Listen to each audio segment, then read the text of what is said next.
All right, everybody, welcome on in. You're all seeing some lights in the background because 2 minutes ago, your time, Turo gifted 10 subs. Turo, thank you for the gifted subs, man. What a way to start our Sunday stream. I am joined by nobody. Puddin is probably still asleep or something. I don't know. I still have to fix his picture, but I'm Lord Zath, and welcome everybody to the final day of Clash of the Classes. It's going to be an interesting one. We are going to be bringing you some final battles here. Let's see. Okay, cool. This time around, it actually picked it up here. So we're going to start in the losers bracket, and we're going to be looking at IRN versus HMS. And then from there, they're going to go on to fight against the Divas. So we'll see how that works. I need to button up my polo here. Gotta look snazzy. There you go. Now look snazzy. Right. Okay.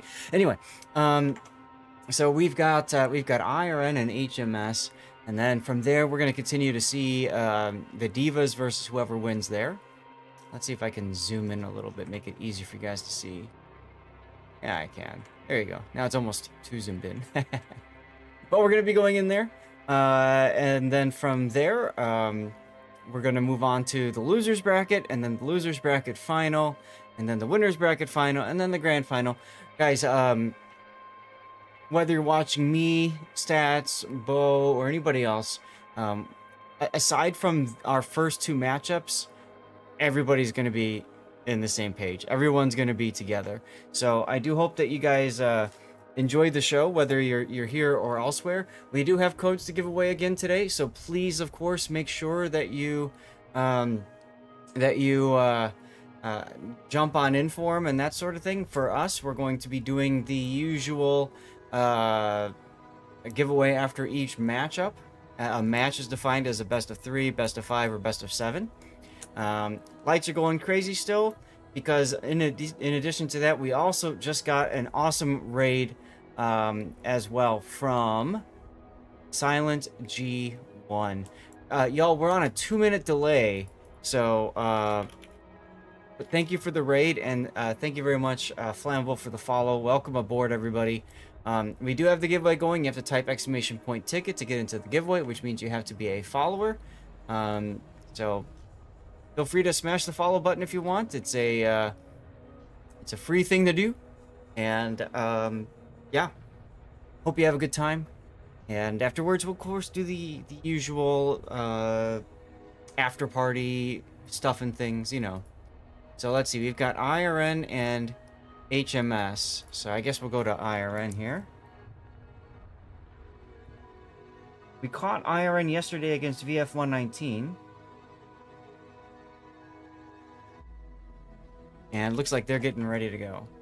Silent G, I'm fine. I'm a little tired. It's Sunday. This is my normal Sunday stream is at 12 noon. It's 11 a.m., just before 11 a.m. So, you know, a little bit earlier than I'm used to, but it is what it is. I'll tell you what, just for you, Gandalf, I'll go ahead and set this up to dark mode, okay? And let's see. Can you guys see? I do have a couple minutes, so I can fix this now.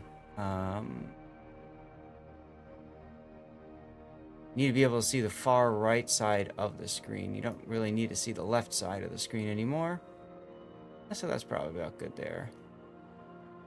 Lights are still... okay, now they finally finished. So here we go.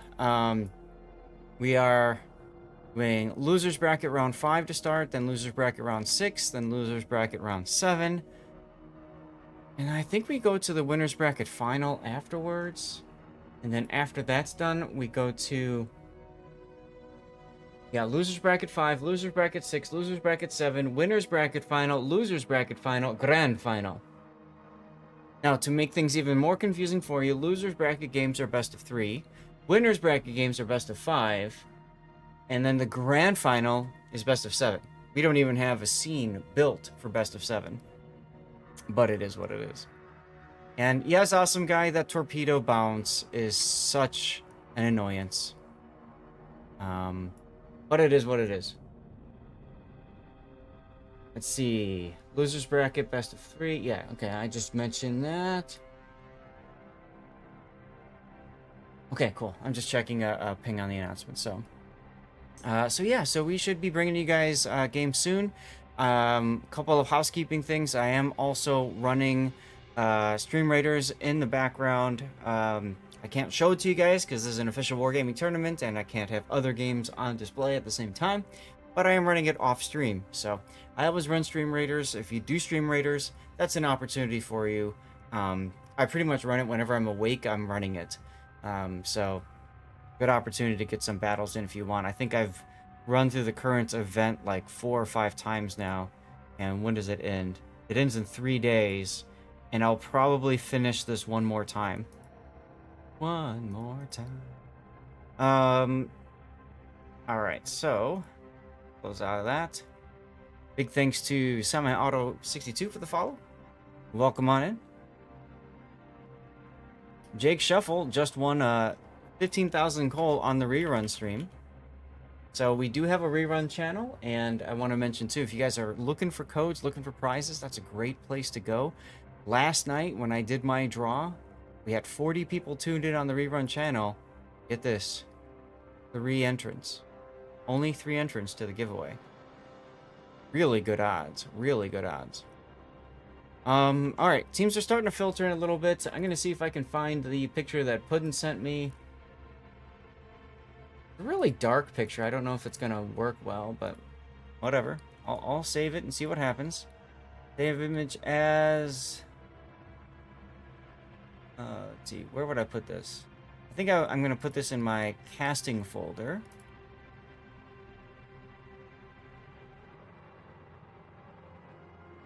Puddin doesn't like showing his face, but he does like showing his dogs. So, I'll see if I can put his dogs up. Studio mode. Camera 2, we're gonna just add image. Puddin dog. And let's find it. Alright. So there's his puppers. Now, full screen. Yeah, see, that's what I was afraid of.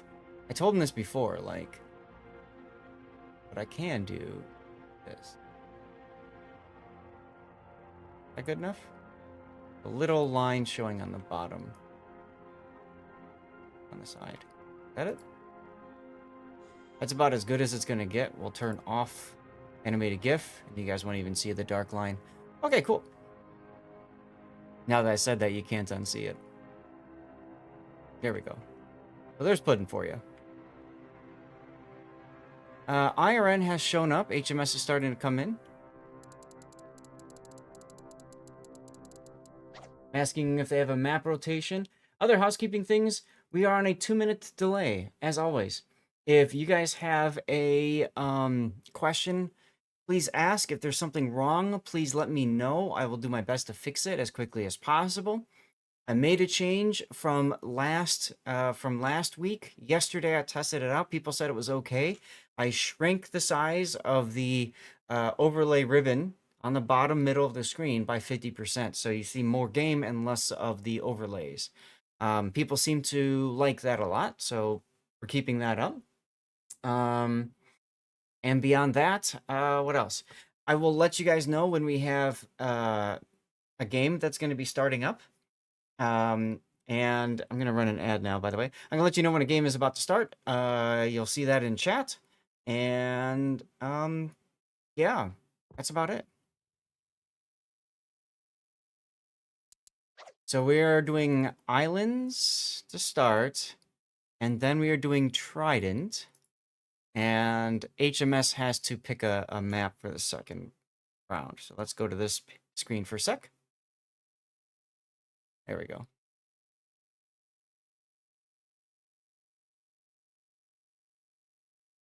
So that's the map rotation that we have so far. And they want polar. HMS chooses polar. Okay, so there you go. We have our map rotation. Looks like our music, background music is working now. If it was before or not.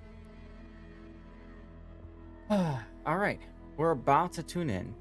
As always, after we're done with this, we'll have the after party and all that good stuff. And away we go. See, I can close this window for now. Hide it at least. Snaz can go away. I'm done with Snaz. Always the fun part is trying to get rid of tabs and windows just to clean up the experience a little bit, you know? Afraid of. Alright, well, whatever. Can I refresh the page on here? I can. Nope. Okay. Then I have to go to full screen, then I have to go to night mode again. Okay, whatever. What do you guys think? Do you guys like the dark screen? Hello, Gary. Oh my god, I need to just manually start the ads now. Difficult to be spammy.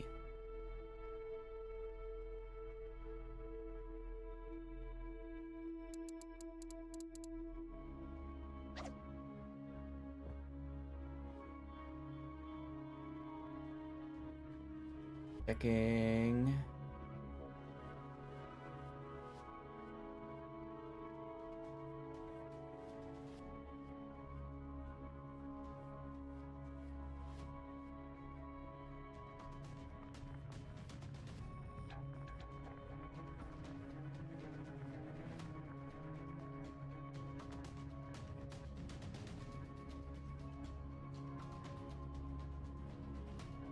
Alright, well, we have our first game. Make sure I have my spawns correct. I think it should be reversed. Let's take a look.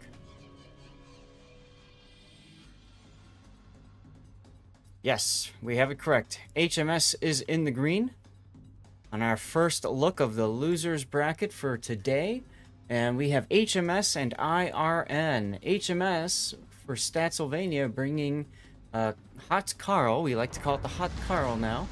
Vladivostok, a Renown 44, Rotor, and a Tier 2 destroyer, the Longjiang. Longjiang has deep water torpedoes and really good concealment, 4.7 kilometer. Interesting that Stats would take a Longjiang, considering that they've cornered the market on Tier 5 concealment destroyers. They have both the Minakaze and the Mutsuki as their faction exclusive destroyers. Let's take a look, or ships I should say. Let's take a look on IRN side. This is Bootopia, and the highest rated Bootopia team from the last weekend. They've got with them a secondary Iwami, regular North Carolina, not CLR. Now we found yesterday the CLR means better. Tirpitz, which is a faction exclusive for Bootopia. Secondary build. Flandre, that's mostly secondaries with a little aiming there. That's a little curious.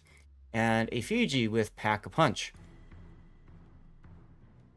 But we're going to see some action here. Islands is a very small map, so we'll probably start seeing some shells traded pretty early as ships get detected. The big question is, what's going to happen when the Fiji gets spotted? And by the way, he just got spotted. Schroeder's already shooting him. Those would be secondaries, and of course now, just so happens Schroeder goes behind the island.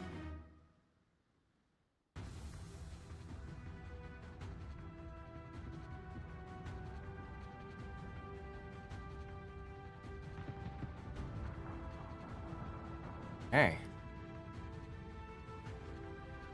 Game has begun from what I can see for you guys. Big hits there on the Renown 44. Forced to turn in both the North Carolina Fabio and the Iwami Rato. Took some shots on him. Vladivostok now kind of in trouble. He's bow in, reversing, but showing enough side to allow the North Carolina to kind of bite in a little bit and penetrate with the AP shells. Now see, the Flandre secondaries are going off now. Remember, the Flandre has manual secondaries. However, the Flandre did not take the secondary option in slot 3. Bring this up for you guys. Go.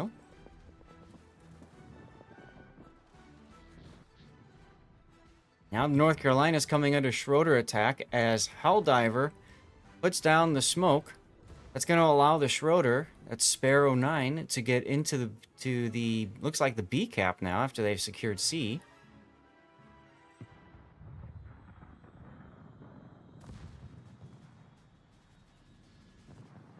Schroeder, of course, one of the best secondary cruisers in the game.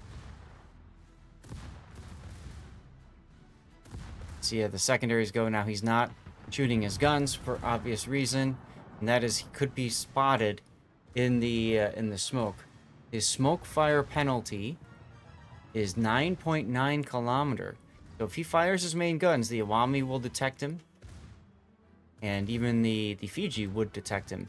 This is one of the things that makes it very difficult to play Venezia and other smoke ships in random battles and even ranked. People disregard that smoke fire penalty. Helldiver, now detected, is going to be in trouble here as the Fiji's opening up on him. Helldiver turning the wrong way, allowing himself to be shot at by the Fiji for longer. He's going to go and pull over at the beach for some Starbucks, as we like to call it. Schroeder opens up on the Fiji, does some good damage. Doesn't come away with the kill just yet, and dead Fiji, but that's a dead Longjiang. And a dead Renown 44 that also died all the way up here to the north. And just like that, IRN is coming off to a one-ship lead or advantage in this game. But Sparrow 9 Schroeder doesn't look long for this world. Speaking of which, neither does Alfredo's Turpits. He's trying to get on the backside of this Vladivostok.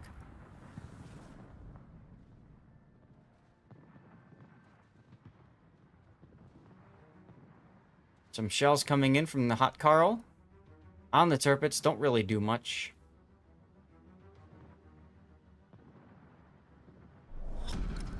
Battle ends in 5 minutes. Battle will end sooner than 5 minutes, y'all.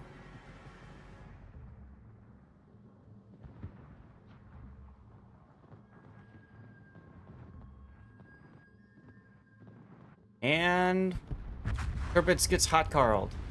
Schroeder goes down.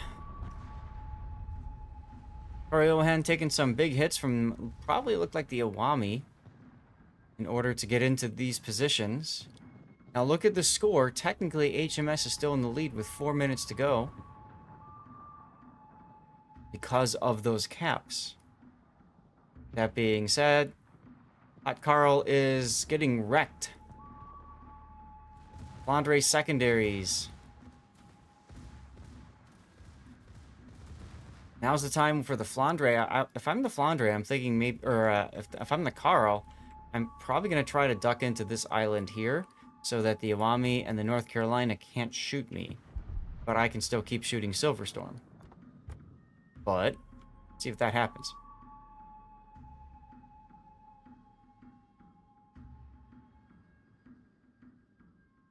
Both HMS ships moving forward, trying to get into position to stop cap gain. However, it looks like the North Carolina will get the B cap without a contest.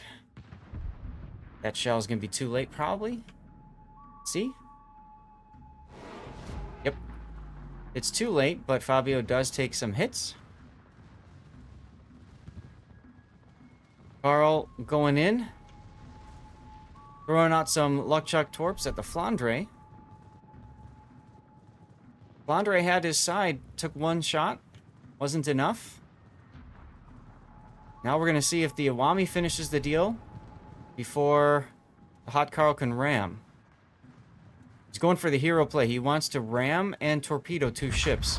Ram denied by the Iwami. Torpedo denied by the Flandre moving forward. So we now have a lead change. IRN is in the lead. Lemmers is going to need to find a way to get a kill. Probably two, frankly, in order to win. Decided to turn south here. Suppose he feels he has to, because North Carolina is the bigger threat for showing broadside.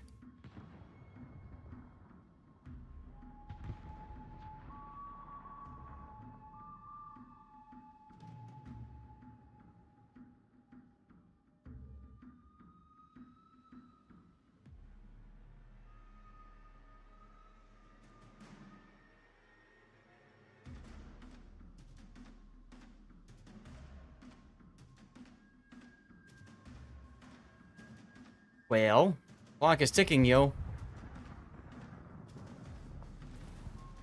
Almost like Lemmers is waiting to see if the Flandre is going to come out.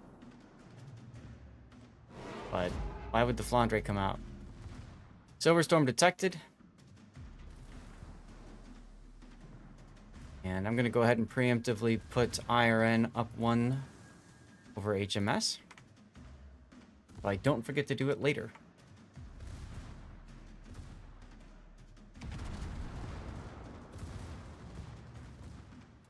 Silver is now pulling a little far forward in the Flandre. No need for this. But okay.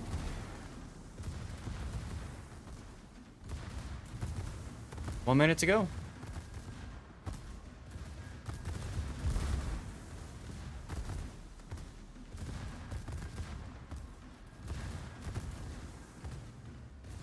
"53 seconds.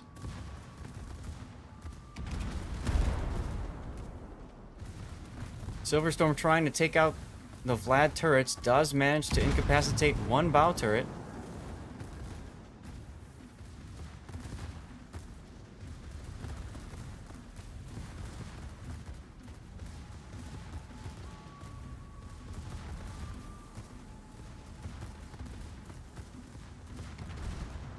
I don't think we're going to end up with a death pick, y'all.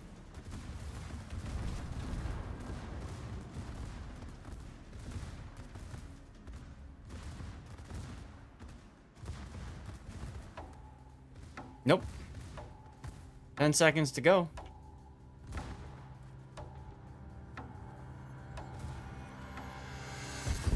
And a very boring end to this battle as IRN goes up 1 over HMS. HMS being chased by 2 battleships at the end there. That was fun. All right, well, let's go back to the tournament screen. And let's see if we have a result from the other one yet. Let's see, are you guys on? You guys are on it. Refresh the page. Which then goes to white. So then I have to go to full screen, then toggle dark mode. And you'll see we have no results yet.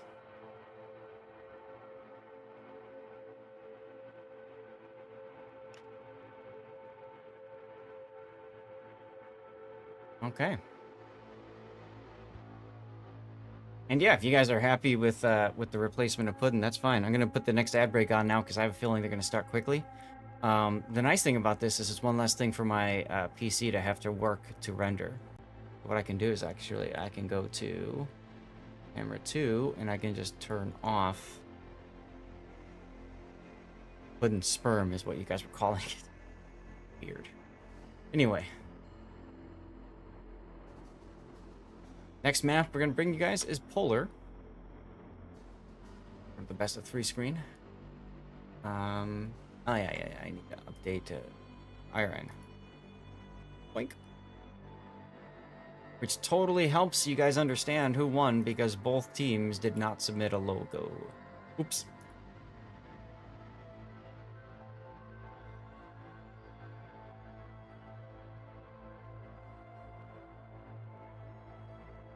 Alright, next Stream Raiders is up. I need assists, so I'm just gonna play my flag bearer, I guess. Whatever.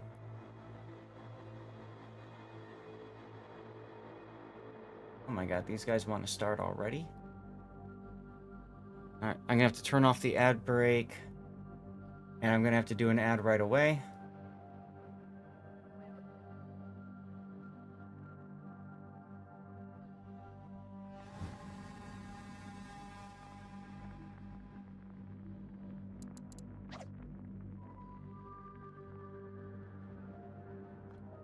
There we go.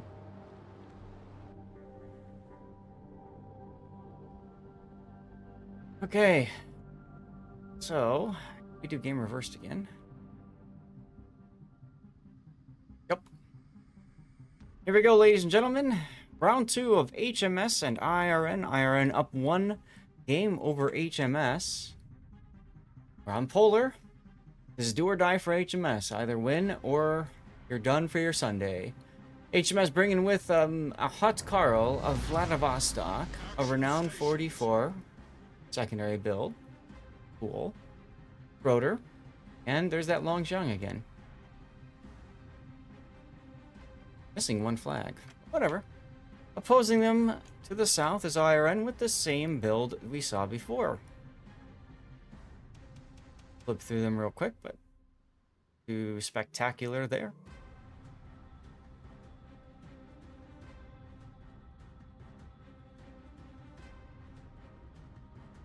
Yes, I have become a beach vendor. You guys are weird.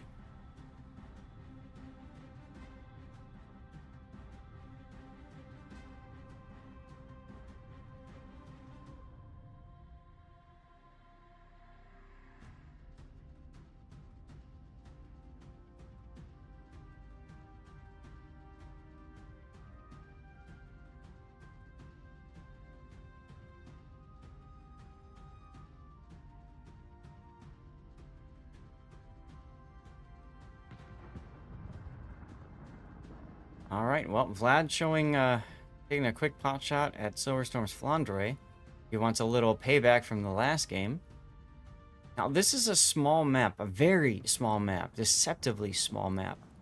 So, as a battleship, you've got to be very careful not to show side. Silverstorm is trying to get to the 2-3 line. And you can see Papu Gomez popping a smoke early to assist Silverstorm so he's able to get there. As Sparrow 9 gets detected in the Schroeder, and everybody opens up on him.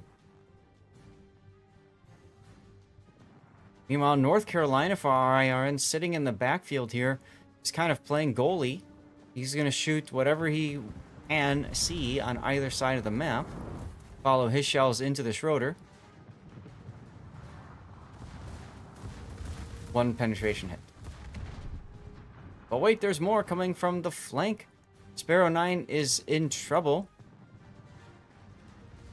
Talk about this when I do replay analysis. If you're in a cruiser or battleship and you're planning on bowing in, find yourself an island to park next to. Don't be off in the open. That mistake costs HMS their first ship.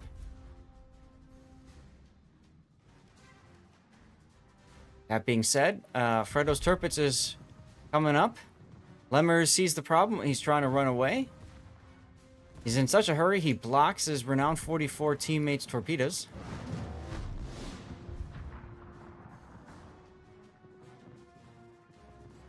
Lemmer's getting hit big time there in the Vlad.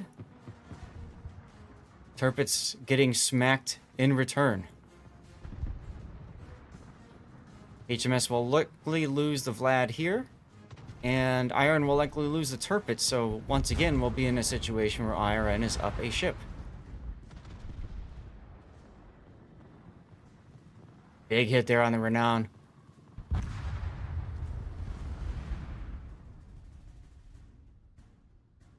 Alright, well, with that, HMS's Longjiang is going to make his way to the B cap, I suppose. We haven't been watching what happened to the Iwami, but he's moved into a kite-away position. Luck chucking is long range, what are they, 10 kilometer torps, I think? 20, oh my goodness, I forgot about that. I haven't played the Iwami in so long. That being said, Renown 44 has to deal with Fiji and Flandre.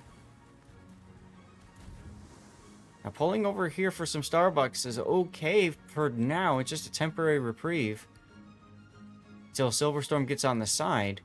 But the Fiji is going to keep him detected the whole time.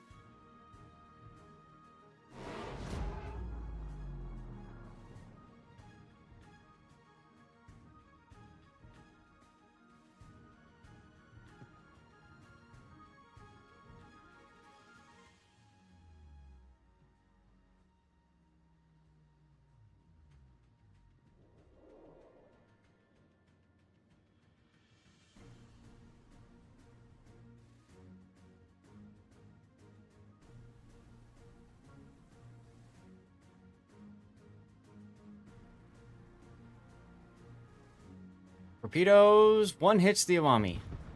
Forces out a DCP. Iwami is still detected. So The Hot Carl can still finish the job on the Iwami. Good. You can see he's trying to keep himself bow into the North Carolina, so he mitigates the damage from that ship, while he continues to shoot at the Iwami. Now, okay, I was just going to suggest he should be shooting HE since he knows that the DCP was just triggered. Alright, there's the fire. That will kill the Iwami. Let's take a look at the other side. As we've got the Fiji trying to come around the corner on this Renown. Kepler popping down some torpedoes. And it looks like the North Carolina is still looking at the Hot Carl, who is quite low right now. But Carl gets another heal off. So I'm looking for the North Carolina. I'm looking for Fabio to shoot at the Renown here.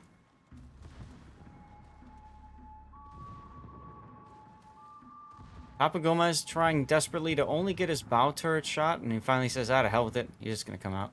Yep, here comes the North Carolina salvo.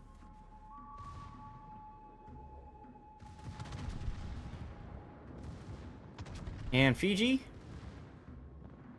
I was expecting to be punched in the face, but instead the shells just disappeared. Side note, that happens to me all the time when I have an awesome shot in like random battles. I shoot, I'm like, where did my shells go? Because they all just disappeared.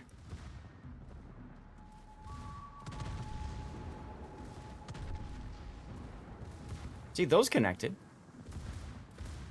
And Kepler's still alive, barely, but he's out of heals, and the Fiji finishes the job for some hot British on British action.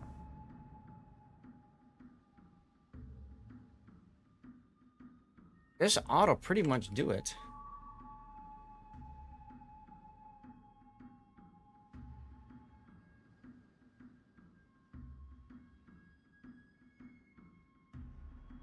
We're going to see IRN sweep HMS to O.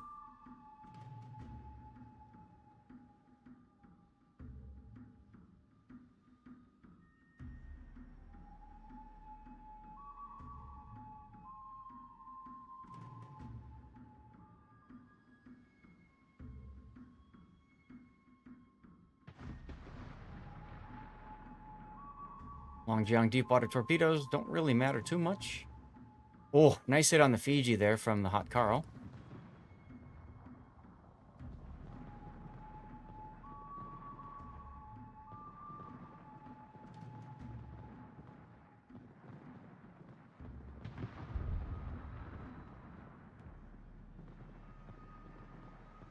Hot Carl torpedo does hit Silverstorm's Flandre.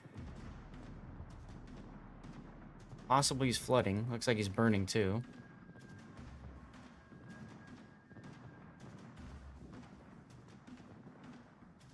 Trying to see if I can get you guys another game. Because this one is pretty much all but over.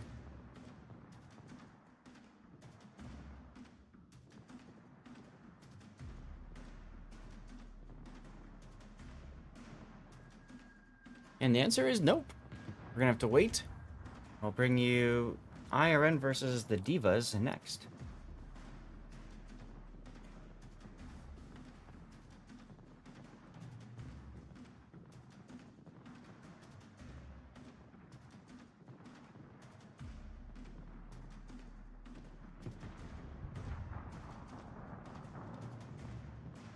Longjiang trying to smoke his buddy, but that ain't gonna matter. Well, the 57%er and the Tier 2 ship is all that's left for HMS. It's time for the Solo Warrior.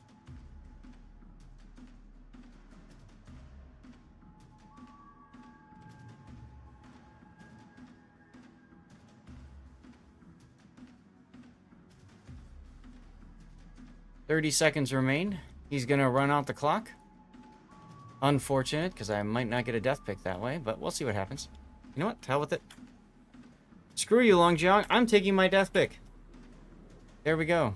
Dunsies.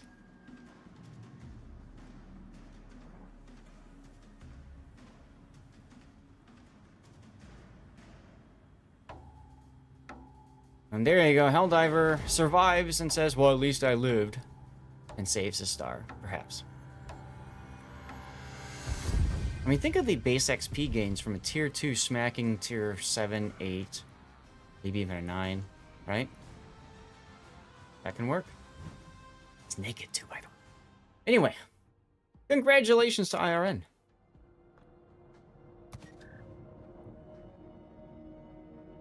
Who is our winner?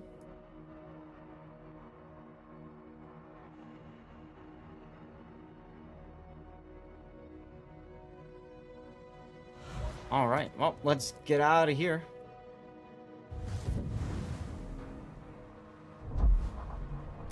And we'll go to the Divas. Don't look like they have set up the room just yet, so that's okay. Meanwhile, go to the tournament page. I'm told that JFK and Surya went to a game 3. Go figure. Whoever wins that will face DSNF2 from Zatlandia. And then let's see, we know that IRN won 5.2, and they will be facing the Divas next. We'll be bringing you that game in a few minutes. It's going to take a while to form and everything. So I'm going to go ahead and do an ad break. We just finished our first series. Wait a minute, let me think about this. They only gave me codes that I don't have enough codes to cover all the stupid series for today. But we'll do the draw. I'll do the draw after the next losers bracket one. That was just 2 games. That was pretty damn quick. All right, I'm gonna do an ad break now. And praise for Zatlandia, everybody. Take a look at my Discord pings.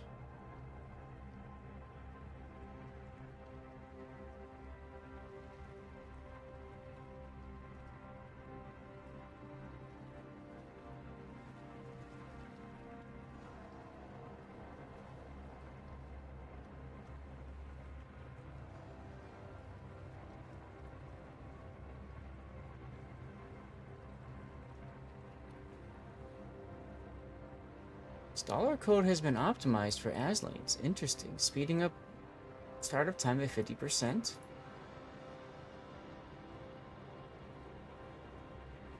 Huh. Okay. Well, whatever. That looks neat.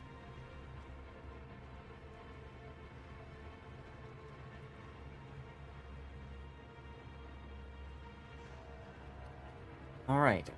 While we wait, I want to remind you all that you do have something that you can do to participate. The best clip contest here. Now, the best clip contest is simple.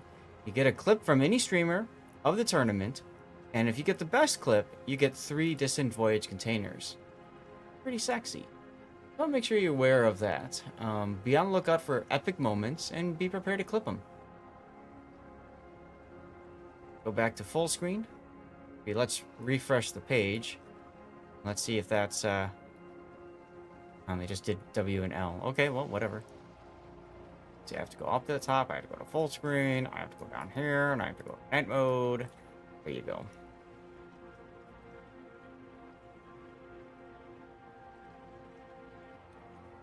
$15 minutes left in Stream Raiders.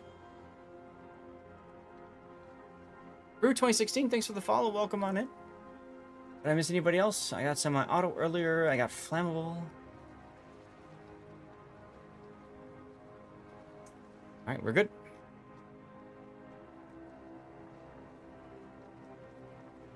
The Divas have formed the room.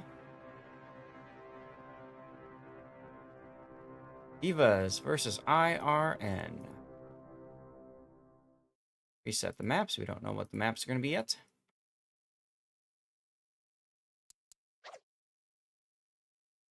Away we go.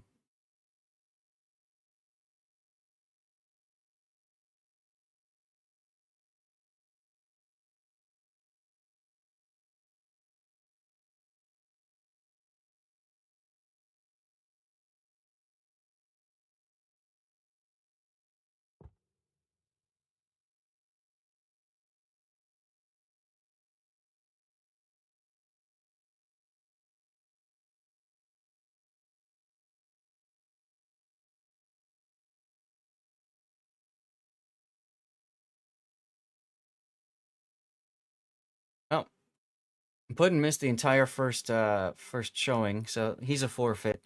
So I'm gonna go to studio mode and change number of speakers. Here we go. We're gonna drop the 2. We're gonna go to the 1.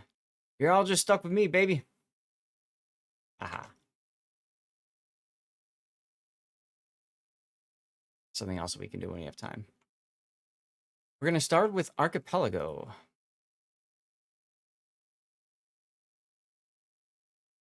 At least we know that much.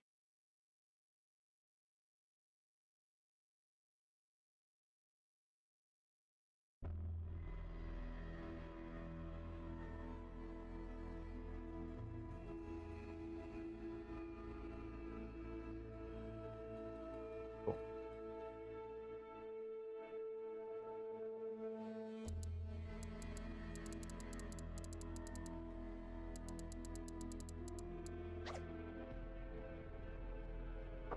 All right. This is my opportunity to refill my water, do some more hydration. Zario Mob, good to see you. How you been? Been a minute, man.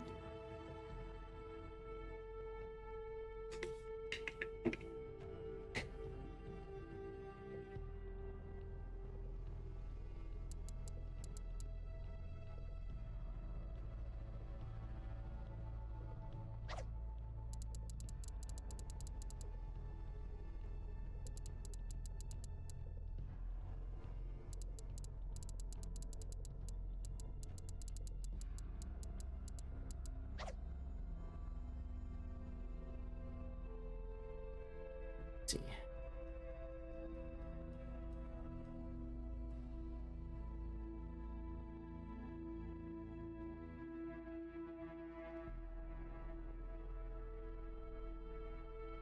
Map team on.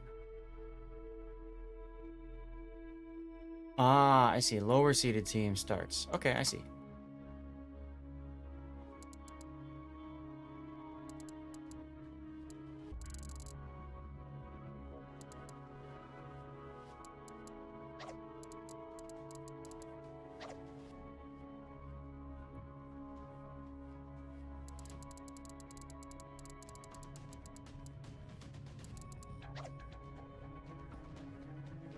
Wait a minute.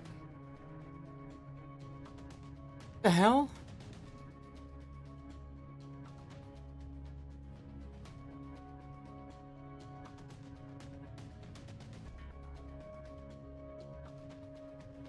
Oh, okay.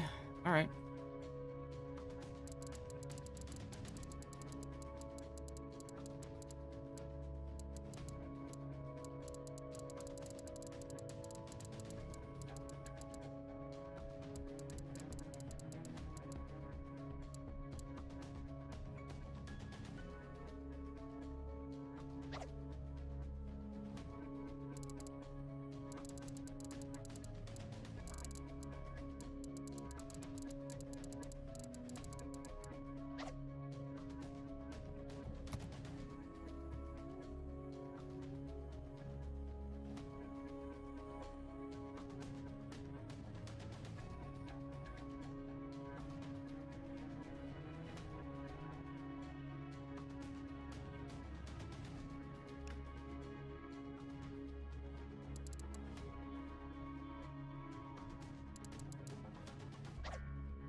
We're literally shoving Bo out of this match. This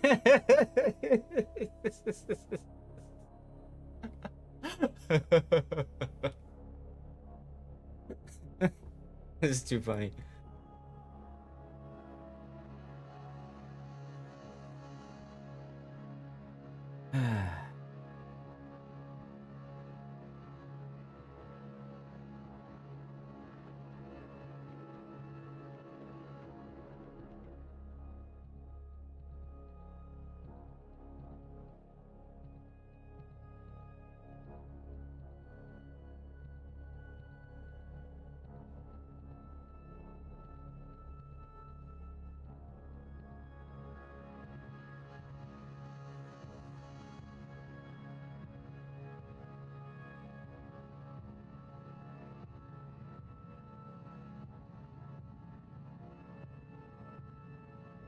All right, they are putting together a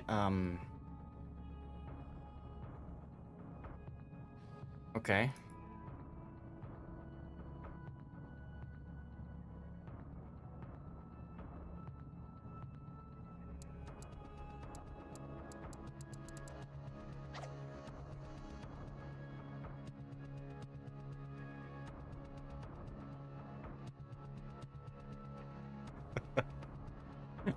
The amount of stuff we're doing in the training room is it's just silly, but you know.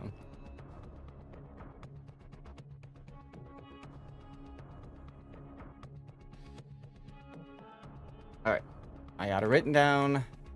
Got Divas and IRN. We're gonna go to Tridents first.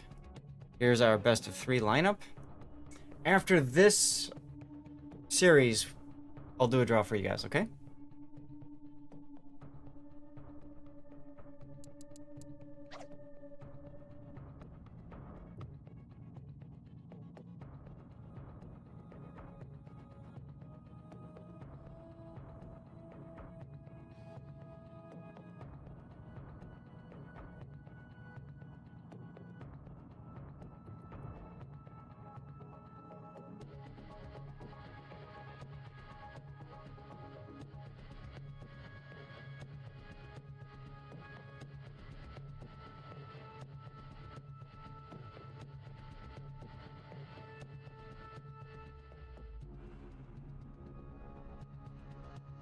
Nah, I'll leave that. Whatever.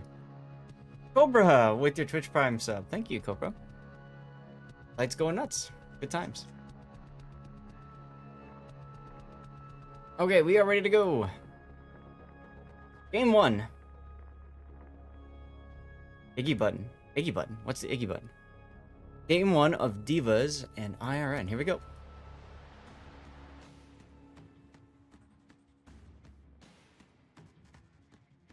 All right, let me make sure that I've got the right setup. Ooh, yay. Here we go. Divas and IRN. Divas bringing with them a Jean Bart, that's a Zatlandia faction exclusive. A Brandenburg, another faction exclusive for Zatlandia. Renown 44 without secondaries. Michelangelo, another Zatlandia faction exclusive. And an Isakaze. First time seeing an Isakaze. Interesting choice. I like it, actually. I actually think the Isakaze is a better destroyer than either of the Tier 5 Japanese destroyers. I love that idea. Much faster reload, if I remember correctly. Same range on the torpedoes. Maybe there's not as good damage or detectability. But 5.3 concealment is really sexy for a destroyer. Meanwhile, posing him on the other side is IRN with the same build as we've seen them play today already. With the playing with matches North Carolina, secondary Iwami, secondary Tirpitz, Flandre, that's mostly secondaries. He still has the aiming thing in there, and then a feed.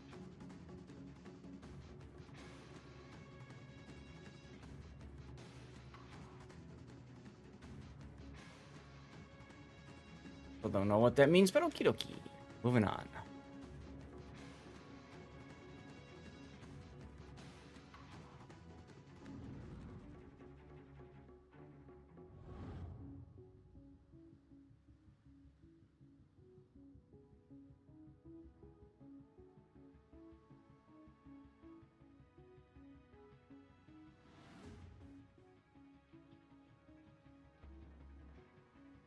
Team's going in position here. It looks to me like Zatlandia is going for more of a C-heavy push, and IRN going for more of an A-heavy push. So your typical toilet bowl action. With North Carolina playing goalie again, just like we saw in Polar. Iwami going for the flank. Going to be in a position to kite away, do secondary things as Jean Bart opens up. Hard to ignore a broadside battleship, right? Not using his reload booster. Probably waiting for the Fiji to appear. As IRN starts opening up on the Jean Bart. And Kibbles goes in with the Isakaze to grab the sea cap. I'm sure IRN knew that was coming.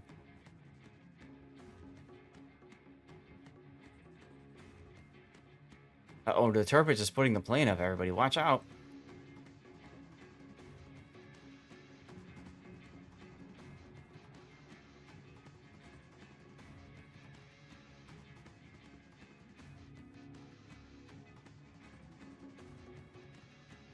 Silverstorm now coming under murderous fire from Brandenburg's secondaries. BG in the B cap. Now, if this was an Odin or a Bismarck, Bitter Guy could be hydroing and catching the Fiji on hydro right now with this German hydro. But Brandenburg does not get German hydro. What it does get instead is better secondaries. I believe more hit points than the Odin.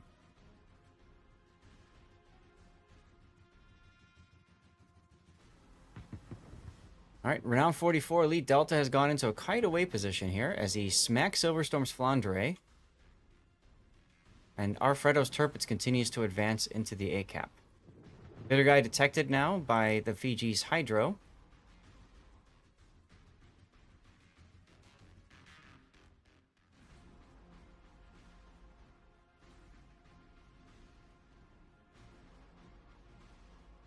Amish Ninja taking a pot shot at a broadside Awami. Does pretty decent damage, actually. But IRN is going to get the A-cap soon. Divas technically do have the point advantage right now, as the Fiji's opening up on the Jean Bart. So the Jean Bart is shooting and making good contact. Very good contact. If I'm Alvis, I might even use a reload booster on that and try to get him with a follow-up. He's about to be detected by the Isakaze. There he is. Here comes the Jean Bart shot with the reload booster. Decent hit on the Fiji. Reload booster up for the next shot.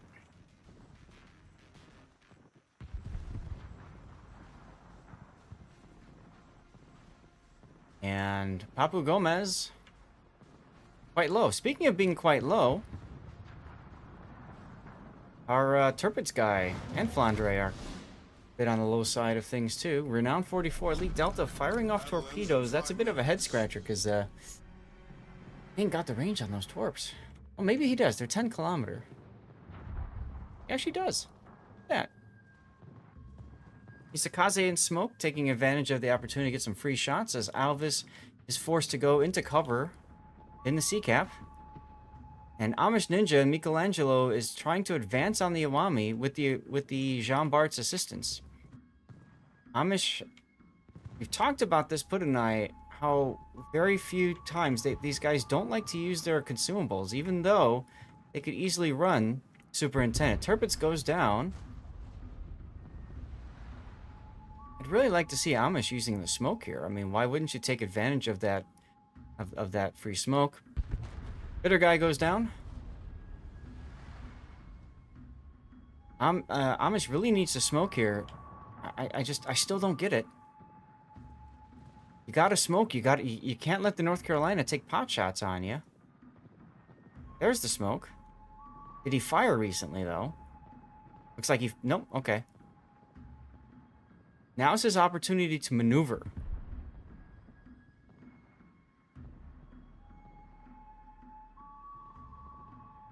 Now he's turning northward, but here's the thing. Awami isn't dead yet, and isn't going to die anytime soon.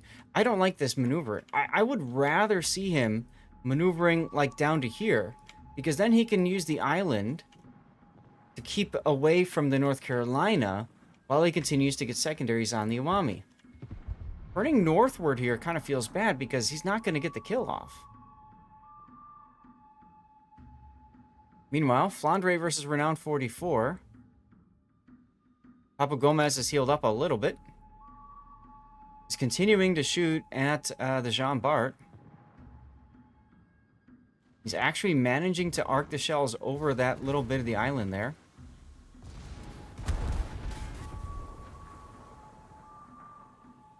Alva's trying to decide what he wants to do, where he wants to go. He keeps backing up. He'll continue getting shot at. There's, see, the Michelangelo smoke is over. North Carolina shots coming in. Don't do anything. But the Awami's allowed to live. Is that okay? Right now it's okay, technically. Right now it's okay, technically, because of points.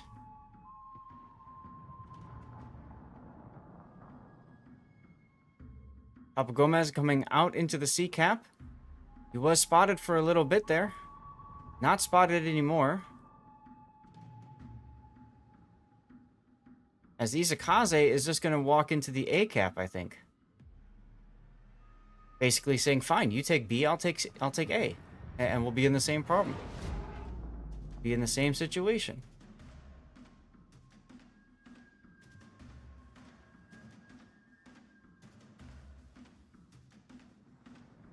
Alvo backing up, and Fiji takes a big hit there, but doesn't go down. Fiji's fired single-fire torpedoes. If this hits Alvis, this is a big problem. Alvis is actually going forward now. He's going to go forward into these torpedoes. Oh no, Alvis is going to go down. Possibly. He's going to take one, maybe two. Took one. He's out of heals. Alvis is out of heals. 1 minute to go. Flandre is quite low. Renown 44 is still looking pretty healthy. Can they take out Silverstorm's Flandre? If they can, that will be a decisive win for the Divas. Isakaze detected now.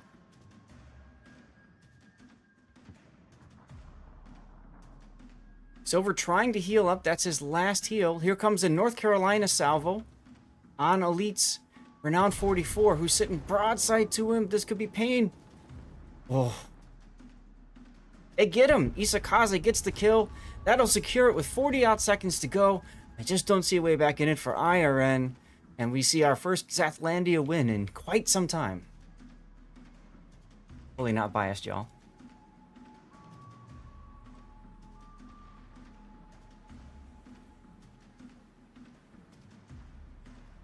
Isakaze going in to seal the deal. 20 seconds remain.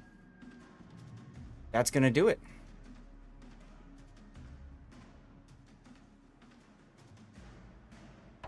Divas will be up one game over IRN. Is Alva's going to go down the last few seconds? Nope, he is still alive. So my death pick will be a Flandre. Silverstorm.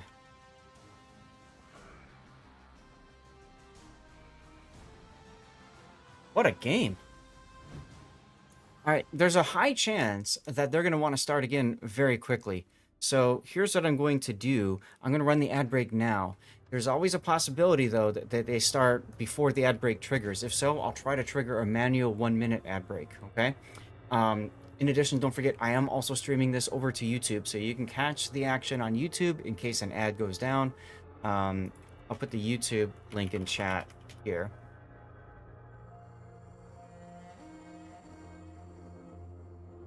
Whew, what a game. That was wild. I don't know that I like how the Michelangelo was played there, but it worked out in their favor, so that's okay.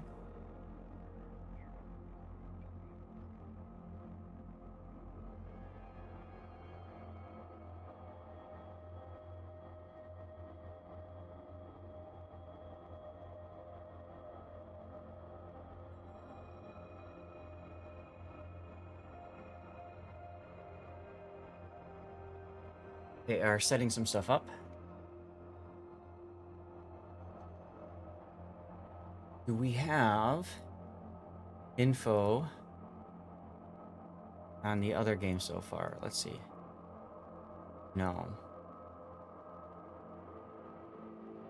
But Surya defeated JFK. Surya is facing DSNF2. Didn't they fight DSNF2 before? They did. Bootopia. That's right. Surya was defeated by DSNF2 yesterday, and I think we caught that. We did. That was a 3-1 game. We caught that one yesterday. See what happens.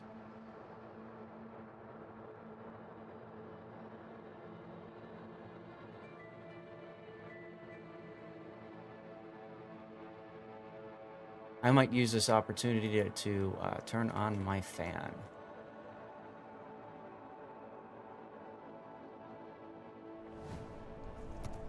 called it.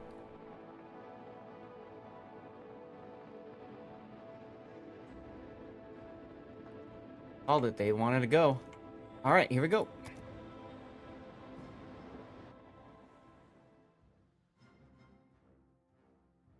Like the ad might have fired. Some of you guys might have gotten stuck in the 3 minutes. Sorry. As we bring you guys game 2 of the Divas versus IRN. IRN in the green this time around on Archipelago. IRN bringing with them the same, no, different build. Iwami and a Soyuz, Sovietsky Soyuz this time. North Carolina, Flandre, and an Emerald. Emerald.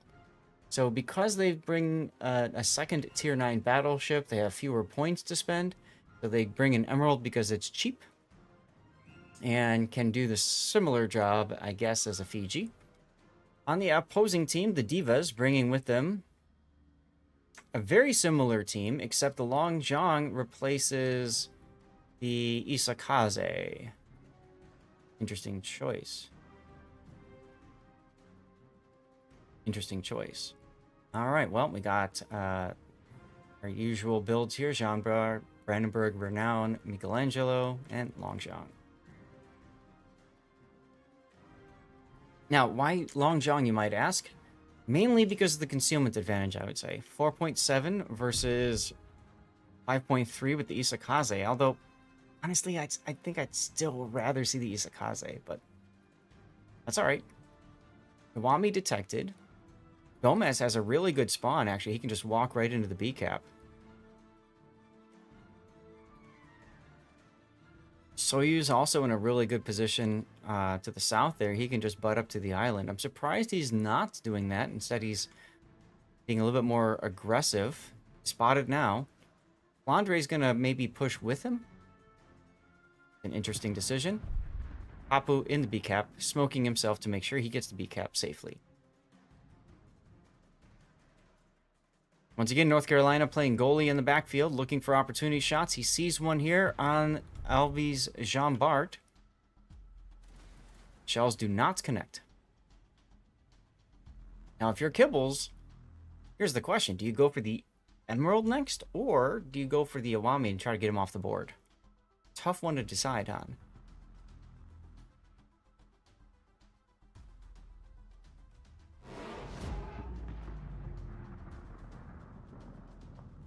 More shells coming in, hitting Alves Jean Bart. Deep waters fall short on the Iwami.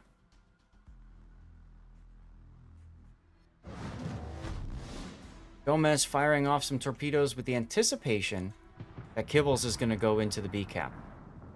Those are radio location directed torpedoes.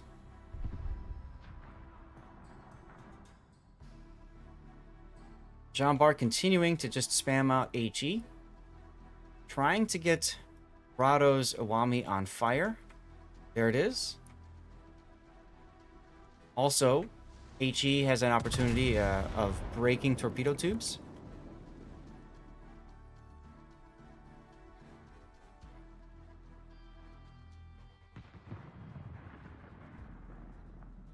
On the other side of the game, we've got the Brandenburg, who's been beaten down pretty hard. Amish Ninja and the Michelangelo backing off.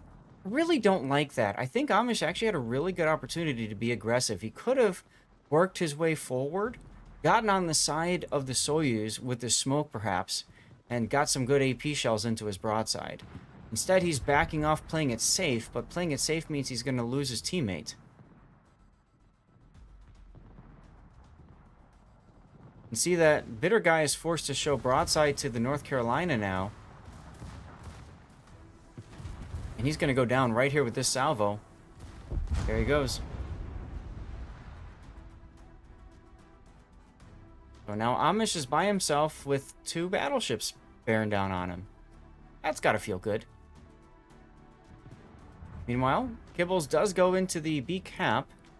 And Gomez knows that's coming, so he's going to try to advance. And you can see the difference in spotting there. You can see that, what is it, 4.7 kilometer detect? You can see how important that is. Skibble says, this isn't worth risking my life over.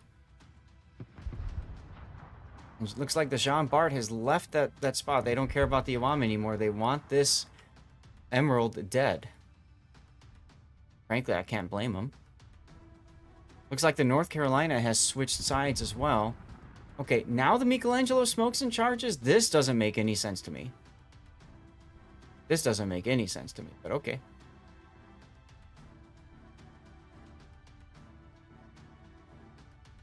Talked about this yesterday with this build. You really need Superintendent. Oops. So if you need Superintendent, let's take a look at this. Really want Superintendent, right? You're going to have to get rid of top grade gunner.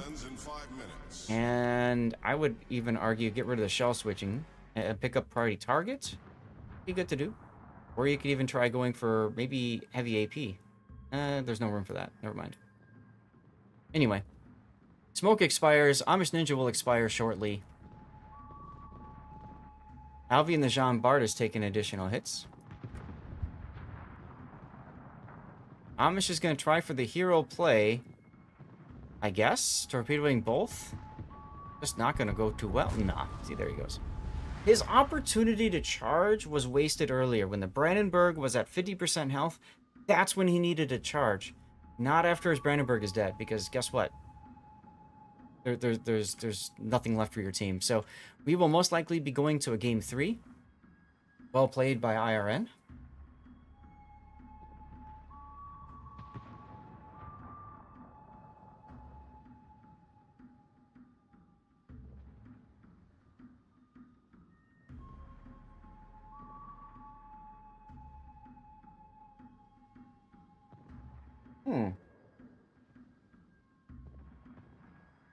BG barely sensing those deep water torpedoes. Look at that.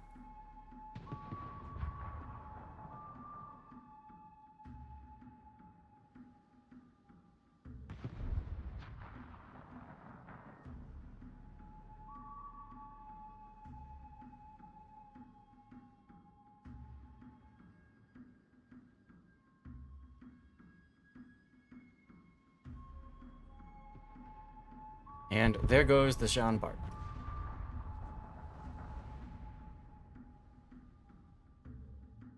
Peoples hasn't really been connecting with his deep waters. I think the decision to ignore the Iwami was a really bad one. Just go and kill it, especially once the North Carolina has committed to the other side.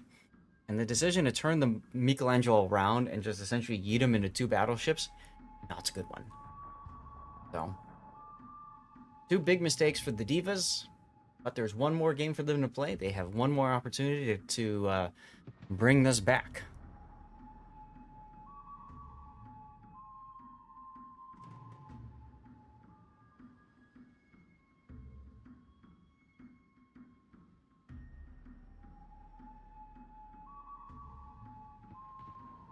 Two minutes, 24 seconds remain.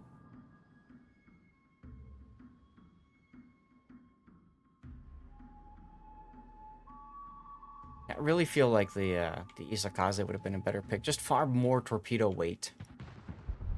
Makes it a much bigger threat. I mean, watch these deep water torpedoes. Watch how much damage they don't do.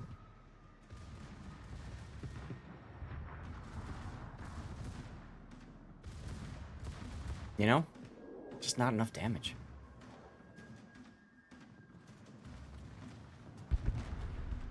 And there goes the Renown 44.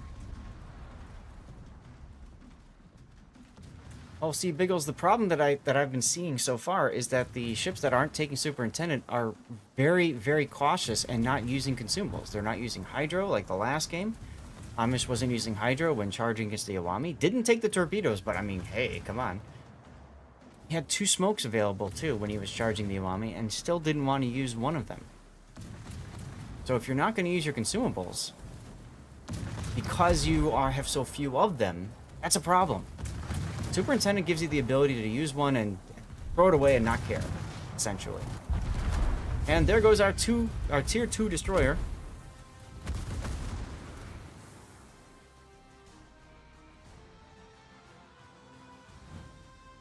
And that would be an official Wargaming blowout. As Puddin likes to say. Alright, so moving on now, we go to Islands. And like I said, I wouldn't be surprised if these guys go pretty quick here. So I'll try to run the ad break and we'll see if we can get it in.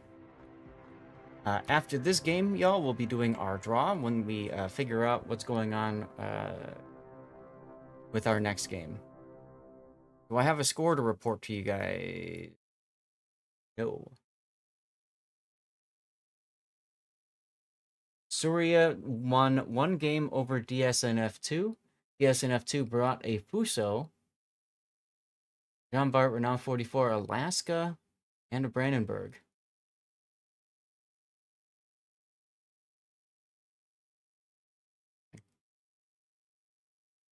So that means DSNF2 is on game 2. There's a threat of them being swept out of the tournament. And the Divas are going to game 3, and that could be... This is their opportunity to be swept, or not swept, but kicked out of the tournament, I should say. We'll see what happens.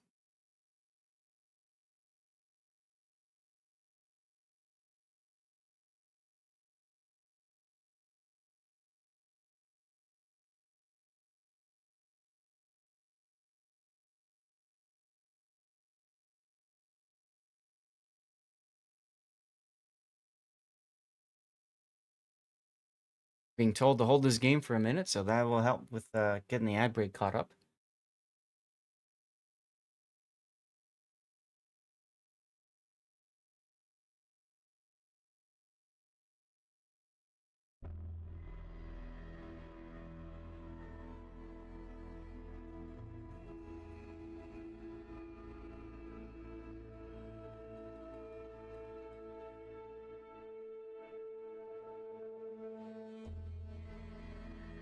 Now, what's interesting is, like I said, DSNF2 beat Surya 3-1 in the winners bracket earlier, so...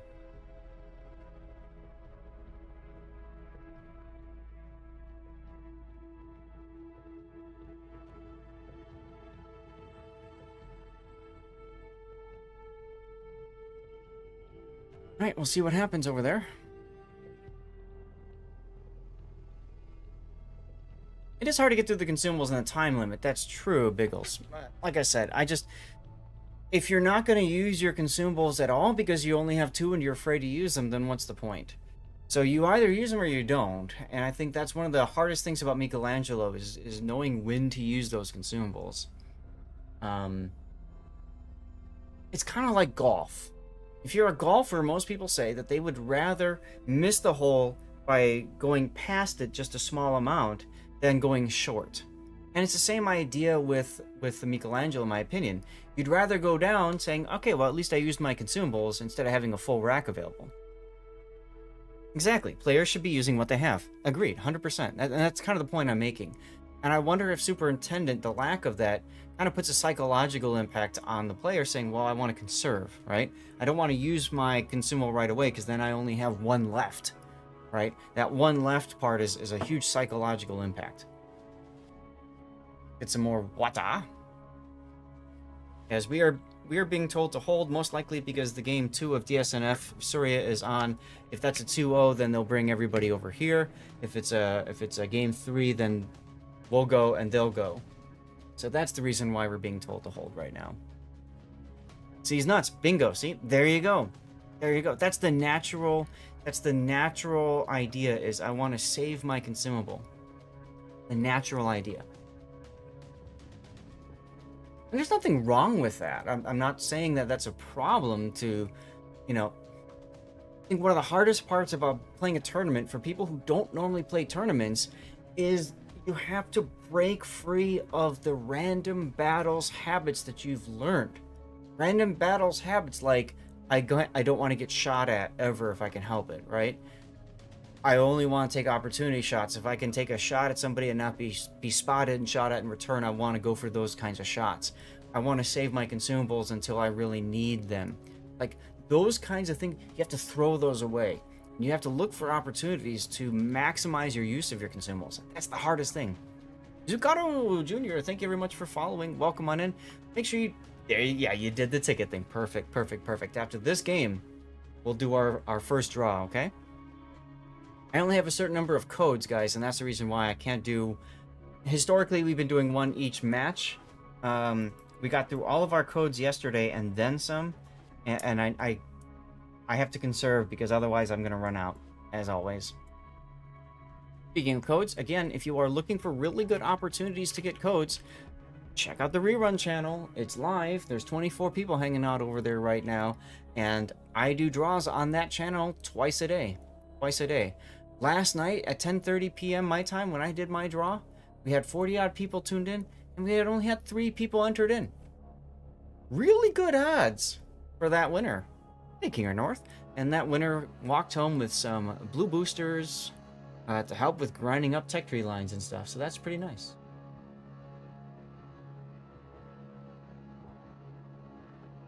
Okay. We are still waiting. We are still kind of... but both teams are ready. Stats and I are ready. Bo is here. Okay. So... that means Surya 2-0'd, which means that DSNF2 is gone.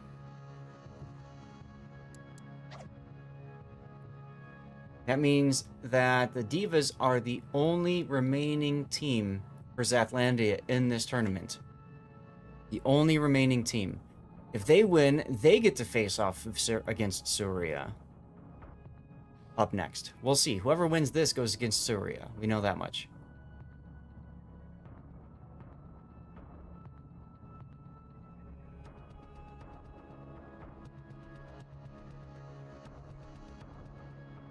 Okay, so we're seeing the other casters coming in, and they're gonna filter in. Then they'll probably.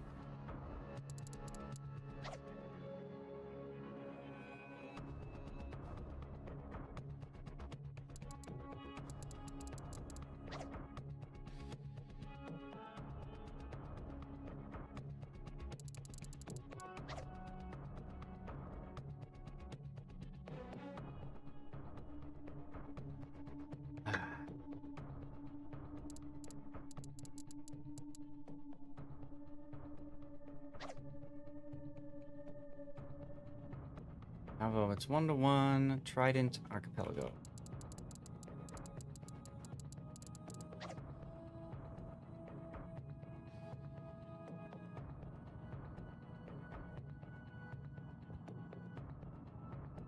Okay.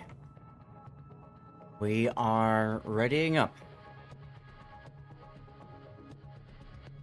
Next game should be dropping soon. There it is. Here says you may fire when ready.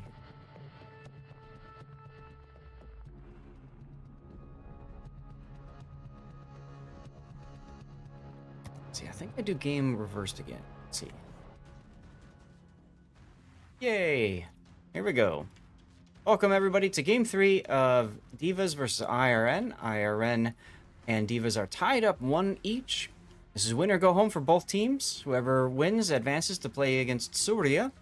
Whoever loses, done for the day, and gets to go back to sleep or whatever.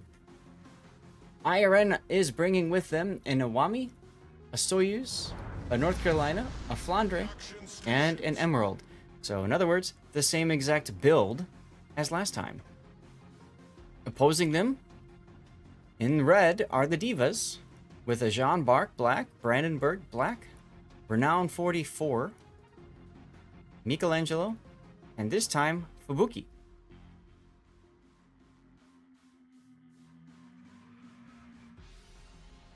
Trying to think to myself. They had last time. I know they had Longjiang last time. They actually have room for a tier 6 destroyer last game, point-wise? That's interesting. Alright, well, Kibble's in a Fubu now. The thing about Fubu is, on this particular map, you'll note his concealment is 6 kilometer. Really not that sexy. This is an even tighter map than Archipelago, so I would think you'd want the Longjiang, but maybe he felt the same way I did, that the torpedoes just weren't doing anything for them. If that's the case, I still think Isakaze would have been the way to go. Anyway, we have tier 9 on tier 9 action. Once again, Fabio hanging back in the North Carolina. Playing goalie, looking for opportunity shots. Bitter guy once again finding the Soyuz and the Flandre on his side.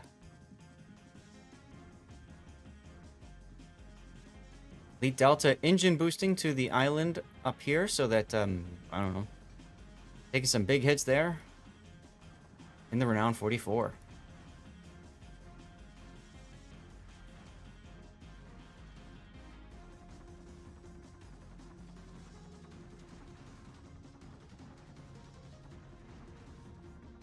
All right, well, Gibbles is going to grab the sea cap. He is putting out preemptive torpedoes to where Gomez is probably sitting in the Emerald.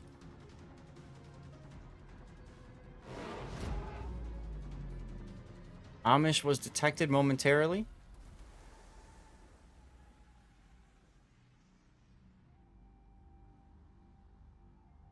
Meanwhile, what's going on to the south? Wami detected. Looks like the Jean Bart is looking for opportunity shots. What are you looking at? Not looking up to the north. What's Fabio shooting at? Brandenburg?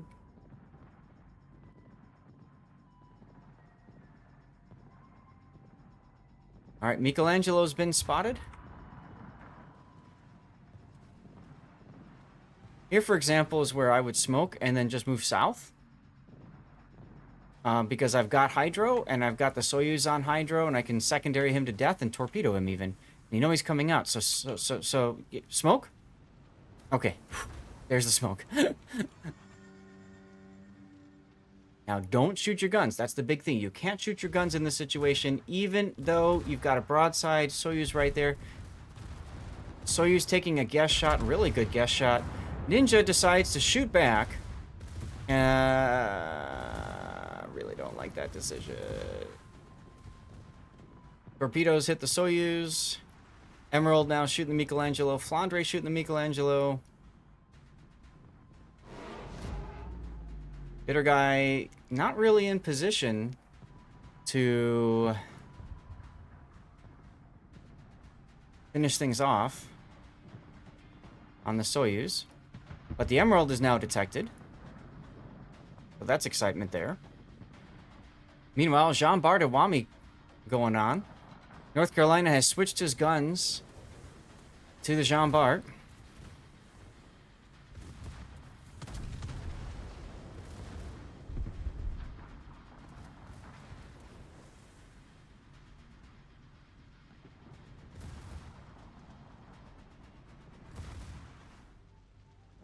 Alvey not paying attention to the North Carolina's broadside. Instead, just focusing on going bow in and hitting Ratu Zawami. See, the problem with that is that's gonna be a 2v1 pretty quick. See, Alvey just taking too many hits from the North Carolina. Bitter Guy and Silverstorm are meeting.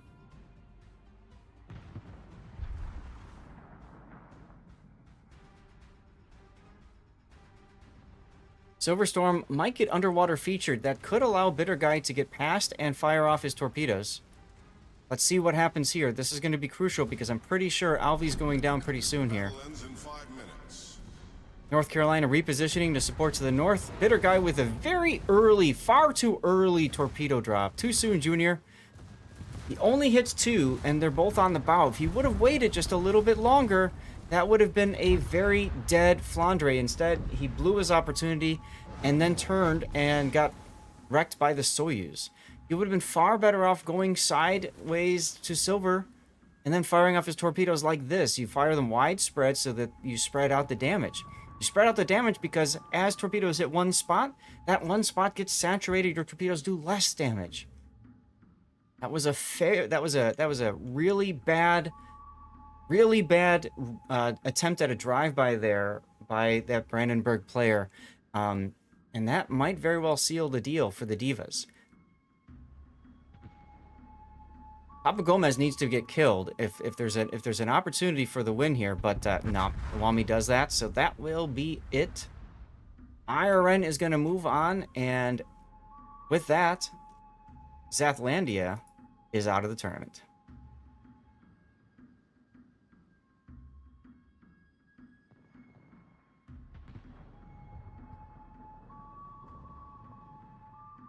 Zathlandia looked really strong at the start of yesterday. more teams seeded than any other faction. Lots of opportunities to choose how they wanted to play today. And unfortunately for them, Stats and Overlord Bo, they put together an alliance to go against Zatlandia, and together they took Zatlandia down.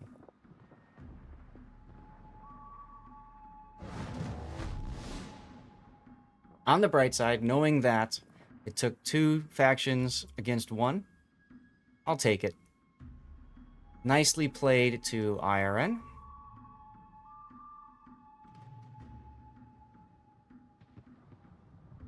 And Amish Ninja getting smacked.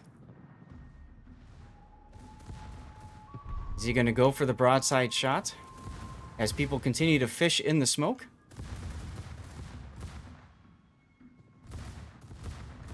This time he holds his nerve, gets the torpedo out. This is the final smoke.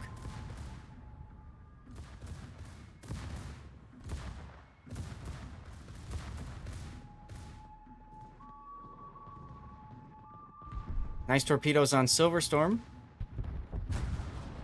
Silverstorm does go down.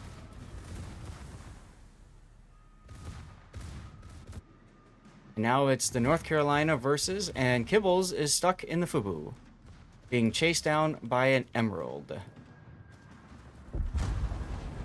will do it.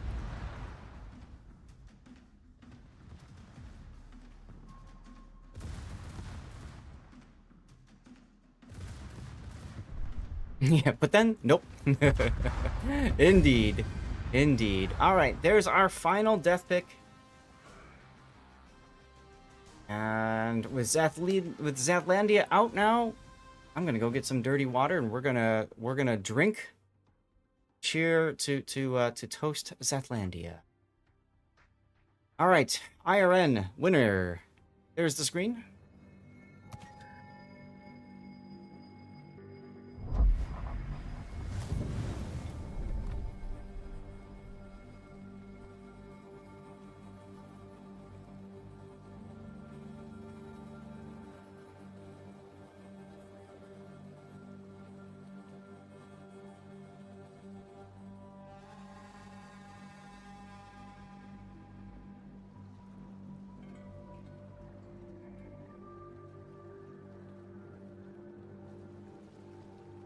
All right, Surya versus IRN time.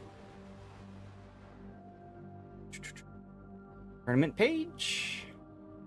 Surya versus IRN. Set maps. There you go.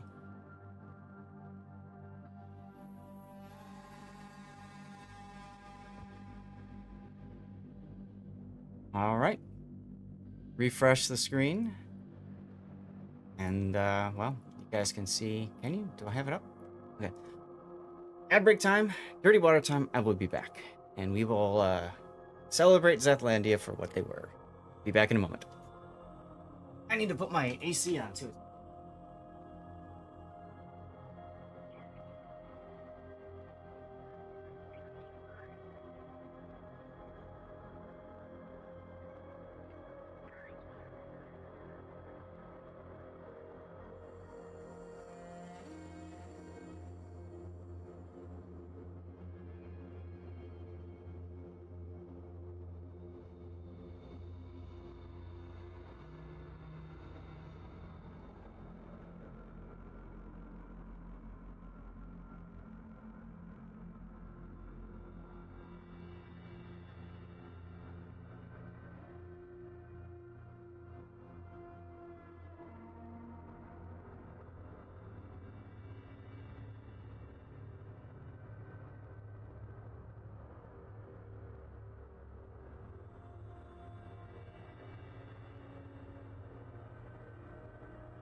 All right.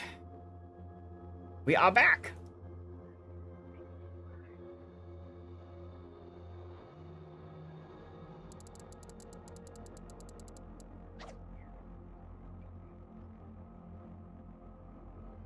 Okie dokie. Let's switch to our full screen camera. To Zathlandia, everybody. To the Divas. To DSNF 1, DSNF 2. Who else? Raider. I gotta think about who else was in Zathlandia. Too Funny. LGS. Both of whom forfeited, but we'll still drink to them anyways. WTFS, of course, who went so far. Bautu, who went real far too. And I hope I'm not missing anybody. Merc 4, I think, was another one. Anyway, cheers to Zathlandia.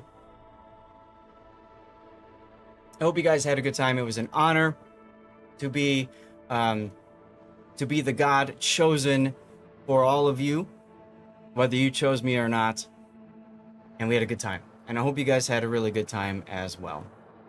Now we're going to continue the tournament and find out if Bo or Stats can do it on their own. I'm sure they can. Let's find out.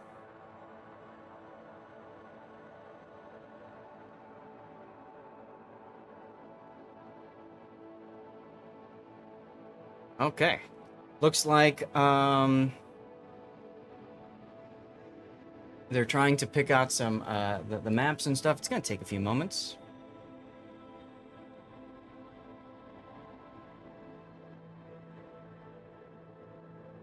I think, did I miss any teams with our toast? Gotta go back to my other sheet.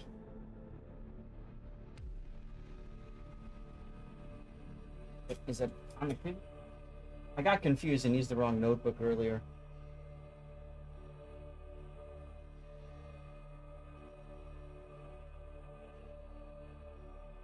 I think I got them all. Guys, that should say something if I know every single team that's part of my faction. I'm just putting that out there, like you all were awesome people, and there we go. Islands to start. Polar second.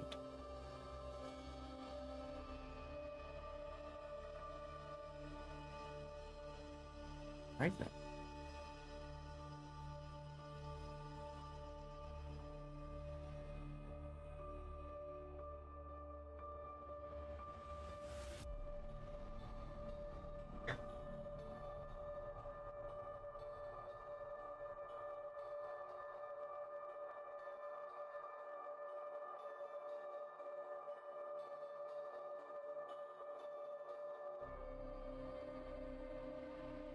Oh, we're moving on to a map 3 at some point. We've got maps for 1 and 2 figured out. So after the losers bracket round 7, we're going to move up to the winners bracket final. As Bootopia faces off against Bootopia. And I need to do my draw, don't I? Promise you guys after that, we would do the draw. 45 people have entered this giveaway. Let's draw a winner, and it's Dr. Schatz. Dr. Schatz, if you are here, say something in chat.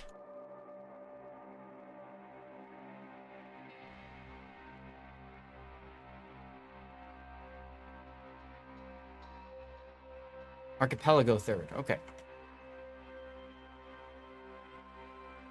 So here is your best of 3 lineup.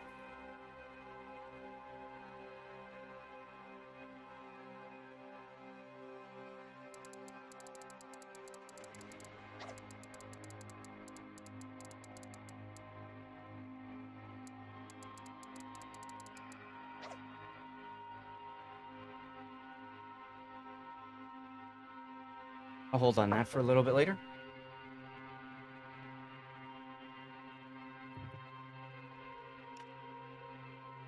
Chats, you have until the end.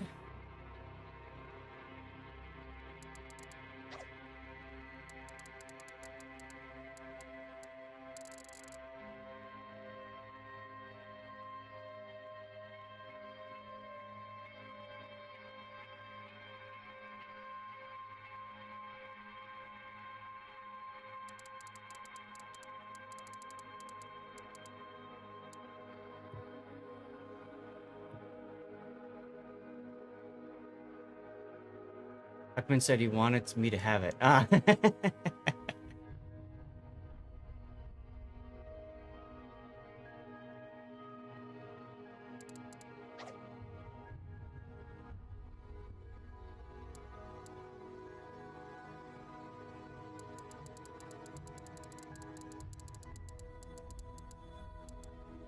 That's is in the bathroom. Well, he's got until the end of this round, this game, and then we'll go from that. Oh, we need to clear out 0-0.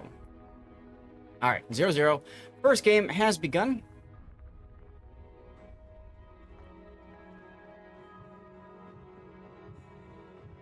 We go to reverse games. Here we go.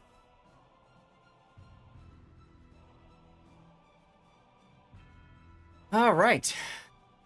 Game 1 of IRN versus Surya, the final losers bracket battle. Whoever wins this series gets to face the loser of the winners bracket final. Winners bracket final is a best of 5. Action station. And this is a best of 3.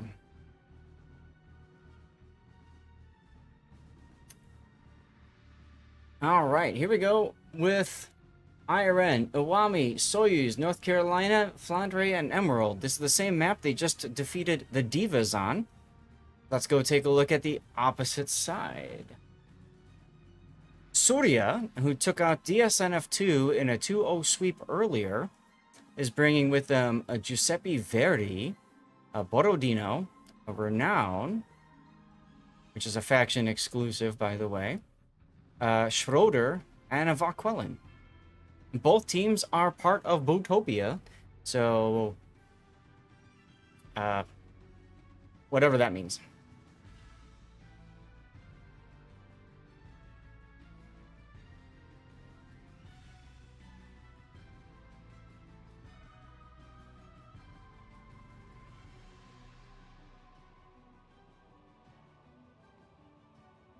Looks like Soria's Borodino is doing the same idea as IRN's North Carolina, almost like they developed the strategy together.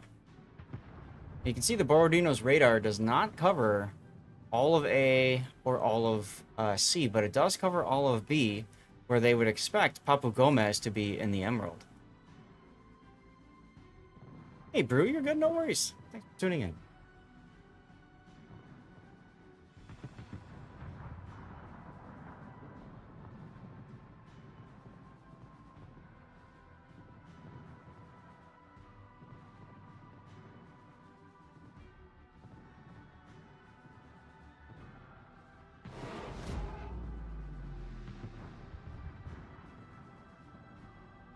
Big hit on Silverstorm from Reacor's Giuseppe Verdi.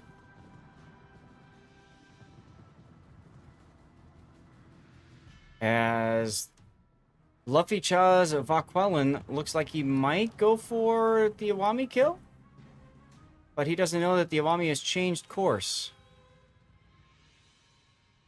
Iwami is heading north. There's the radar to suss him out and catch Papu Gomez in the smoke.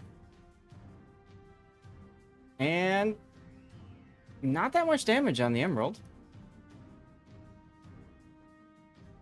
Luffy Chaw's Vaquelin now trying to get around, thinking that the Iwami is going to be someplace else.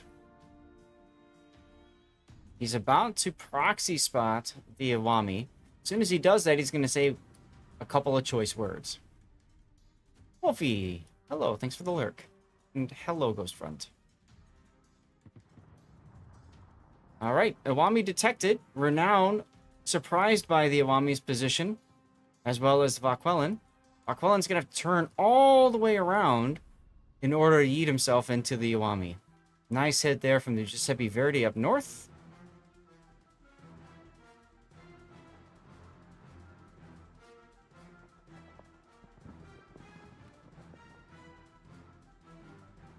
Vaquelin detected now as the Iwami beaches and goes to get some Starbucks.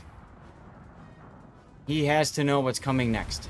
Actually, he doesn't beach. He manages to avoid the island just barely. Good seamanship, good seamanship. Completely hammers Luffy Chaw's Vaquelin. And there he goes. IRN with the first kill. Rato now trying to speed away, figuring green line torpedoes and figuring correctly. Rato doing a nice job there. So what he was doing was he was moving ahead at a half speed, and then as soon as the Vaquelin was dead, he punched it to full speed. And that's the power of propulsion there. Now, of course, he's using rudder shift, but you know. Fabio, we saw took a big hit earlier. I think that might have been the Giuseppe Verdi as well. Kima Schroeder getting some secondaries in on Fabio. Giuseppe Verdi secondaries on Fabio. Giuseppe Verdi shot, so he gets detected because he fired. They really want this North Carolina down as soon as possible. Need to write down this game. Technically, it's Surya and top. Even though IRN, I believe, is the higher ELO system rating. And Fabio goes dark.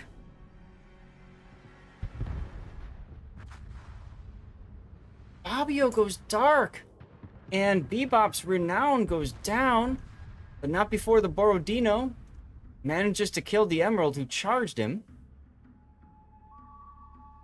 But that's oof. The Iwami took down two Surya ships. That's huge. Absolutely huge. As Dubios moves forward in the Borodino, he might take two Iwami torpedoes here if he's not careful. He's moving forward. Is he going to go fast? He's actually slowing down to go bow in. Now he sees the torpedoes, and now they hit. Ah. Pain. Pain.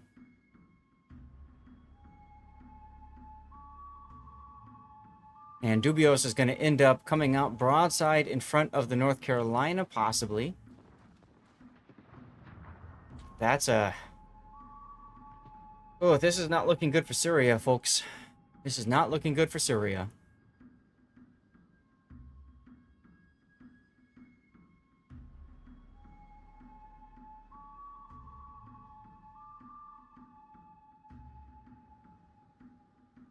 Borodino down.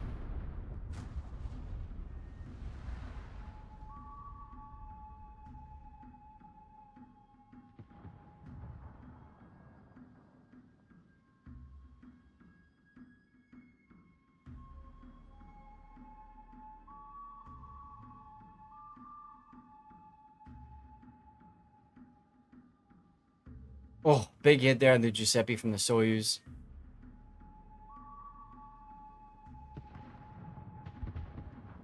Soyuz is going to go down, but the question is, can these two secondary ships come back? Now, Giuseppe Verdi, of course, has the smoke, which is available in 20-odd seconds.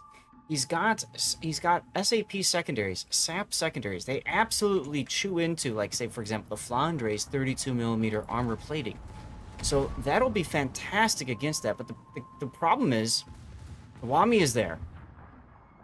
And I think, yep, Briakor dies before he can use his smoke.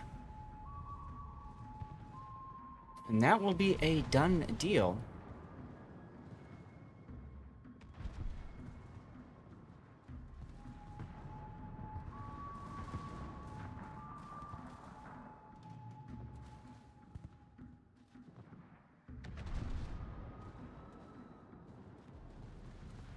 That will be a done deal. I still haven't seen our winner, so I will go ahead and do a draw at the end of this game.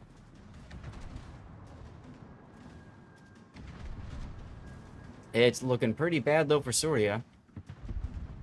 Matter of fact, I'm going to go ahead and preemptively give IRN first blood, first win. Ta-da.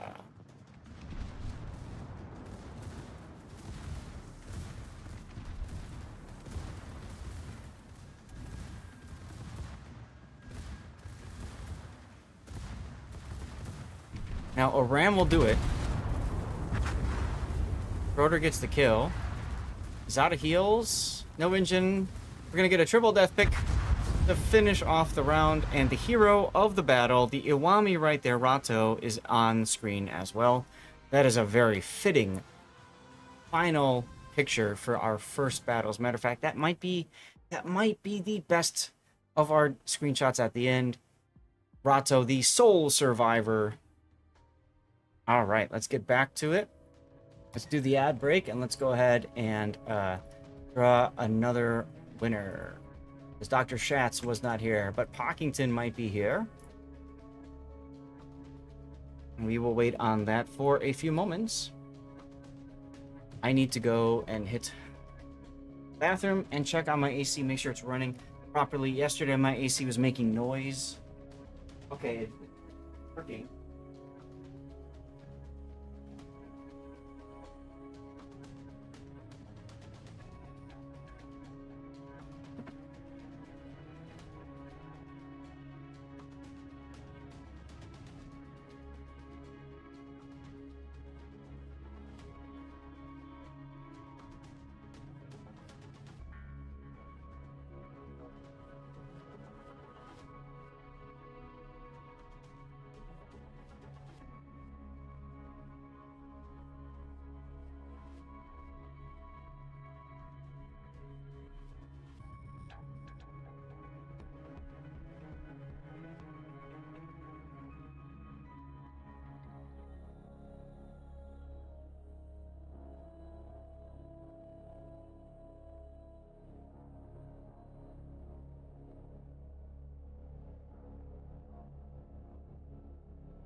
Okay, we're moving on to Polar.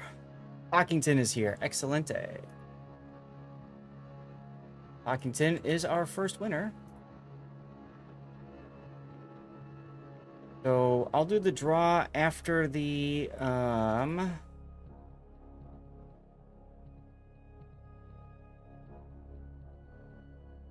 3 versus 1, not great odds. I agree with you, Ken. And how you doing, by the way?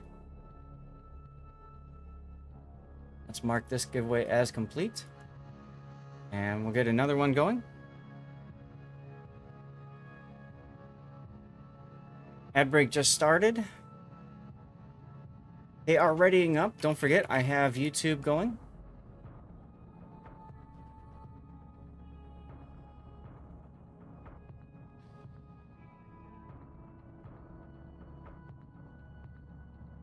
Hello, Ibua. Tumberos, Tazank. Zucaro JR. Hello, hello, hello, hello. Tumberos. Los Front Speedy Yam. And we're dropping. Zaria Mob, hello. Alright, here we go.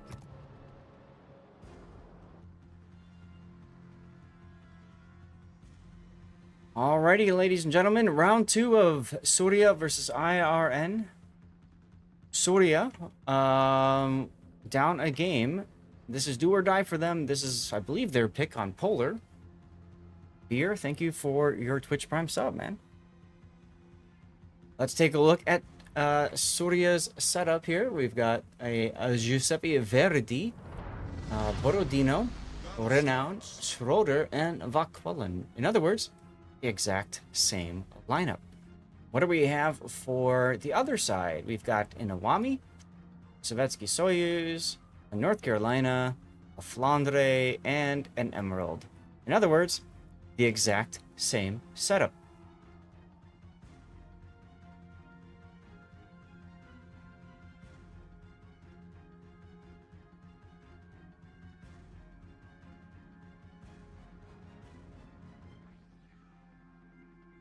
All right, let's go. Like I said before, this is a very small map. So, like, if the Schroeder gets detected, that's a problem. If the Emerald gets detected, that's a problem. Soyuz gets detected, could be a problem. The Renown gets detected on the edge of the map, that could be a problem too. Love to see what happens. Hawkinson sees it. Perfect. Hello, Smalcrow.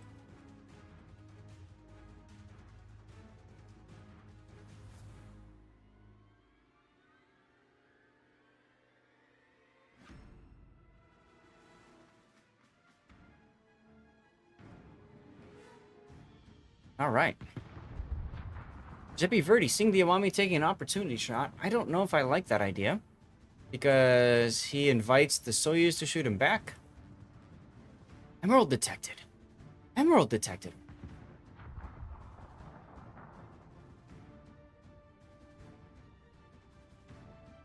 Fluffy chat just... Oh...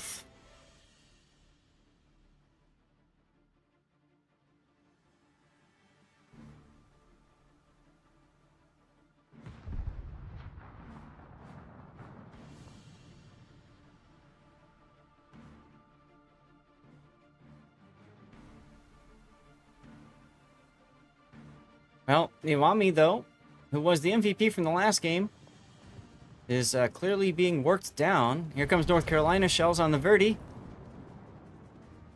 Decent hits. Very decent hits. Iwami shooting HE. That's a bow on target, so I guess I can understand that. Ryakor turns and fires a slap shot at Alfredo's Soyuz. Nice connection there. Very nice connection there. Now, I like Akima. If you look at Akima, he's actually moving farther south. He's going to look to pincer the Iwami. He doesn't want the Iwami to feel comfortable where he's at. Briakor putting himself in position to deal with the Iwami if he comes to the north. The big thing is Briakor's got to be ready to use that smoke. Akima will be detected momentarily. He fires a little early. I would have, if I was Akima, I would have waited until I was detected to fire, but okay. Because he fired early and he started turning early, he might... Nope, he's okay. He'll dodge the torpedo. Now's the part where the Verdi Briakor needs to... Okay, or just kill him. That's fine. I was gonna say get smoke and stuff, but nah, he doesn't need to do that. He can just go and kill him. Sure. Alright, let's back up and see what's going on for the rest of the map as Surya gets first blood, taking down the Iwami.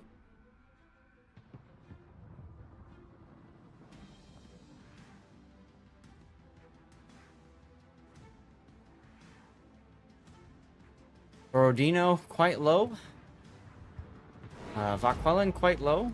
Giuseppe Verdi quite low, but he's got a heal available. Could start ticking soon. Why aren't you ticking there, Mr. Giuseppe Verdi? Anyway. Hello. The games are so quick. You might as well just start healing. Oh, big hit there on Akima Schroeder. Just as the smoke pain train starts up. Now, there's the heal. He should also... Oh, he doesn't have a plane available. Okay. Main battery fire off on the Soyuz, and they connect again. Good hit. Good hit. That does get him spotted, though. So Briakor has to deal with the fact that now he can be shot at by everybody.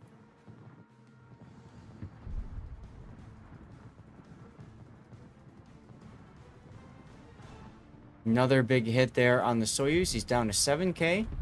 DCP active. Trying to hunt both of the Tier 9 battleships down. And they get the Soyuz with the Schroeder, Akima. But they've given up an awful lot of hit points for this. As Fabio continues to kite away. Battle ends in 5 minutes. Battle ends in 5 minutes. Surya is well in control of this. But the smoke screen is ending, and that's going to cause some shifts. Ooh, Gomez spotted. Giuseppe Verdi shots out, and... Niente, almost. That was, eesh. Nope.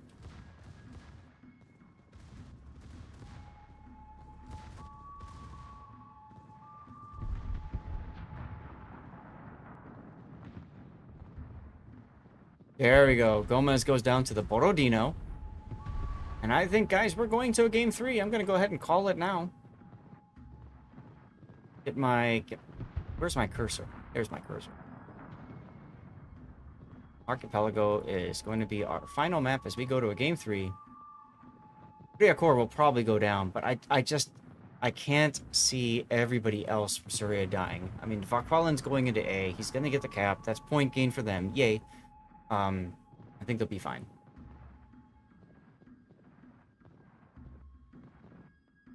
Silverstorm called off to go deal with Bebop's Renown.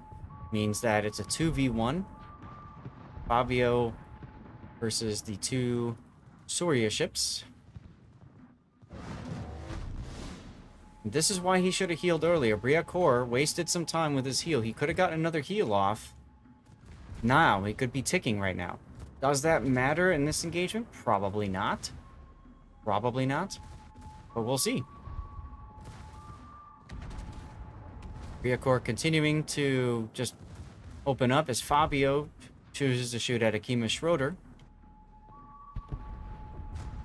And clean up aisle 5 as we're about to get to a blowout, but nope, it's not. As the Flandre, Silverstorm decides to stick his nose up the Renown's rear for a ram. What a game 2. Utopia doing a great job of assassinating Butopia. Don't you love it? Don't you love it? How are we doing on ad time? I'm gonna go ahead and do I need to do another one? Let me think about this. They're probably gonna run pretty quick, and then we'll do an ad after. I think that will be the way to do it.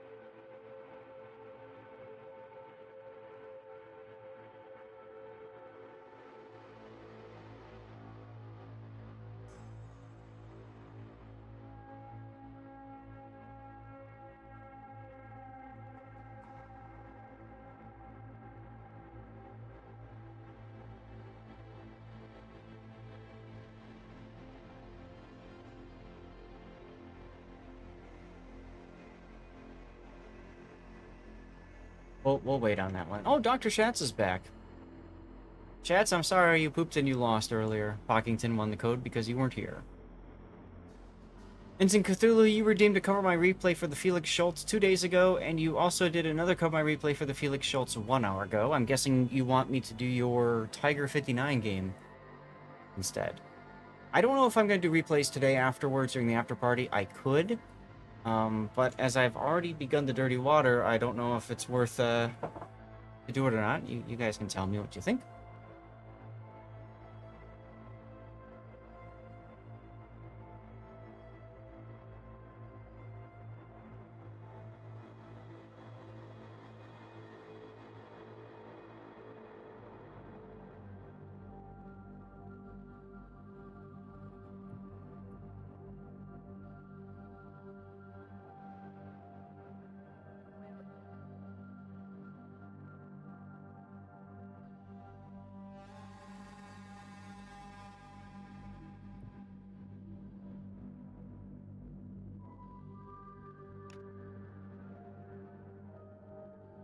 Some confusion about which team is which spawn, so unfortunately that slows us down a little bit.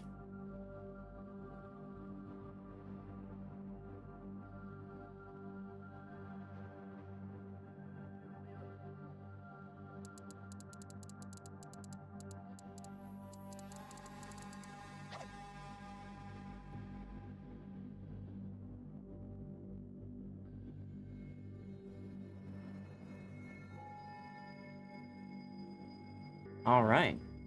Looks like we're about ready to start, y'all.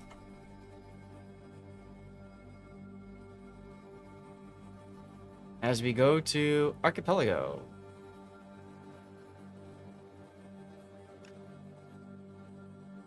Hello, Prior Sis. Papa Gomez, last person to ready up. Gaelic, good morning. Or afternoon. Afternoon, I think, for you at this point, where you are.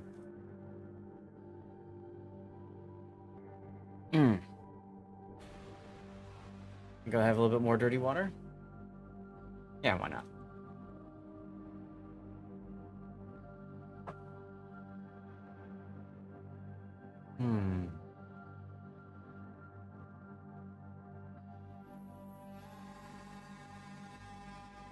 And we continue. Yeah, I could have actually got the ad break in.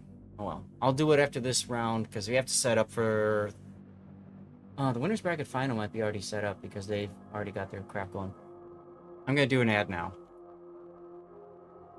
So I don't know what they're doing.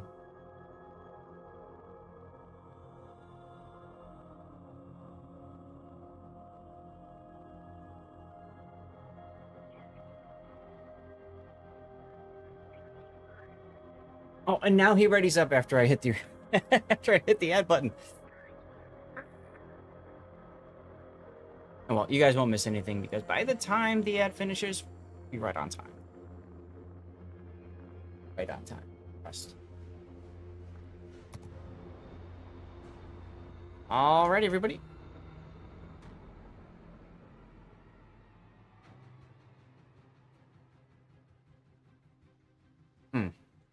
Help if I had the right spawn. There we go. All right, ladies and gentlemen, boys and girls, here we go with the Game 3 of Soria versus IRN. Do or die for both teams. As Soria brings with them Giuseppe Verdi, Borodino, Renown, Schroeder, Vaquellen. In other words, the exact same lineup. And IRN brings with them Iwami, Soyuz, North Carolina, Flandre, and Emerald. In other words, the exact same lineup.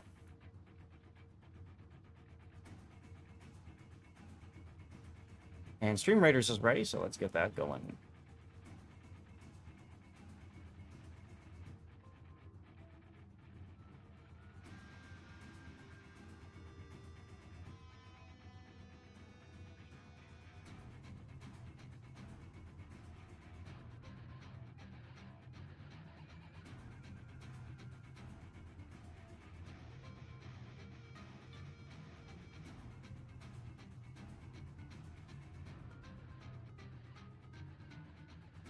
All right. Verdi and Schroeder looking like they're going to combo it up again. Borodino going to sit in the back again, and Renown Vaquellen going to do whatever they can. And then on the other side, we've got Iwami going by himself. Oh, showing broadside. This can be problematic. Oh, 10K. Could have been a lot worse. North Carolina, this time not sitting in the back. He's actually moving very, very aggressive here. Soyuz detected broadside 2. Flandre over on the other side of the map. Let us continue. As we move on to a loyalty super boss chest, I think, for Stream Raiders, for those of you who care. Papa Gomez is going to back himself into the beef cap, probably going to smoke. Speaking of smoke, Giuseppe Verdi smoking very early.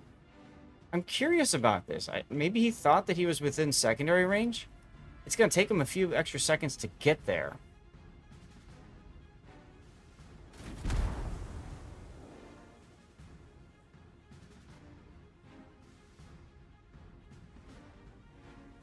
And Iwami goes dark because the spotter plane is currently orbiting the wrong way. So that's a wasted smoke for Briacore, unfortunately.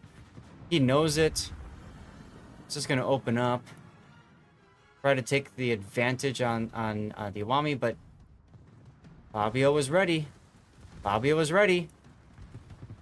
Oh, it's a decent hit at this stage in the tournament. That's about as big as they come most of the time.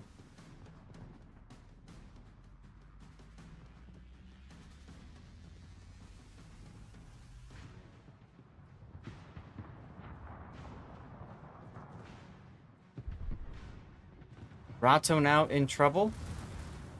Secondaries have finally caught up. Continual North Carolina salvos coming in. Another decent hit on the Giuseppe. Briacore.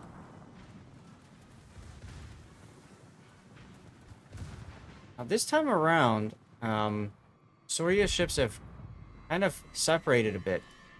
It kind of makes sense, because the Schroeder can try to get the cap.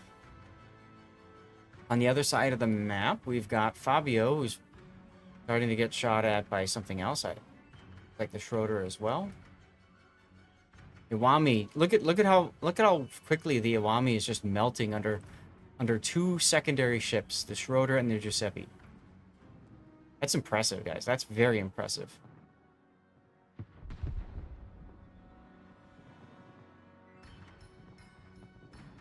And final salvo, pretty big on the Giuseppe because he turned early. He should not have done that, but he did, figuring that would be a dead Iwami, and because of that took a lot more damage than he should have as he made the turn.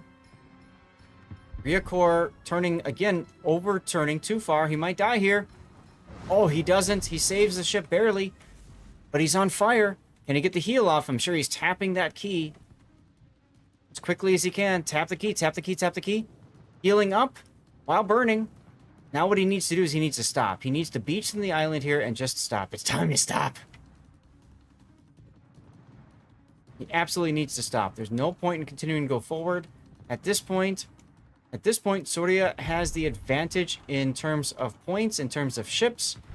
Ryakor decides he wants to be shot at. He's going to take an opportunity shot at the North Carolina and probably die here. No, but that heal was completely wasted now.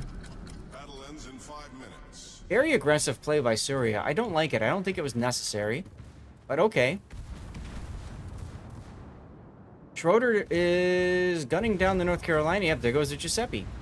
That was unnecessary, but okay. They're going to kill the North Carolina.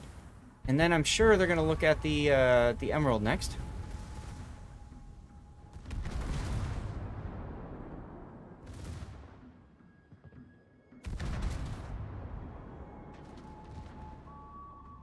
Big hit there on the Emerald. Papu Gomez in trouble.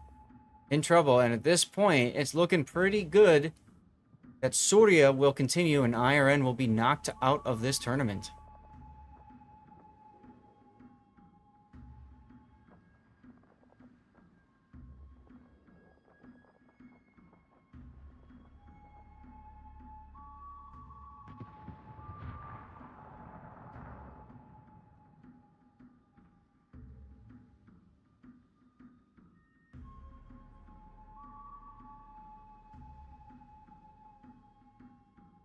Luffy is now putting himself in a position to YOLO charge the Soyuz.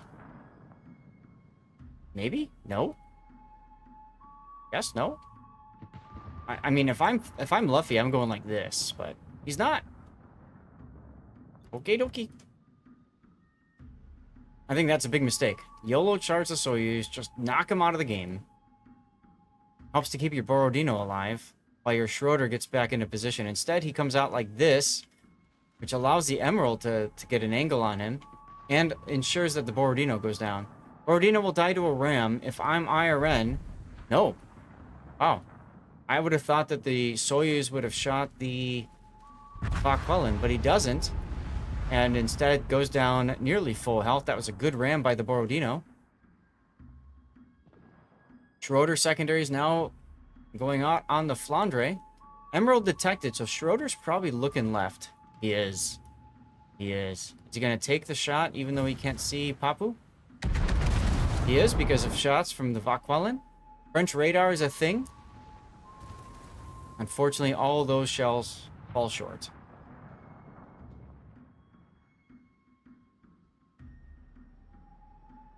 Regardless, it's going to be pretty hard for IRN to come back from this at this point. Quite the deficit.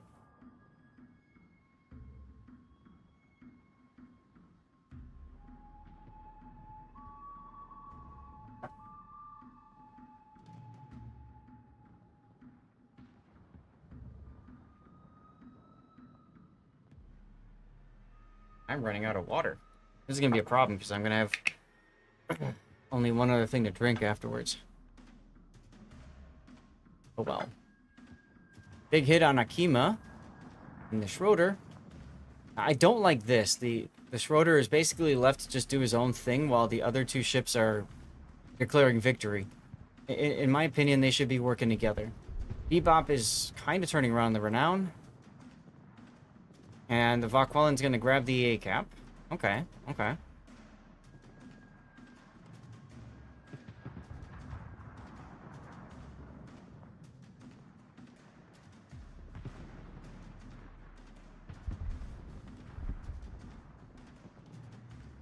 Some hits there on the Flandre.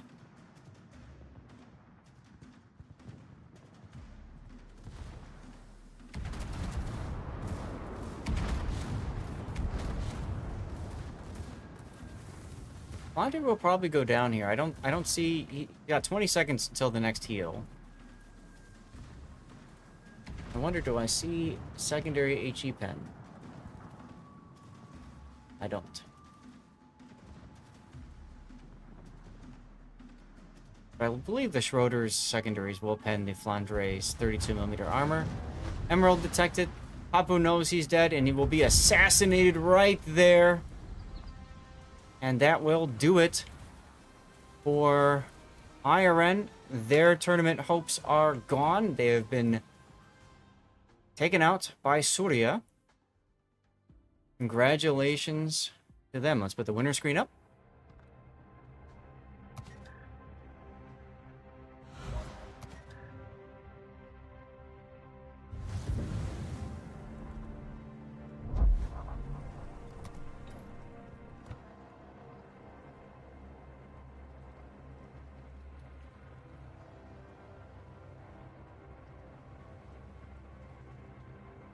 All right, Joe. It's going to take a little bit of time for us to figure all this stuff out.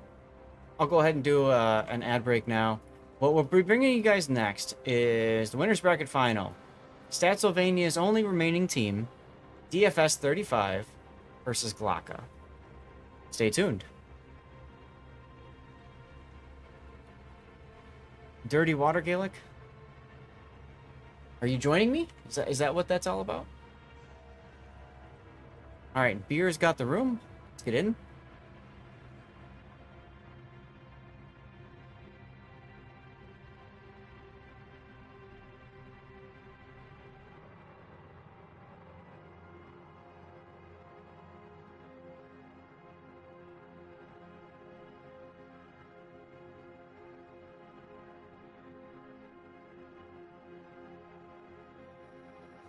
There's some drama I'm catching up on in Discord, guys. It's good stuff.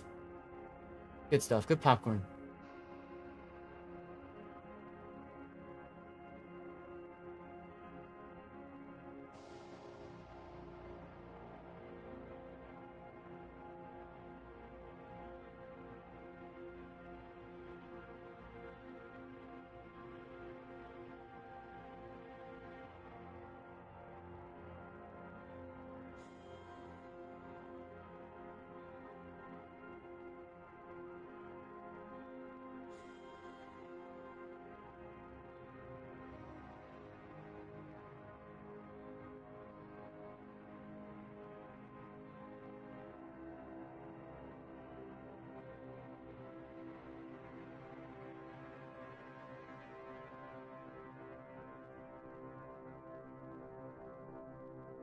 Question about Commander Skill Demo Expert says it grants 15% explosion radius to all munitions except for depth charges when attacking subs. Does that mean they have 50% greater radius when dealing with the minefields? Probably not. But either way, not extremely necessary. Okay. We have ourselves a map rotation. Reset, reset, reset. This is EFS is on the top. EFS 35 and Glocka. Okay.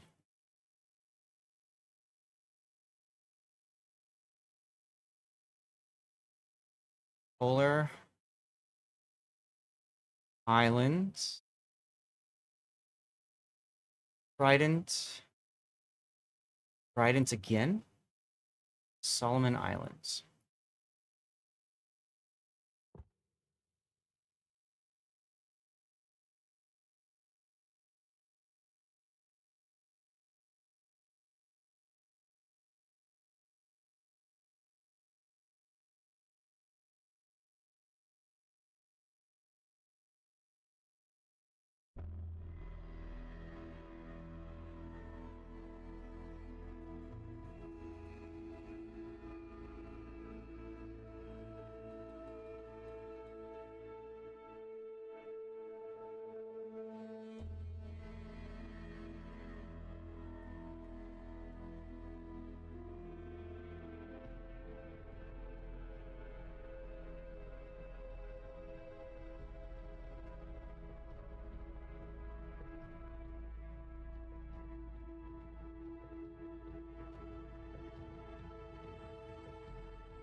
Okay.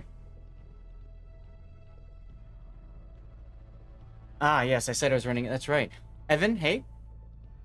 Everybody's ready to go. So, I will hydrate. Thank you for the reminder, Wolfie. Good thing I read the, good thing I did the ad break when I did, that's for sure. Okay, so I think we're going to reverse spawns to start. We are indeed. Let's go.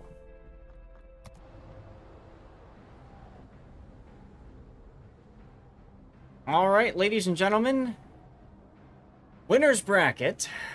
This is Blaka from Bootopia in the green versus EFS 35, which is Statsylvania in the red. Action stations. Whoever wins this best of 5 moves on to the grand finals, which is a best of 7. Whoever loses this gets to go and fight Surya in the losers bracket, who we just saw play.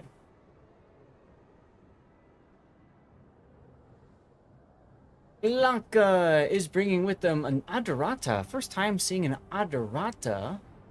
Japanese tier 9 sniper-ish, battlecruiser-ish battleship of, I don't know, I never liked it.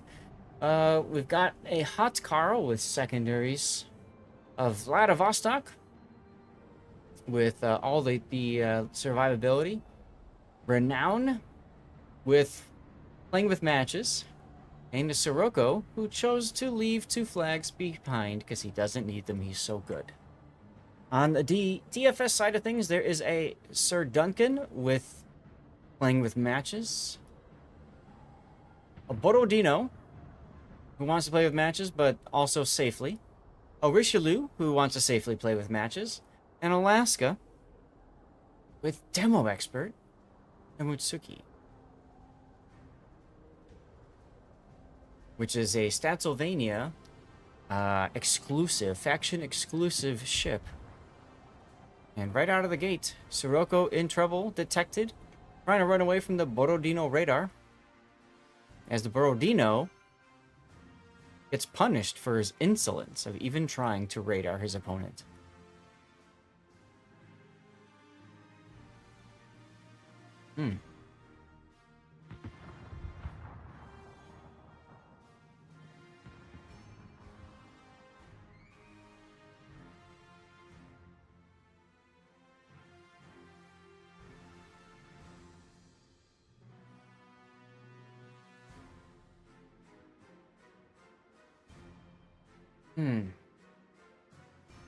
Not much to talk about as both teams are being very, very cautious with their positioning. Pretty much everybody's bow forward or behind an island. Take a look at the Alaska's position behind an island there. At the Renown's position behind an island there. Mutsuki detected. Sirocco getting in on this. Adorata getting in on this. No, he's shooting at somebody else. Curious. I would think the Adorata would want to shoot the Mutsuki. Sirocco shoots the Mutsuki, uses his reload booster, but gets hammered by the Richelieu. And might even take a torpedo here. Oh. Los. Los.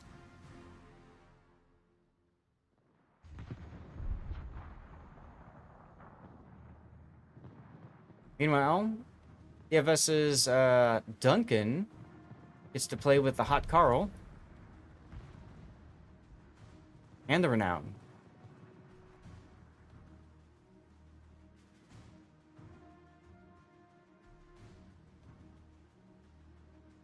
Meanwhile, Glaka's Sirocco is extremely low health. I don't think he can afford to make another play for C. So he's just going to dump some torpedoes and move on as we go and take a look at some really cool planes that are flying through this map. Aren't planes cool? We see trains on the big race map, and now we've got planes on Polar. That's cool, huh? Look at that. Once again, Wargaming's art department slays. Anyway, we should probably go and look at what's happening in the battle that we totally care about. And Hot Carl is on the border, trying to not die to the Duncan. Good morning, Puddin'. I even fixed your picture and everything. I put the doggos in for you. But then when you forfeited, you know, the casting, I just changed over to just me.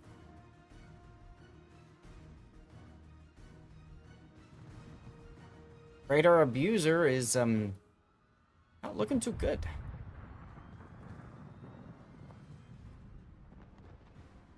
$7K left on him. Alaska left the island. Interesting that. 3.5K left. As the Sirocco goes into the B-cap.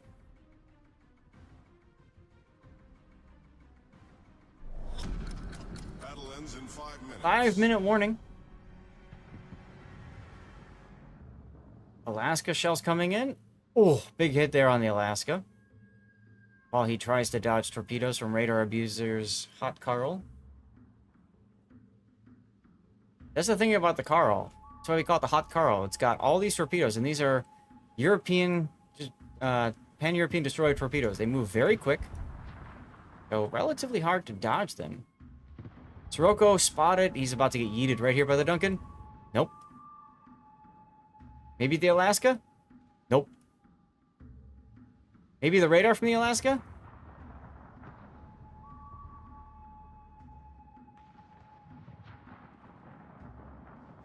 Sappy JJ finding some refuge at the island at A. Sirocco, knowing his days are numbered, finally goes down to the Duncan, who takes Hot Carl torpedoes. What was I talking about earlier with those torpedoes? Very, very difficult to dodge. However, he does come out and have the opportunity to shoot at the Renown's rear. Trying to heal through the flooding. He DCPs. He has no idea that additional torpedoes are coming his way from the Sirocco. He is backing up, though, so he will dodge all those torpedoes. And Sappy JJ's Renown is dead. EFS 35 looking very strong here in our first game with 2-ship lead over Bose Glaka. However, more Hot Carl torpedoes coming in, and they finish off the Duncan. And Glaka's Vladivostok might be next, though. He's also quite low. And that leaves only the Adorata, Admiral Ikea, who, frankly, I haven't seen do too much. Maybe I think he might have been the one that slapped the Alaska earlier. But, I don't know.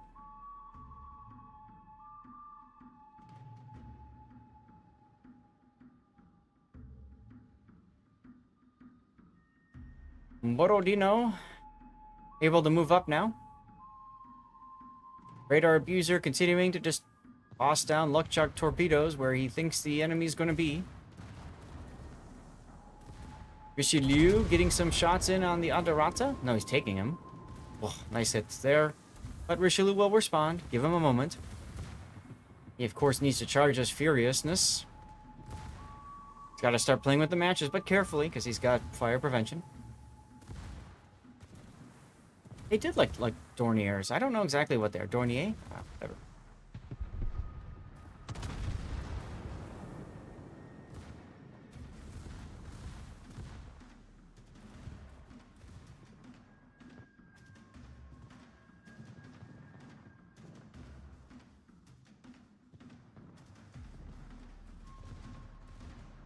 Radar Abuser at 120 hit points. He's still alive. He got a torpedo hit on the Alaska.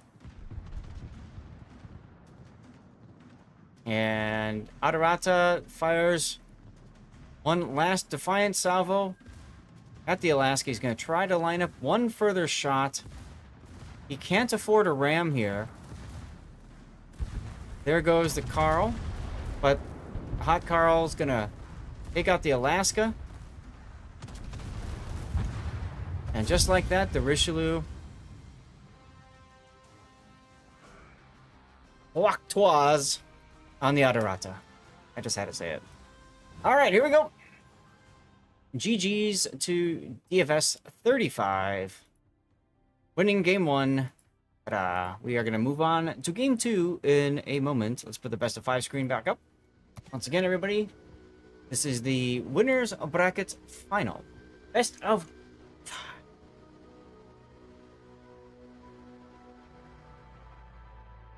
I'm going to use this opportunity to go and hit the bathroom for a second. I will be back shortly.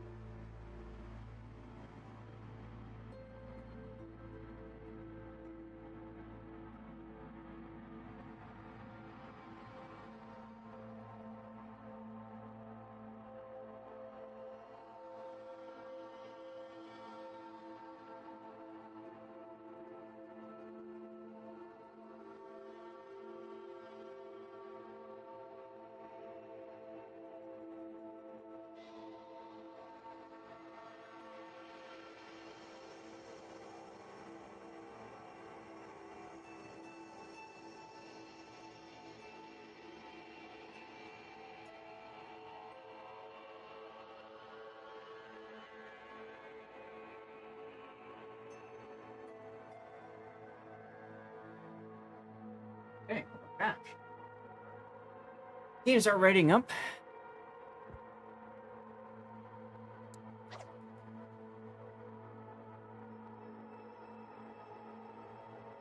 And you're welcome to join me, by the way, if you want. Let's get into the next round. These teams don't want to screw around. We're gonna be done with this. You know what? It might be a good thing that we did stage 4 yesterday. Actually, now that I think about it. All right, we're gonna go to regular spawns.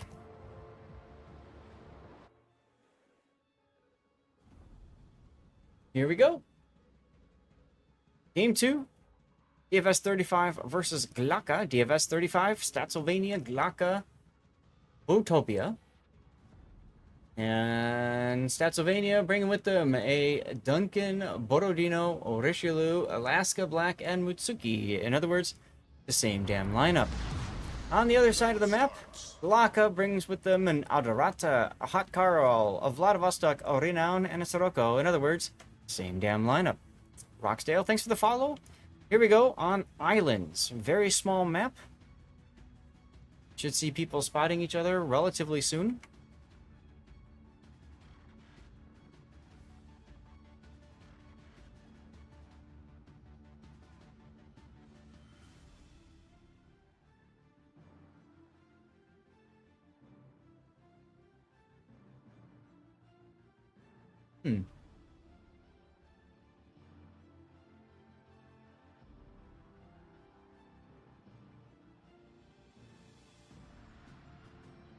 Borodino spotted. Adorata puts the plane up. Decent hits. Not enough, but decent. The Adorata has a inherent bonus when it puts up the spotter plane. So when you're playing that line of ships, that's the Japanese battle cruiser line, you need to train yourself to put the spotter plane up whenever you want to hit something and be super accurate with those shots. So it's really helpful against broadside targets that are not really moving much. Also good against bow-on targets that aren't really moving much because you can really plan your shot. People who love shooting battleships love this line because it's so accurate. People who don't enjoy shooting in battleships hate that line because it's so accurate. Personally, I was never a fan.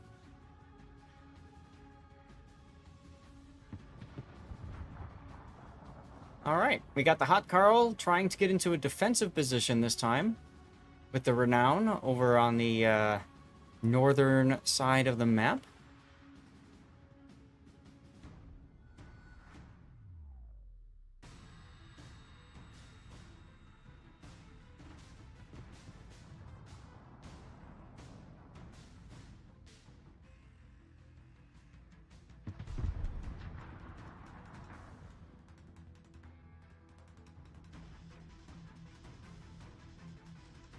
Radar Abuser takes a decent chunking there from the Duncan.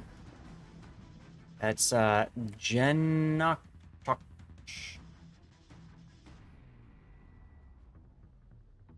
Meanwhile, IWAX moving into the B cap for Glocka, along with CFNITYRLY in the Sirocco. Radar Abuser continues to be hit from long range. I really like how they're smacking the Hot Carl at range. That's exactly what they should be doing to try to take it down. Hot Carl also has torpedoes, like we've seen in the past couple games. But because they're battleship-mounted torpedoes, they, of course, can be taken down. As a matter of fact, as you can see, the Hot Carl has lost permanently one of its torpedo tubes. Possibly the reason why it's turning to the other side. But he only has 807 hit points left on one of those torp tubes. So, might see that torp tube go down pretty soon. As Duncan takes a Hot Carl torpedo and shoots at IWAX's Vladivostok. Admiral IKEA's Adorata. Quite low, pretty early in this game.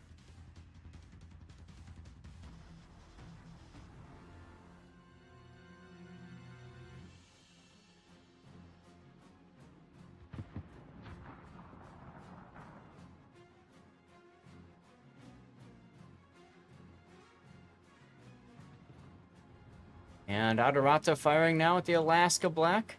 Bow in with this. Look at how tight those shots are. How tight those shots are. That's what it's all about.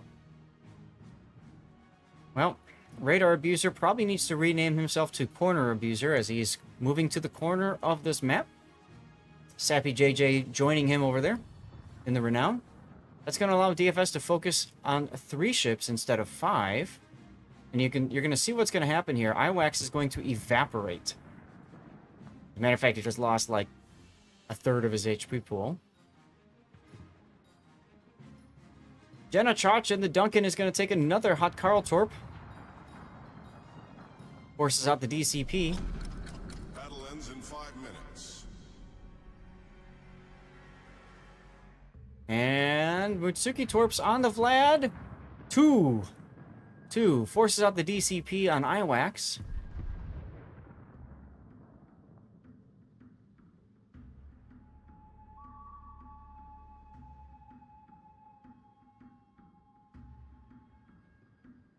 Cthulhu brings up a good point. Yes, you can also use the spotting aircraft to change your angle approach like normal.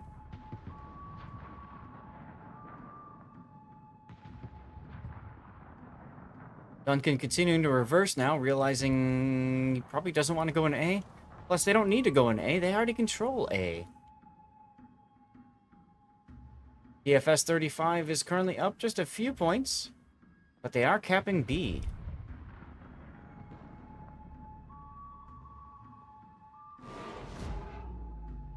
Mitsuki spotted momentarily, forced to smoke.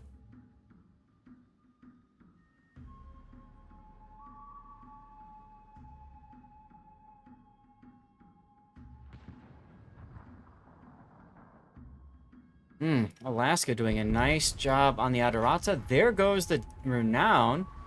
Sappy JJ being worn as a shield for the Hot Carl, Radar Abuser.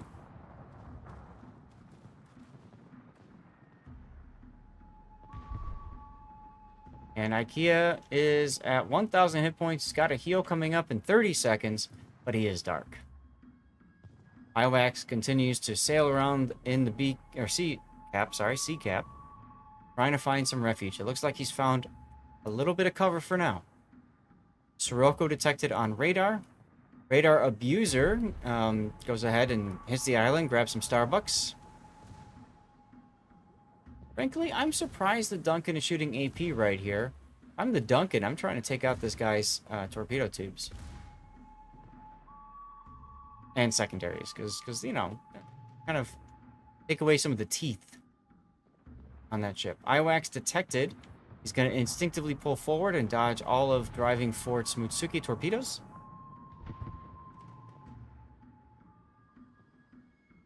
Tight like a tiger. Rawr.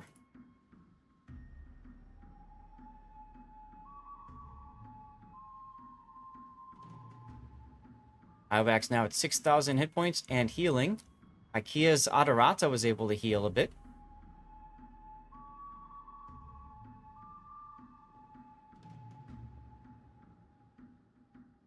Oh, that's Cloud that was shooting AP into the hot Carl. I see that now. The Duncan is coming around. I don't like this decision. Adarata goes down. I don't like Cloud's decision to move forward because he's going to put himself in a broadside position to Iwax's Vlad in a moment. AP from the Duncan does nothing. AP from the Richelieu does nothing. AP from the Vladivostok will do everything in just a moment. And he knows it too. He's turning. See, Cloud is turning.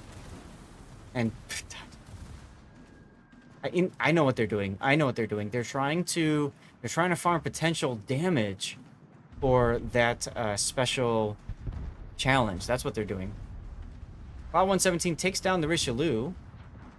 And his butt secondaries are now just doing the thing. And Duncan gets hot Carled for the last time and goes down.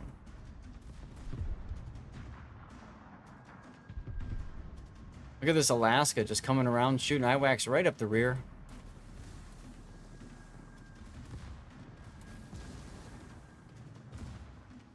Cloud takes Sirocco torpedoes. And that's a dead Vladivostok. Alright, well, DFS 35 is about to go 2 up over Glocka. Remember, this is a best of 5, which means we could be done after this next game, y'all. Let's go ahead and put those things in there.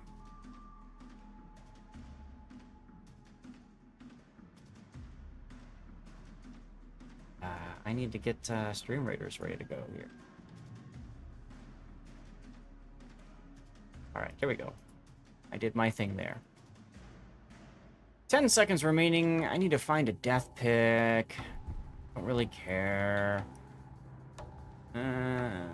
Guess I'll use... I am fine, whatever. Let's get a shot of the hot Carl sinking. That'll work.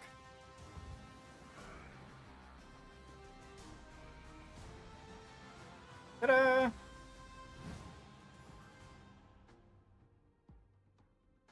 Alright, let's go back to our best of 5 screen.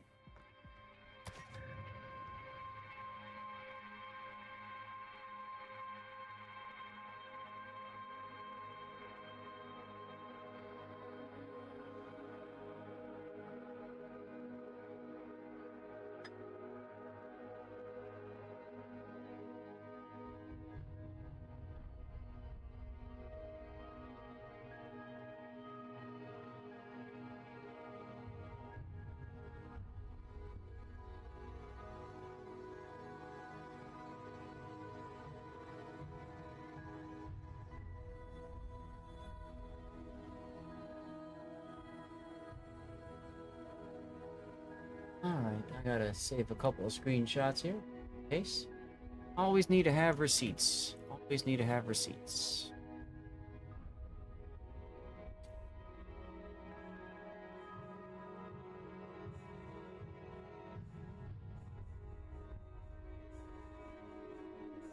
Ah, there we go.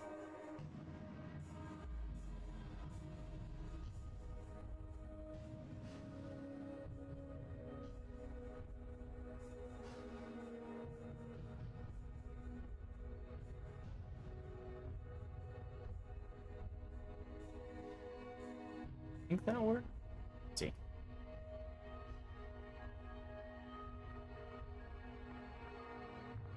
It worked.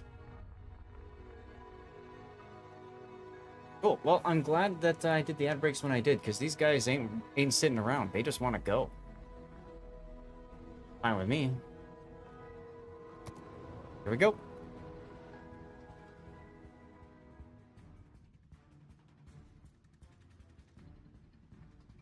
Okay, ladies and gentlemen, Glocka versus DFS 35, Game 3, Winners Bracket Final. It's a best of 5, which means if Glocka wants to win, have a chance of staying, I should say, in the Winners Bracket, they need to win. If they lose, they will face Soria in the Losers Bracket Final. That comes up next. Let's take a look at the builds. Glocka, Ringen, Soyuz, Hot Carl, Renan, Alaska, Black, and Soroko without 2 flags. I'll just hover on this for a few more seconds so I can trigger Puddin. Because he doesn't want to come and hang out with me in CoCast. Probably part of the Botopia Statsylvania collusion earlier. Anyway, on the other side, we've got DFS 35 with the Duncan, Borodino, Richelieu, Alaska Black, and Mitsuki. Same builds. So here we are, Trident. If this game moves to game 4, guess what? More Trident.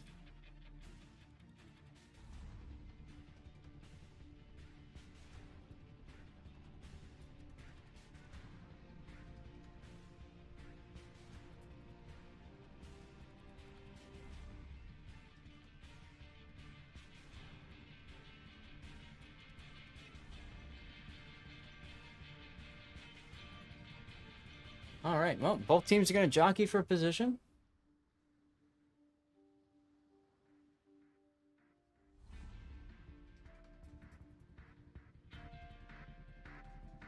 Yeah, guys, after this round, we'll go ahead and...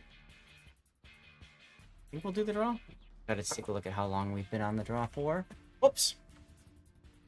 Sorry, when I try to tab out, sometimes the mouse likes to sit there, and oh, you saw what happened. Yeah, we can do the draw after this series, okay? After this match is over. So either after this game or game 4 or game 5, depending on the situation.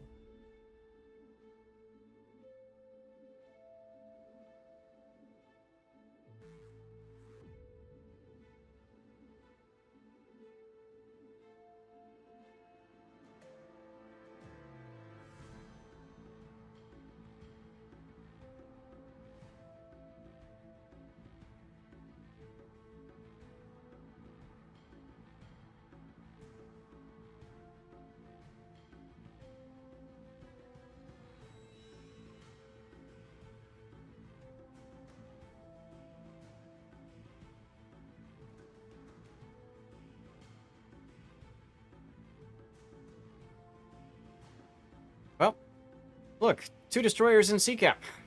Totally don't see this in random battles. Alaska radaring.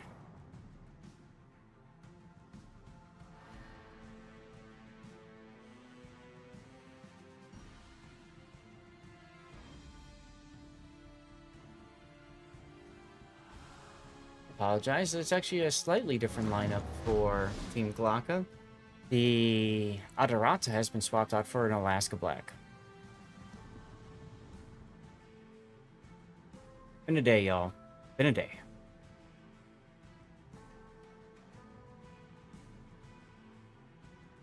Not the same without Puddin's calling. Hey, that's okay. It happens.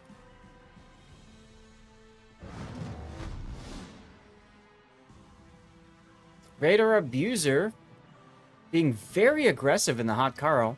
I'm gonna see if he gets. Let's see if he gets around the Richelieu and torps him. I think if I'm Cloud, I'm just gonna take the ram. I think that's the way to go. Driving 4 just got slapped. No. Richelieu wants to take the torpedoes instead. That seems like a big mistake. Okay, he takes the ram. That could have been a huge misplay on the side of DFS 35.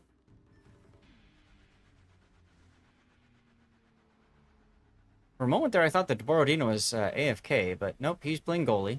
That's fine. Driving Fort, very low health in the Mutsuki. He's going over to B-Cap. He's going to grab it.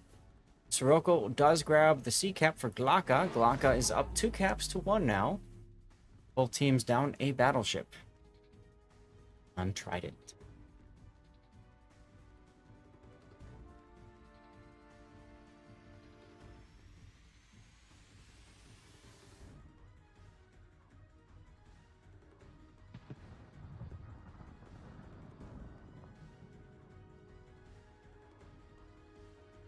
Well, Borodino radars to pick up the Alaska Black IWAX.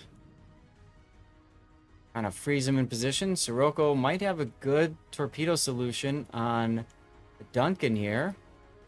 That's Janachachach. Chachachach takes what, 3 or 4 torpedoes? Oof.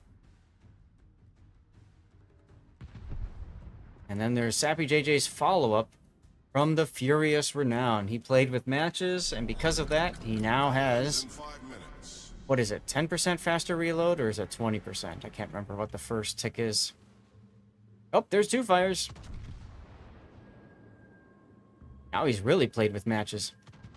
Side note, I'm surprised he's still firing AP. I thought he would have shot HE, knowing the Sirocco forced a DCP on the Duncan. But okay.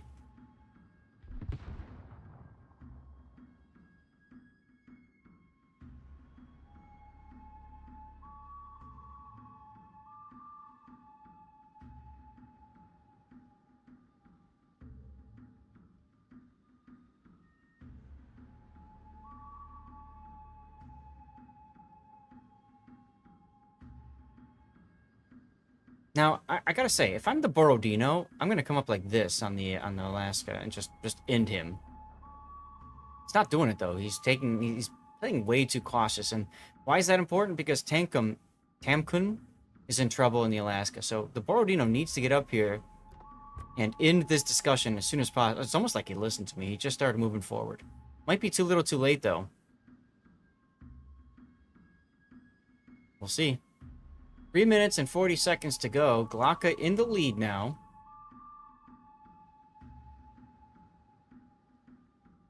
Sirocco detected on Tamkun's Alaska B radar.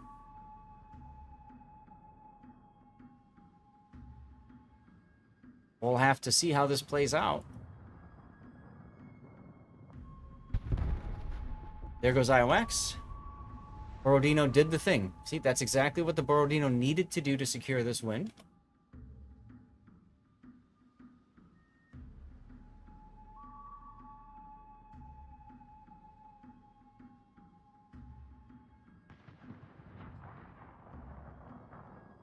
Money torque coming from the Duncan on the Sirocco, just misses. Gunachach tries to get the shot out, misses the torpedoes. And this is going to be an execution. Fantastic moment there for Glocka Sirocco. That is well worth a clip. If anybody's looking to get in on this clip competition, because he just got 2 ships for the price of none. He survived. He survived a fantastic... Nope, he died. Still, a fantastic drive for Glocka Sirocco. And that helps to even up the score. It's going to force Glocka's renowned Sappy JJ to start getting into the battle. Admiral IKEA has shots on Tankum's Alaska. Not enough. And Glocka still holds the driver's seat. They just need to hold on for 2 minutes and they will force a game 4. Brilliant play by that Sirocco.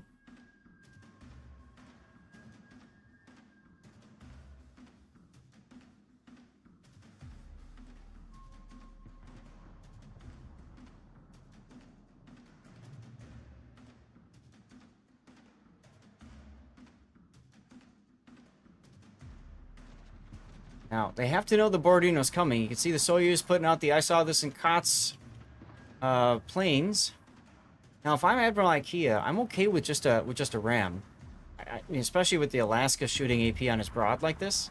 A ram is probably preferable than failing a drive-by. Now, the Borodino doesn't have the strongest of armor, as you can see. Got like cruiser armor on the bow and stern, so it can be penetrated very easily in the front. So let's see if IKEA is going to go for the drive-by or if he's just going to go for the slam. Honestly, like I said, just going for the ram is all he should be doing. Sappy JJ coming out broadside in front of the Alaska, but the Alaska's not paying attention to him. 43 seconds to go. IKEA decided to take his eye off the ball and look at the Alaska. He's going to do one final defiant salvo on the Alaska, who's showing him quite a bit of broadside right now. Oof, does damage, not enough to kill. IKEA, though, able then to put his eye back on the ball and just ram this Borodino in the front. That will end this game with 20 seconds to go, 17.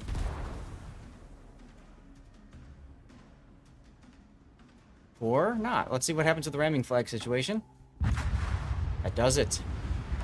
And we have ourselves another ram. That was 2 rams in this game, both by low health battleships ramming much healthier battleships and taking them down. And it looked like the Alaska blew up in the background too. Could have had a triple death pick. Oh well. Alright, Glocka showing that they are not out of this yet. Stay tuned for game 4. Are you not entertained? Guess what, guys? We're going back to Trident for game 4.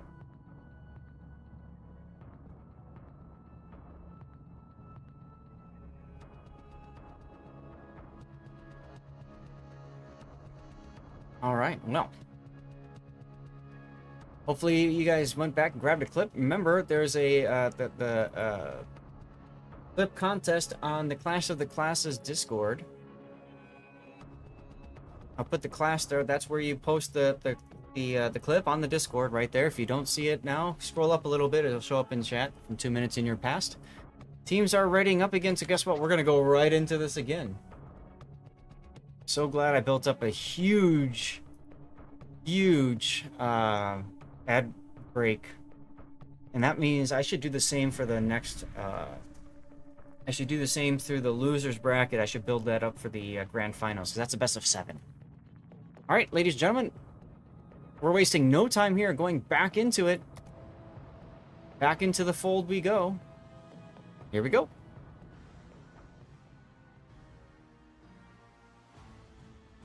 Well, Glocka DFS 35 meeting again. Doing the same thing, playing the same ships. At this point, do I really need to show you the builds? I guess I will. Oh. There you go. There you go. Done.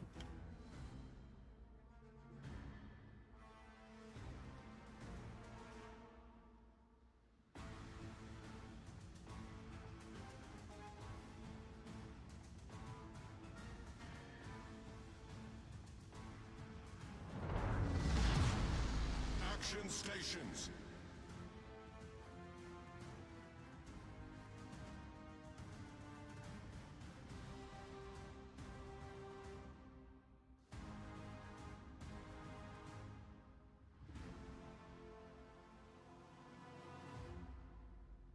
All right, people. Game 4. Will Glocka tie it up at 2-2? Now, those of you that know me with my casting history, my preference is always to get to the last game. A game 5, a game 3, a game 7. That's my preference. So, we'll see what happens. A reminder, this is Statsylvania's only remaining team. Utopia still has Soria in the background. What is going on with my frame rate? Okay, well, whatever.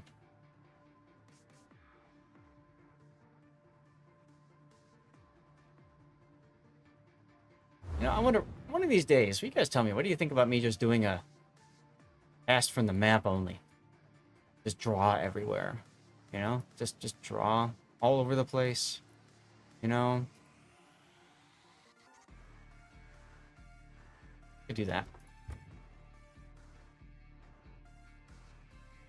Richelieu going for the same place. Hot Carl going for the same place. Like everybody's doing the same thing they did last game. Except the Duncan. The Duncan is being a little bit more cautious, I think. Okay.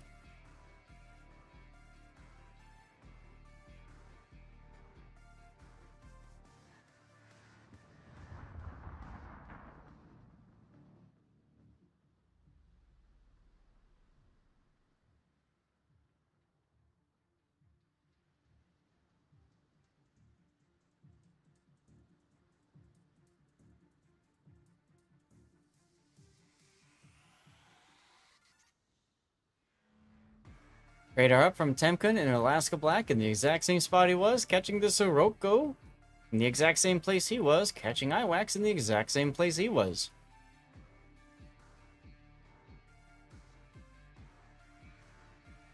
Once again, Radar Abuser is moving up, although this time it looks like he's not interested in going past this island.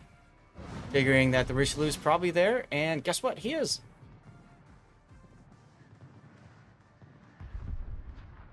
Radar Abuser knows that this Borodino is a big threat on this flank from the last game.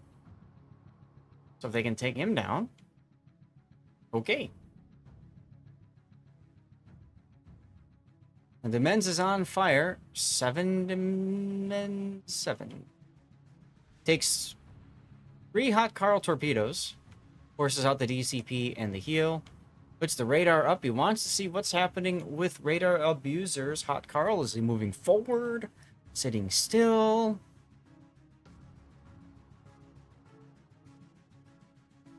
As the Duncan has been called back from his fishing expedition and now he is heading north.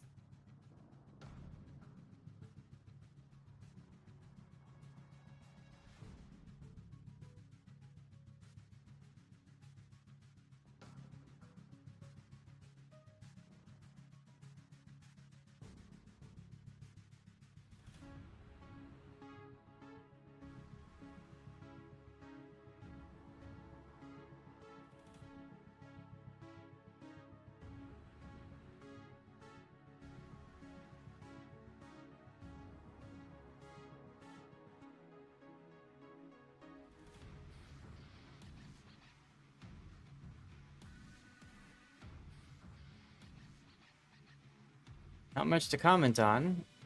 Oh, actually, there's one thing. Tamkin's Alaska Black moving forward, being very aggressive here. He's going to try to go into the B cap. Try to break the stalemate between B and C. Radar Abuser coming out again. Gonna hot Carl Cloud's Richelieu once again. Is Cloud gonna go for the ram? I think it's too late. I think he's gonna take hot Carl to the face. There's one that forces the DCP. There's two. Almost gets the full kill. He's going to come out and he's either going to finish it with the other side of the torpedoes or Iwax's Alaska Black is going to finish it. He's going to finish it with the other torpedoes. And Cloud goes down.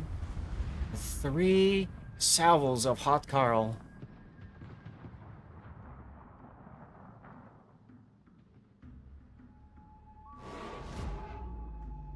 Unfortunate to see Cloud go down like that.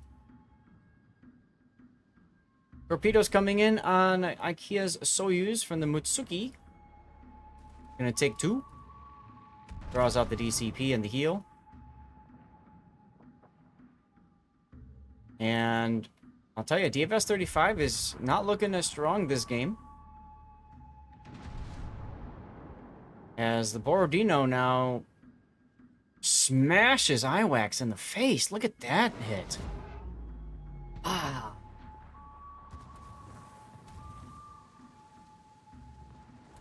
But wait, Radar Abuser's not done. He's turning his hot Carl around, and he's gonna show up and hot Carl in the face again.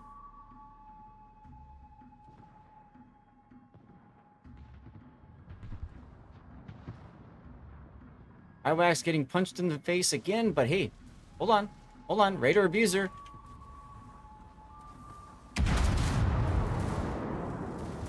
Radar Abuser coming up. There's the torpedoes. He's gonna hawk twa all over this Borodino. Dunzo.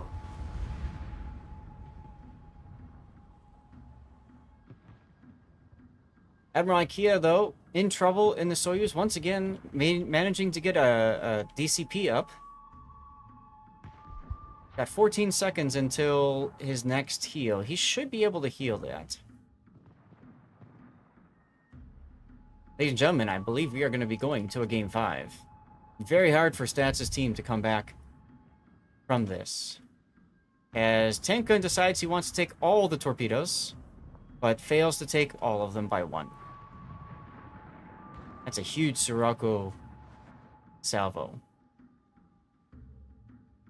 Alright, I'm going to just preemptively do this.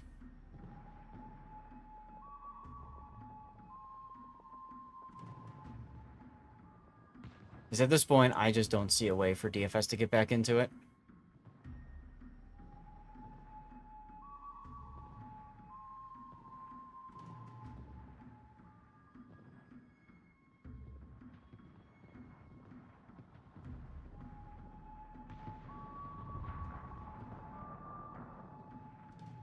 Notch in trouble. Alaska in trouble. This game is over. Sirocco getting really good mileage out of those torpedoes, considering it's not really necessarily known as a torpedo destroyer. Driving Fort going to deny me of 3 death picks in one shot by smoking up. He's going to make Inky. Honestly, if I'm the Sirocco, I'm just going to go kill him. Okay, well, Mutsuki does manage to save his Starish and flood out the Soyuz. Here comes the assassination. For now, I'm dumping torpedoes instead of using guns. Just shoot the guns. There you go. Oh, oh, oh, oof. Driving Fort completely saves a star here. That's got to be his, like, what, 3rd kill? Continues to run around like a greased Scotsman. Sappy JJ starting to pull forward, running away just to be safe. And that does it, ladies and gentlemen. The carnage at the end of this battle was insane. In the membrane. Double death pick. Let's go. And we're going to go back to our best of 5 screen. Because guess what? We got one more game ahead of us. And I love the fact that we don't have icons for or logos for either team, so y'all have no idea who won which game. You're just going to have to guess.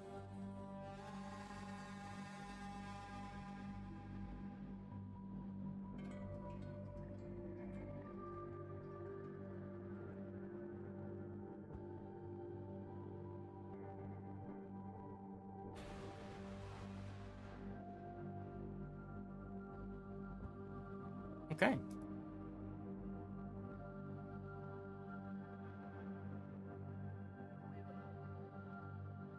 And it looks like they're trying to rush him in again. Jeez. Okay. They really want to... If I'm DFS, I'm taking time. I completely agree with DFS there. Take some time. Think things through. I mean, I think that's the smart play.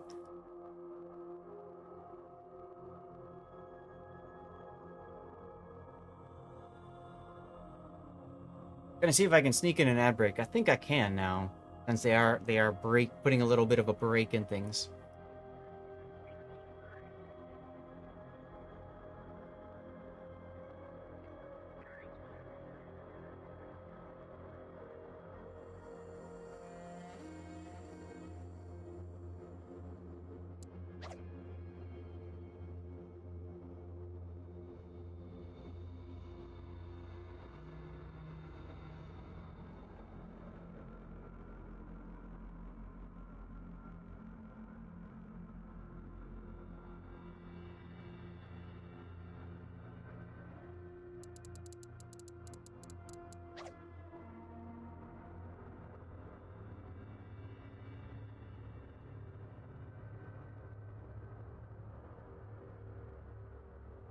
Okay, here we go. Ad break.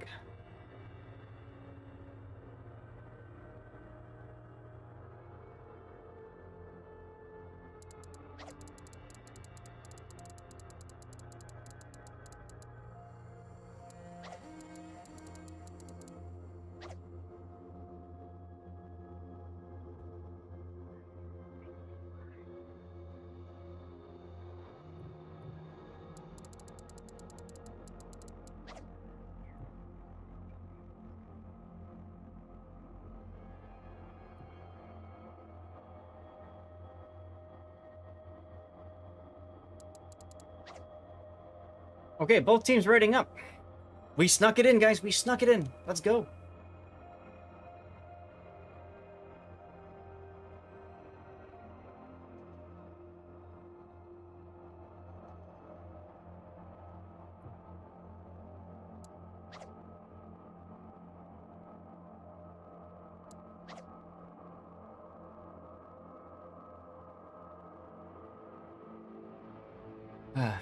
Cheers, everyone.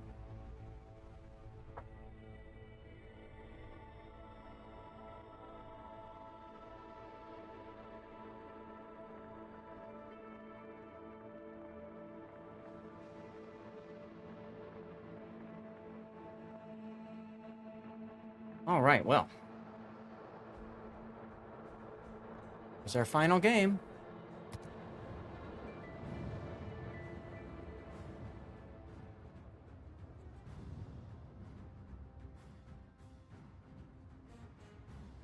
All right, ladies and gentlemen, the final round of the winner's bracket. Clash of the Classes Season 8. It's been a best of 5. DFS 35 won 2 in a row to start. Glaka came back to win 2.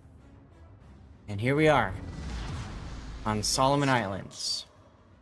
So DFS 35 bring in a Duncan, a Borodino, a Richelieu, an Alaska Black, and a Mutsuki Suki. Same lineup. Blanca has gone back to same lineup. Soyuz, Hot Carl, Renown, Alaska, Soroko.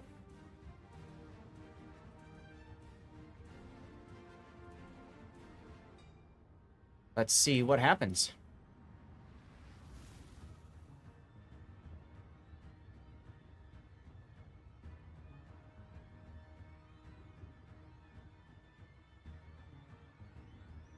Interestingly enough, DFS's Mutsuki has chosen to abandon the A cap. I believe the Borodino by himself. I'm surprised that they didn't just early radar. That might be coming soon, .tm. You can see the radar lines as they are. So Blaka will probably come away with the A cap, and this Borodino is going to try to hold off the A cap by himself against a Sirocco and a Carl. I just don't see that. I see that the Hot Carl just doing the thing all over with the Borodino's face again, like what we saw earlier.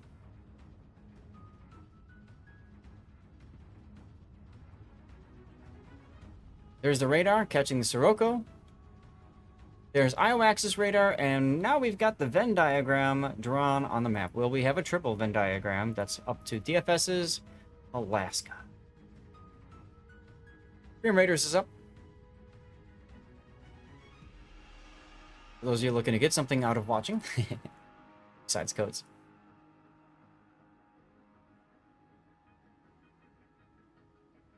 Interestingly enough, the Carl has decided not to go and yeet himself against the Borodino. Surprised about this. Radar Abuser instead going into the middle of the map? Question mark?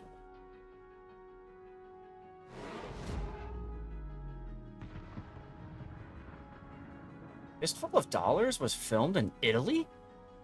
Wow, guys, today I learned something. Today I learned something. Iwax in trouble. Being forced back. Iwax, one of my viewers, was part of my team for Team League the last season.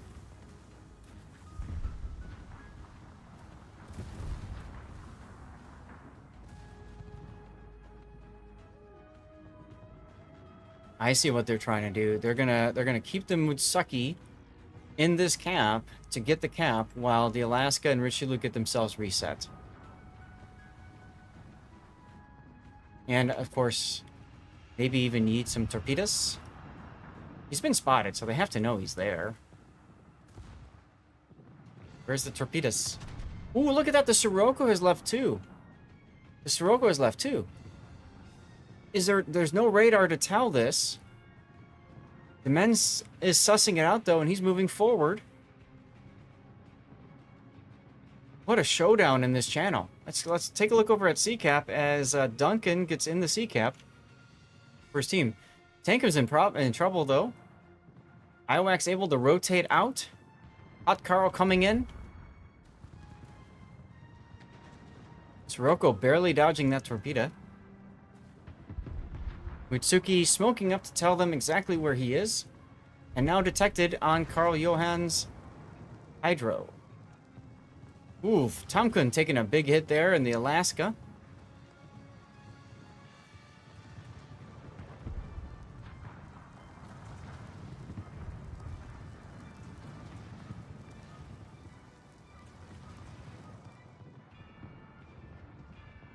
And he's going to dodge the torpedoes, but he's still going to get Hot Carled anyway. Because of, you know... Oh, nope. Never mind. He took a Hot Carl torp. Meanwhile, to the south, we have another matchup again.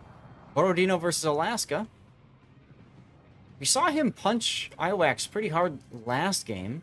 Will he be able to do that again? Radar Abuser continuing to work his way through, but the Richelieu isn't going to allow him to get that close again like last game, or previous 2 games for that matter. Radar Abuser's heal is down for a bit.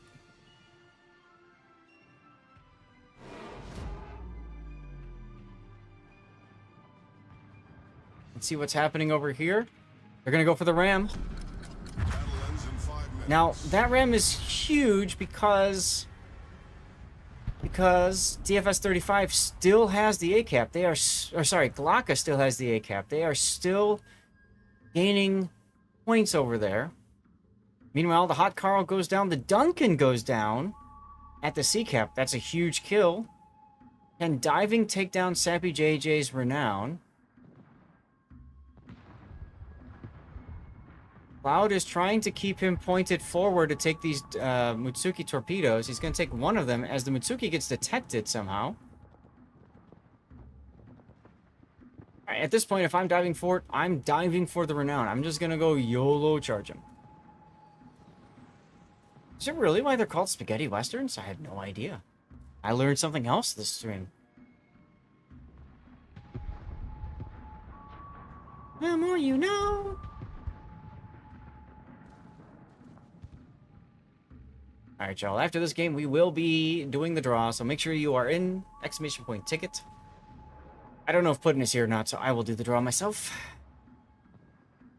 Diving Fort knows it's Dunzo. Like I said, he should have just dove the Renown and killed him, but he didn't. So... Rip Statsylvania. As Glocka advances, and Statsylvania is forced to go into the loser's bracket final. I mean, unless Cloud manages to, I don't know, one-shot both of these two, boom headshot style. I don't know, that's gonna happen. It tells me it's not. I mean, it's a Richelieu, guys. It's a Richelieu. Perhaps if it was a what was it called? A Gascon? It'd be different, but it's not. It's a Richelieu.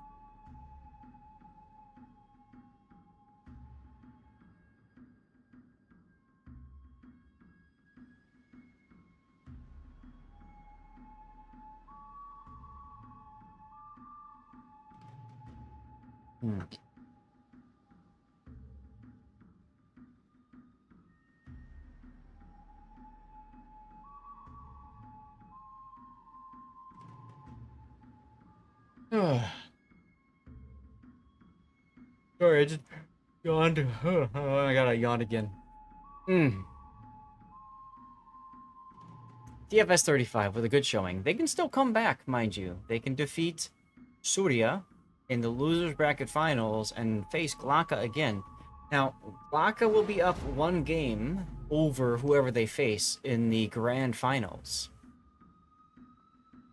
So there's that.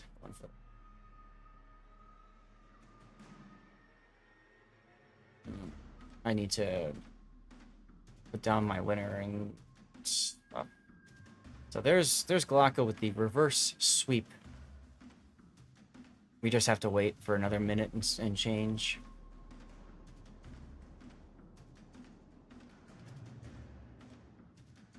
I mean, if I'm the Sirocco, just YOLO charge the dude. I mean, you know you're not, even if you die, right?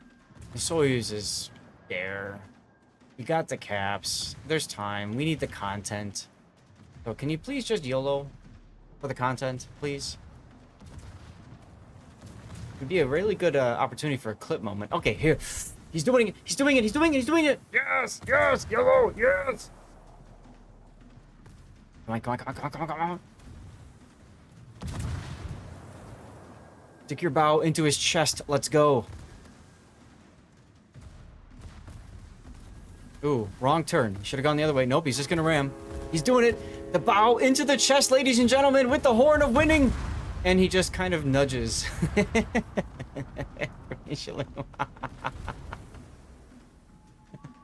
Oh, ladies and gentlemen. I don't know. Let's clip it. Why not?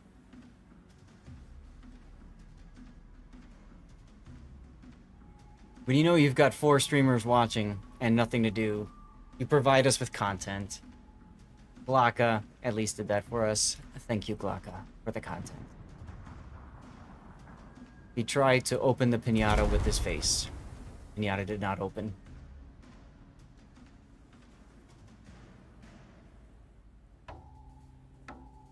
Eight seconds to go.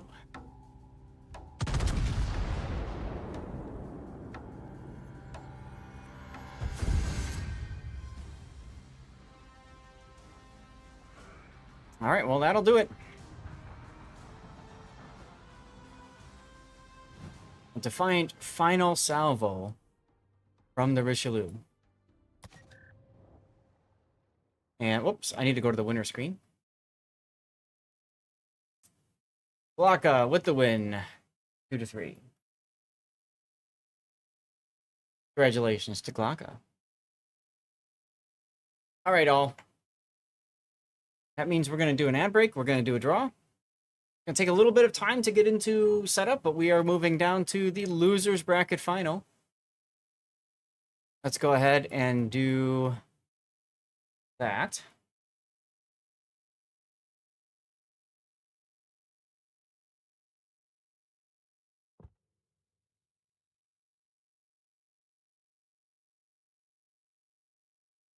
And we need to set up our final thing. Reset, reset, reset. Beer still hosting. Good. So this is going to be DFS 35 versus Surya. To our close giveaway draw winner. Pidzol 3. Is Pidzol 3 here?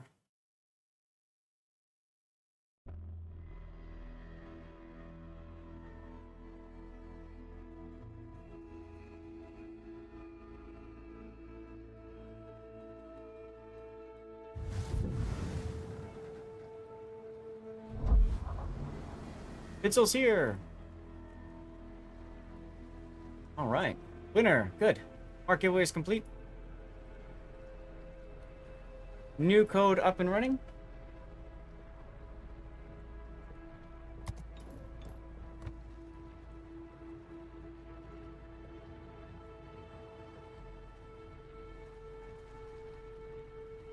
Tuber Chimpy with more of the...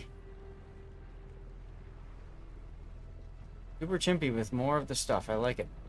All right. Room has been remade.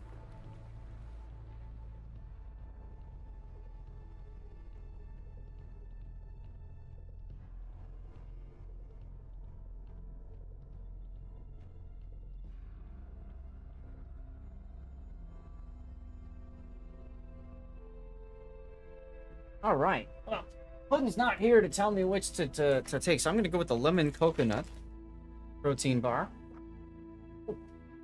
Back into my dirty water cup there. I'm going to go and grab some more water while we wait for the gate.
Unrefilled. Here's everyone. Polar Islands. Polar Islands.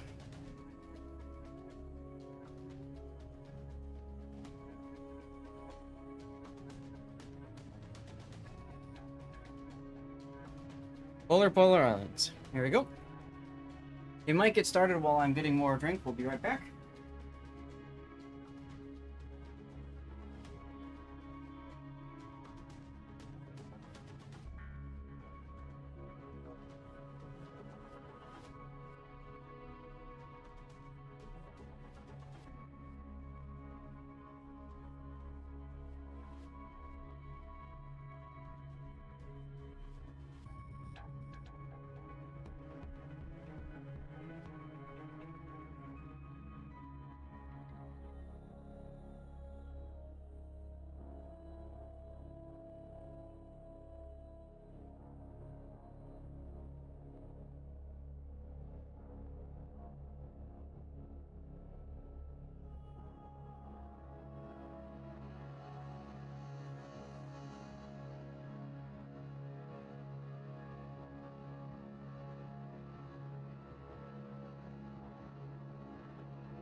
Okay.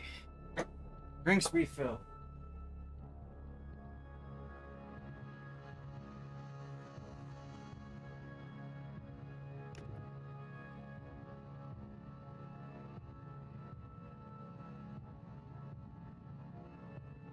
Grab my snack.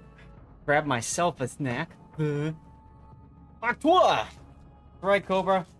Everybody say it in chat now. Pactua! Whoa.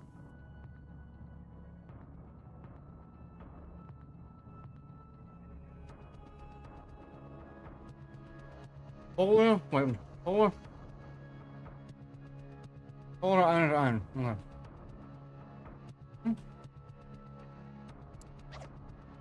What dirty water? Maker's Mark.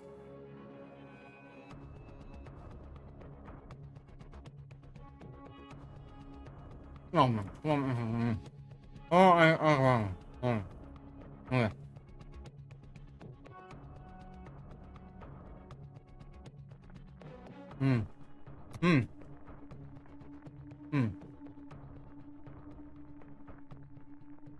Alright, they started. Did I get the next giveaway going? I think I did, didn't I? I did, okay. Woo! A lot of running around going on today, guys. Surya. Where's TS? Okay. Let's go.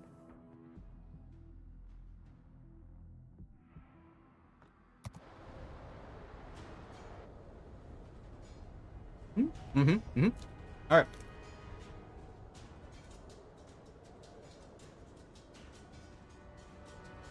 Here we go.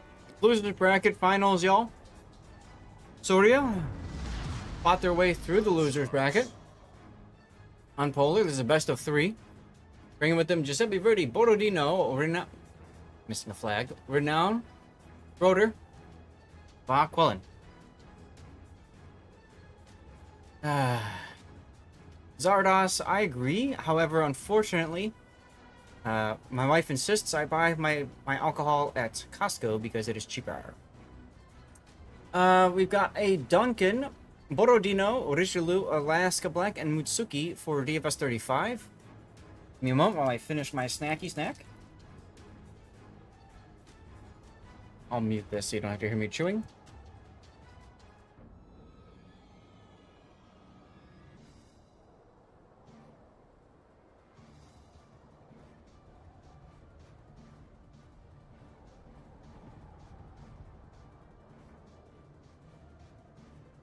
You can hit it there in Cloud. I don't understand the Richelieu. I really don't. I mean, you go bow in and stuff, but whatever.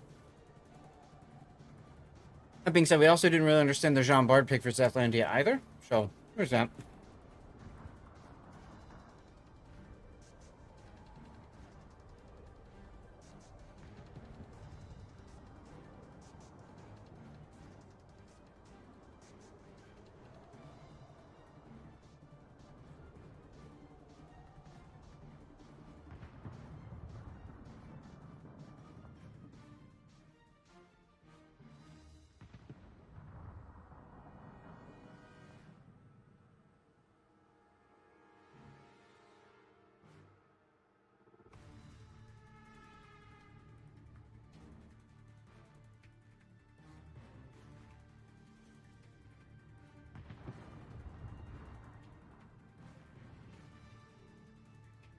Oh, thank you, Cobra. Nothing but the finest indeed.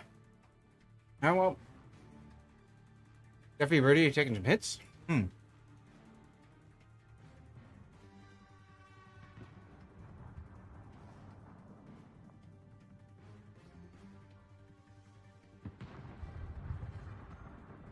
Tell you what, a Borodino all the way out in the 10 line feels bad. You want that Borodino more center, like where Surya's Borodino is. That Raider's going to do far more for his team. Well, Duncan's about to go down.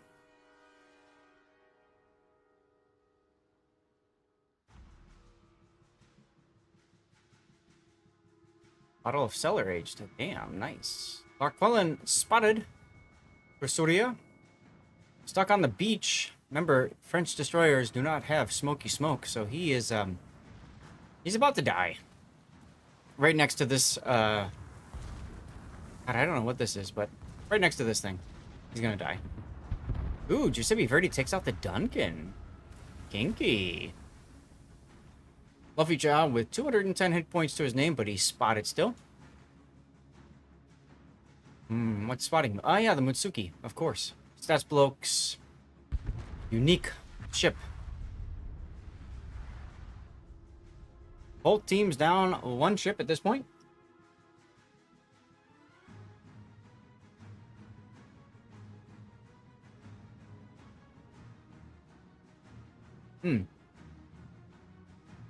And Borodino taking shots from the side, from all across the map. Surya's Schroeder.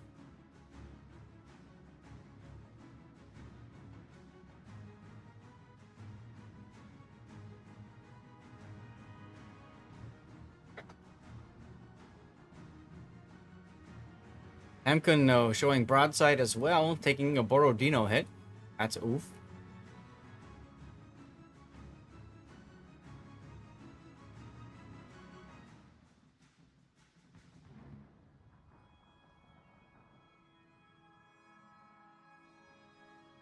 Well.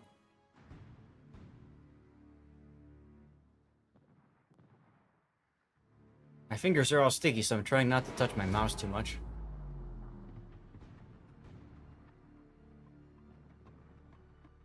Need to wash my hands.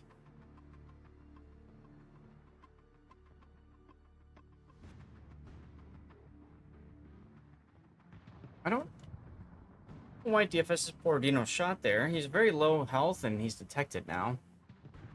Oh well. Richelieu does go in the sea cap, so Cloud's gonna get that at least. Tamkun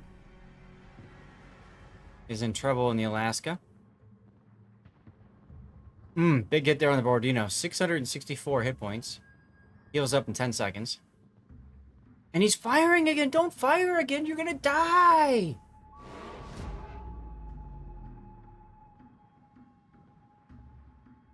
Stats, I thought you would have trained your team better. It's a joke, by the way. Big hit there on the Richelieu from the side. Oof. Oof. Oof. Borodino taking more hits. There goes the Alaska. Surya's going to win game one. Calling it now.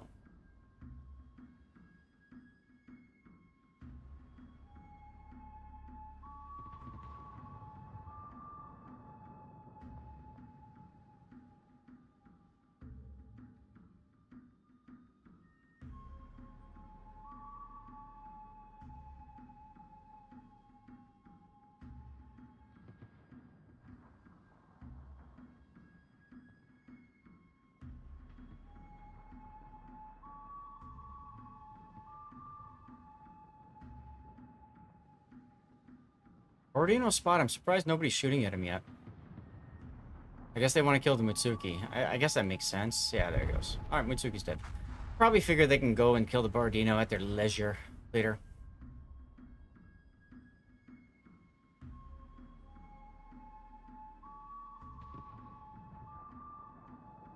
Three minutes remaining in this battle. As once again, the Richelieu will be the last remaining ship for DFS 35. Trying to save his star. Well played by Soria.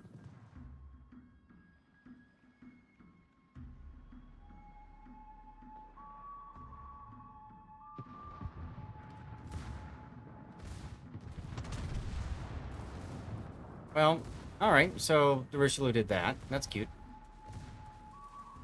Can I get a death pick through the uprights? That'd be kind of fun, right? Gotta. Mm-hmm.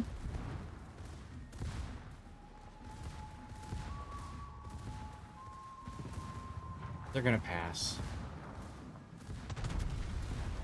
There it is. How's that for framing, y'all? Huh? Huh? Yes. Yeah. Ah. Alright, well, there we go. Not a blowout, but convincing win for Team Soria. Go back to the training room, and I'm gonna just say I'm ready because it's funny. And I'll be right back.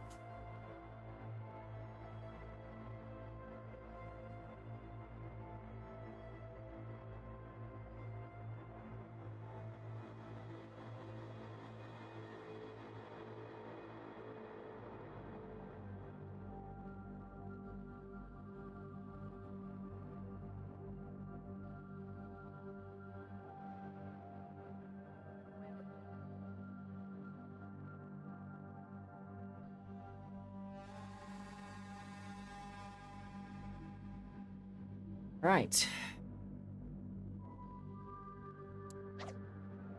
Teams don't care about spawns, they just want to go. Super chimpy. That's the whole idea. This tournament is rife in mistakes. That's the whole point. This is a tournament that is designed for players that have below 57% win rate. They're going to make mistakes. They're going to screw things up. That's okay. Part of the experience. And it's one of the things I think that's fun about this tournament. You don't see like the super high level play because let's be real, Hatsa is getting really dry, right? Because what are you left with? You're watching Rain. Most of the time you're watching 3X or Penta or BanCV or TWA, whatever the hell they want to call themselves. And they literally just face roll everybody by the end of the tournament. At least this is fun because you don't know who's going to win, right? Got a game.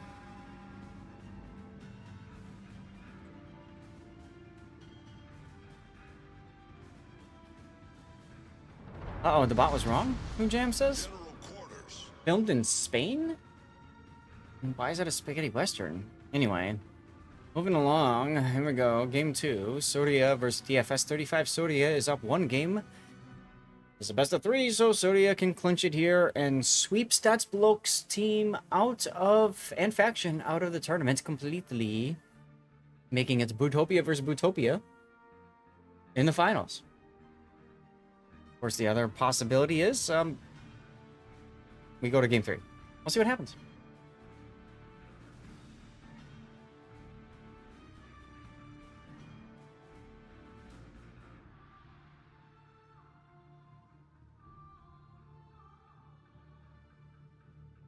There's one thing I know. That is, I need more energy drink. Back this up. Alright, chat. I had grape earlier, so I'm going to go back to orange. Good old Strike Force energy.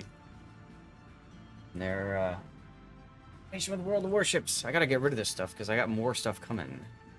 Good stuff. My understanding. Oh, open that up. Ooh, that's spicy. Buck Fallen is spotted in C-Cap. Not looking too good.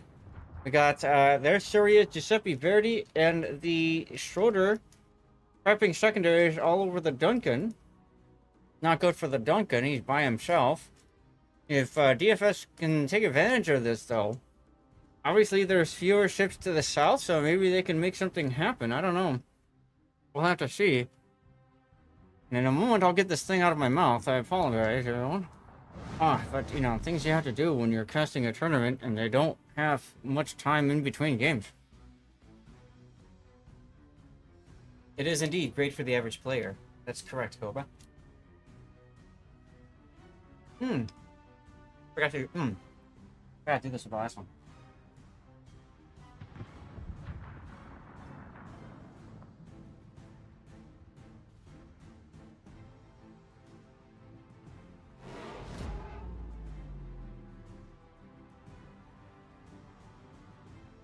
All right.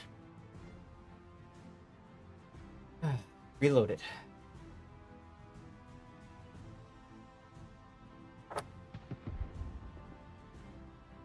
Today we explode my heart. All right, Giuseppe Verdi once again doing the secondary thing. Decent chunking there on Akima. But driving forwards, Mutsuki in trouble in the middle of the map. Gonna make Inky. Spotted again momentarily by Luffy Cha's Vaquelin. Oh, all the hits from the Schroeder there. All the hits from the Schroeder. Still curious about the Richelieu, but, you know, he's there. I like Surya continuing to shoot into the smoke screen, figuring that Mutsuki is extremely low. But obviously, Mutsuki has moved away.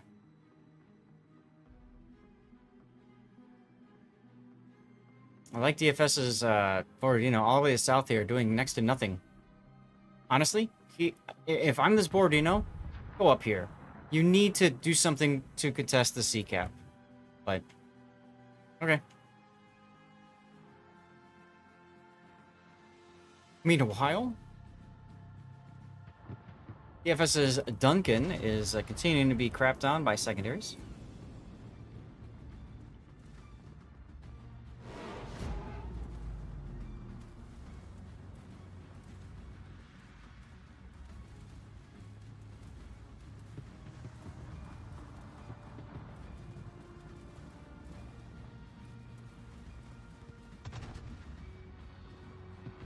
Mitsuki grabs the A-cap and wisely turns away, and he's going to look to torpedo the Giuseppe and or the Schroeder if they move forward from the island. As the Duncan continues to back up even farther. And Alaska Black has Hydro and dodges the torpedoes. Wow. Aqualin quite low now. Spotted going into sea. And quite dead now. Alaska Black with the radar doing the thing. Battle ends in 5 minutes. Nice work there. And that would be enough to force us a game 3. We will see. It's up to Surya to come back and take the driver's seat. It might do that by killing the Richelieu.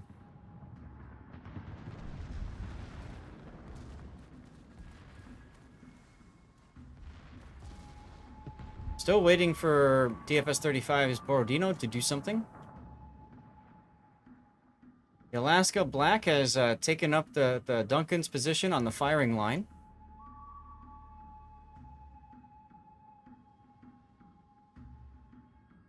And the Borodino moves forward for Surya. This could be bad news for Driving Fort. Driving Fort does not want to be radared here. So if I'm him, I'm going to fly casual for as much time as I can. Okay. Give us the 35's Borodino moving up now. Smart. Now he can make a hard turn. And, like, get right here. And that should be enough to clinch it for Team Red, unless they do a lot of dumb things.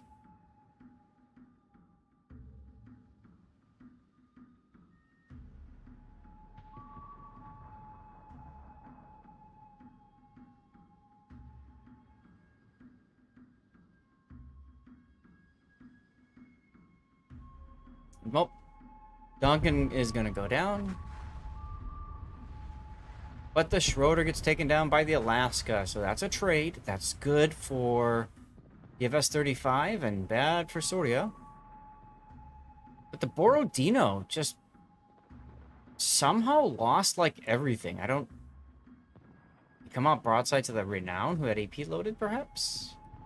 At this point, if I'm that Mutsuki, I'm smoking... Oh my god, I'm smoking up my Borodino right now. Because the Richelieu just took a big smack from the Giuseppe Verdi. Alaska's got to hurry up and get around this corner and get some AP into the Giuseppe before the Richelieu dies. Here's the AP. Not enough. Richelieu should have one more salvo, though. Borodino shots on the Alaska. Not enough. Cloud clinches the kill on the Giuseppe Verdi. And we're going to game 3, guys. We are definitely going to game 3. Calling it now. We're going to game 3. And in fact, I'm gonna tab out and I'm gonna make it a thing with my helper. Bam. Done. It's official now, guys. We're going to game 3. Nothing can stop this from happening. Nothing at all. Wait a minute. That could help. No, not enough. So we're YOLO charging in with the Renown. Richelieu crapping out secondaries all over the Renown's face.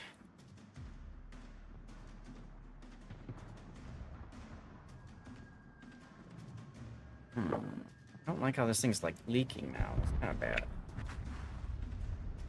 Alright. Well, a paper towel. That's good. Borodino kills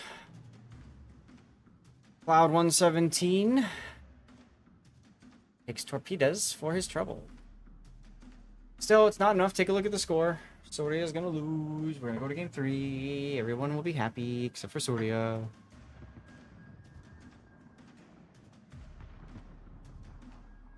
Wait, Mutsuki detected! Mutsuki detected! Mutsuki detected! Oh! That was a brown alert if I ever saw one. Those torpedoes probably won't even make it by the end of the match. We'll see. Alright, well, so the Borodino's got to be looking for the funny torp. Ironically, I think he waited too long, or he fired too early. Oh. And because he's a Borodino, he's only got the bow turrets. He does not have the stern turrets. These are secondaries. Oh, Mutsuki opening up with guns. In smoke? Mutsuki kills.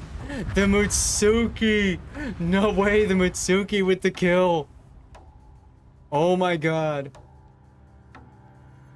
And that's it. Time runs out. Stats heard me say that they were going to game 3, and they're like, hold my beer, Zeph, we're not going to go there. And that Mutsuki with the hero play, the dodge of that radar, and then finally smoking up and killing the battleship using its guns. How dare a Japanese destroyer use their guns, huh? Fantastic game. We're going to game 3. Wow.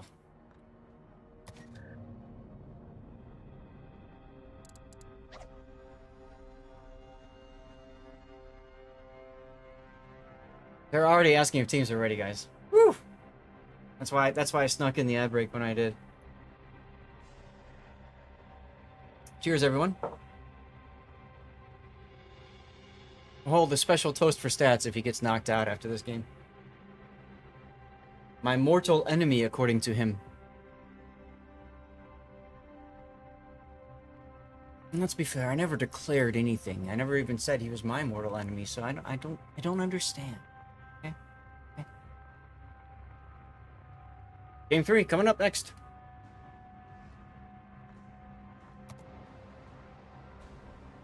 Let's see. Okay.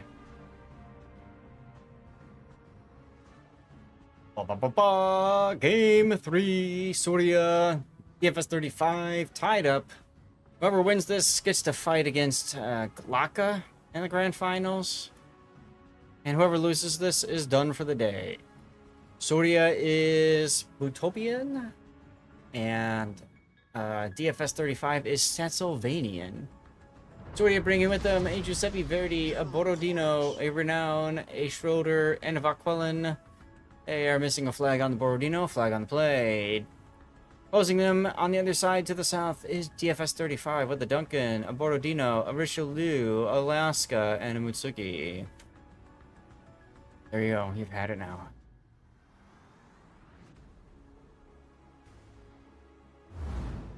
Go to the map view so we can draw some smiley faces. Smiley, smiley, smiley. Smiley. Smiley. Smiley. Smiley. We are happy, everybody. Everybody's happy, right? Y'all are happy? Chime in. Are you happy? Also, chime in. Who are you rooting for in this? Who do you want to win? Do you want, Stats' team to win? DFS 35? Or do you want Bo's team to win? Look at all those smiley faces. Let's get back to the game.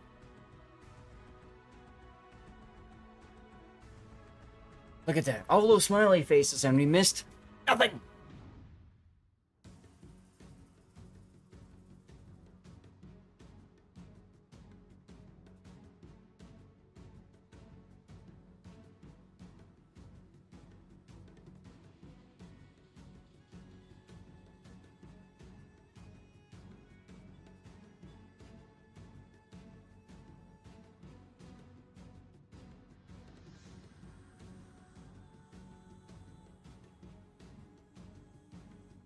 All right, well, radar up, catching the Vakwalan out. And everybody's shooting at him and missing. But the Borodino took some hits, though. It's dead. Ouch. Sebi, Verdi, and Schroeder. You know, these guys keep getting a really good spawn. They keep getting together, which is kind of the whole point. These two work together.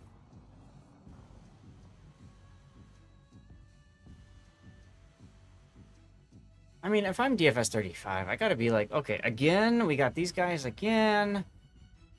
These ships again, on this flank again. I have to face these two guys again. Come on, can we get some variety in here or something like that? But, you know, it is what it is. That reminded me to talk to you about stuff after this is done before we get to the next. I got a couple things I want to share with you all. For some odd reason this time, though, the Schroeders decided not to chill with the Giuseppe. That's a departure from their normal playbook. I'm surprised Reactor started the smoke when he did. He wasn't in the cap yet. Ooh, dunked with the funny torque. Smart.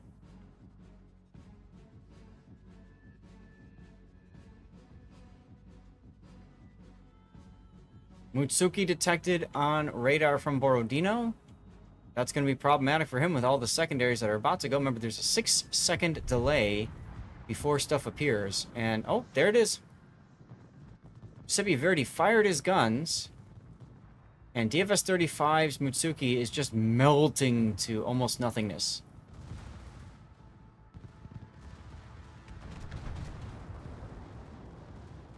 He is still detected. Secondary still coming off. There it goes. Schroeder main battery finishes the deal. DFS loses their destroyers already.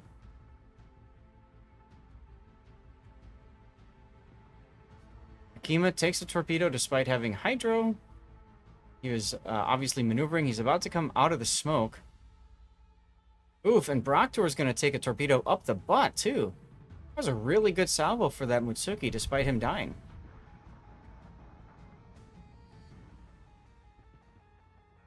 Well, Soria not looking too healthy to the south, but they are up a ship.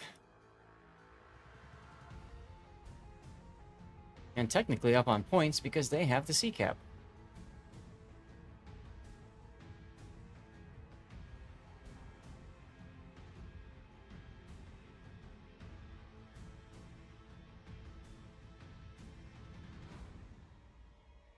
Hello, Sea Bear. From 2 minutes in your future.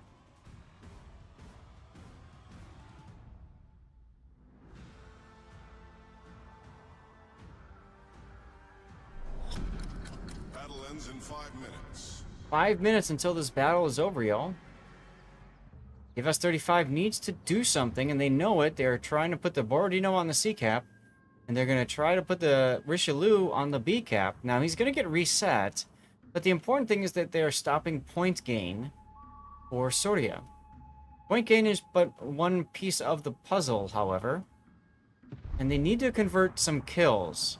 Either the Giuseppe or the Schroeder is probably what they're looking at right now.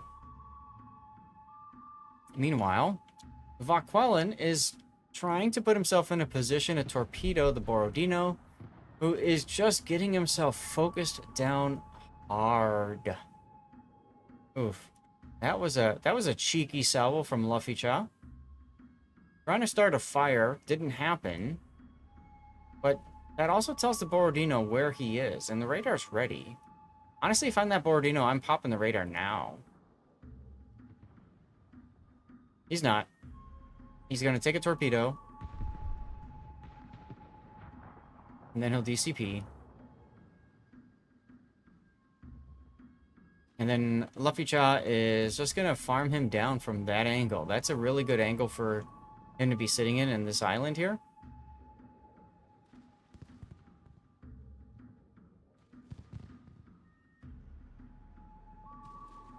And all they need is like 1 or 2 sticky fires, and that's it.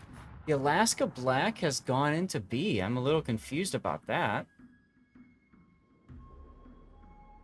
DK Huff, thank you for subbing. Appreciate you, man. Appreciate you.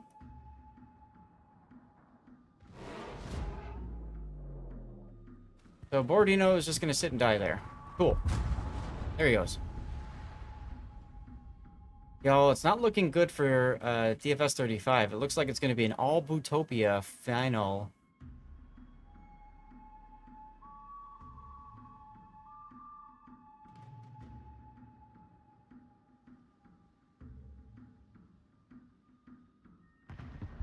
Giuseppe Verdi with a nice broadside on the Richelieu. Doesn't get enough N.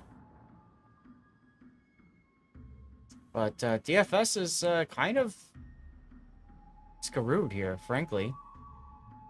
They've been corralled into the middle of the map, and they're just going to get themselves obliterated. Means the grand finals are coming up next, y'all.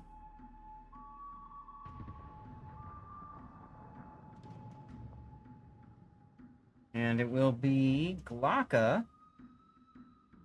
versus Surya. Best of 7. You need to go to the bathroom. Now's a good time to do it. Or go get your drinky drink, whatever you need to do.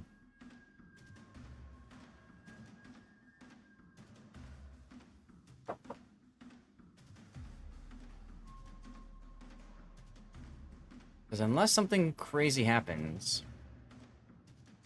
this game is over.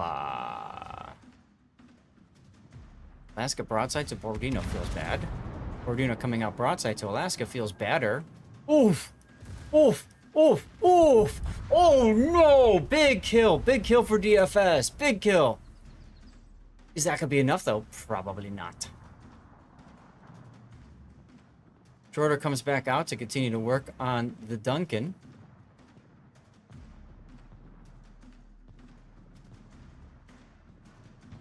Soria takes a big hit there. The Giuseppe Verdi.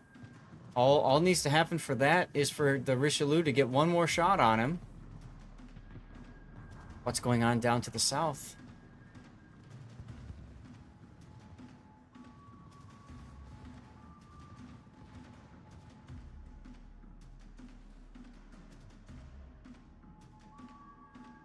I'm going to go ahead and preemptively put the score in as it is.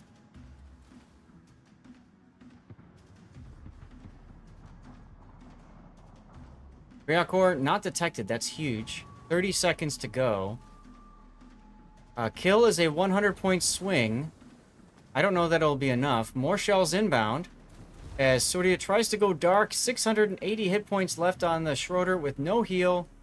16 seconds to go. They are fishing for him now. They get him! They fish and they get him. Look at that swing. That's still not enough. They got to fish for the Giuseppe. Not enough, not enough. Let's go to the border. Where's my sinking ship?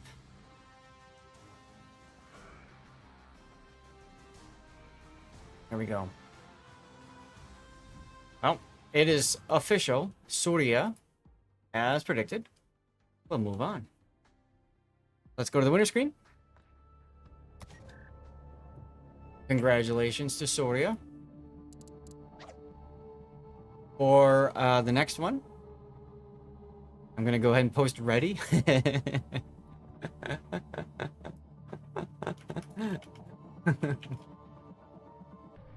I'm gonna post in the streamer chat any games available.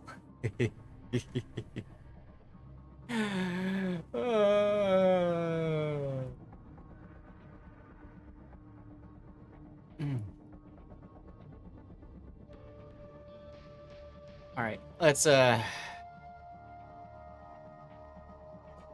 reset teams.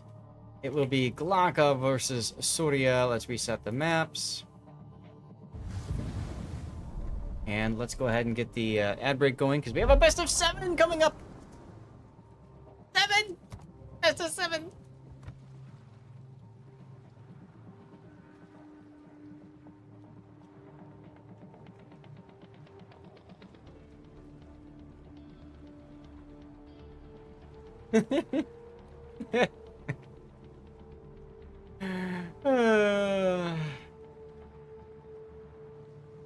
Also, hold on a sec. We need to have a moment of silence. We had a moment of silence earlier for Zatlandia. We need to have a moment of silence for stats. There's your moment of silence. Brought to you by Dirty Water and Lord Zath. Cheers, everyone. Thanks for being here. Happy Sunday. Alright, now that that's done with.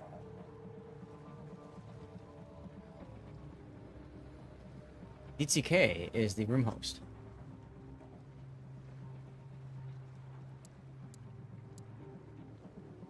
Got it.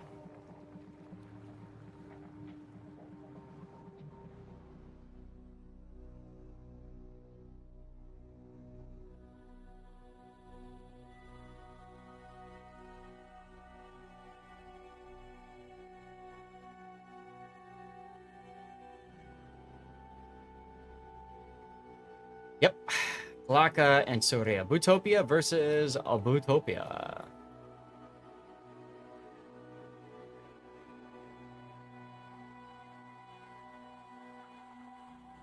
We'll just go to the best of 5 screen, even though it's best of 7.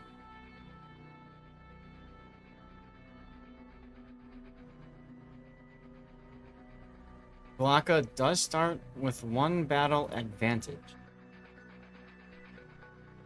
That.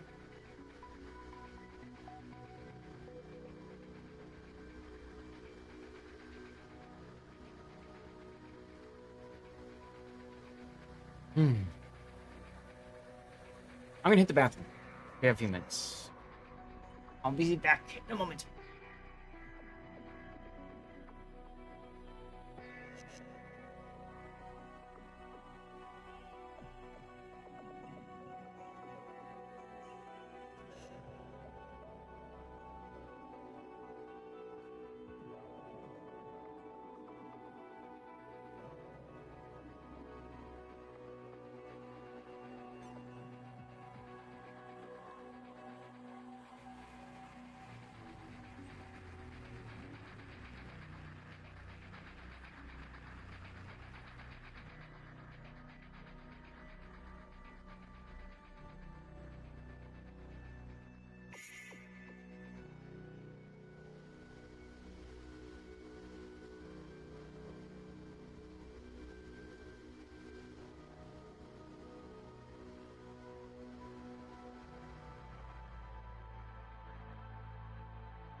Bathroom break. Done. Oh, I gotta tell the team I'm ready.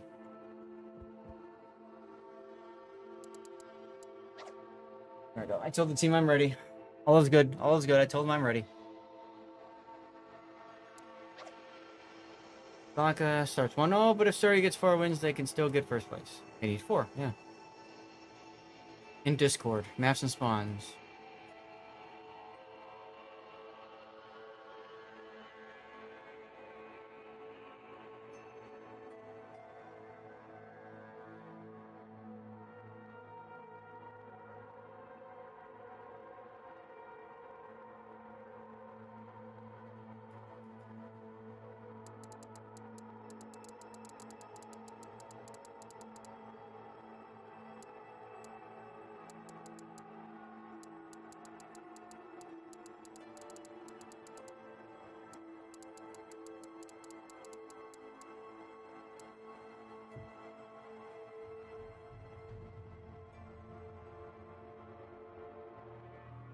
Well, both teams rating up, but I'm confused about what the map rotation is.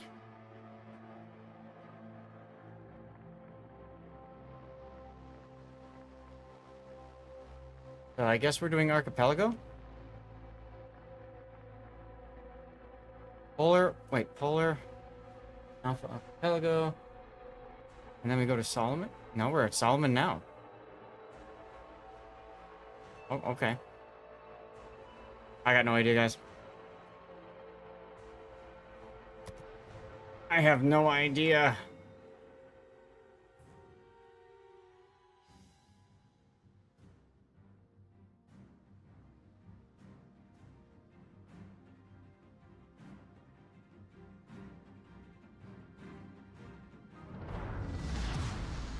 Action stations.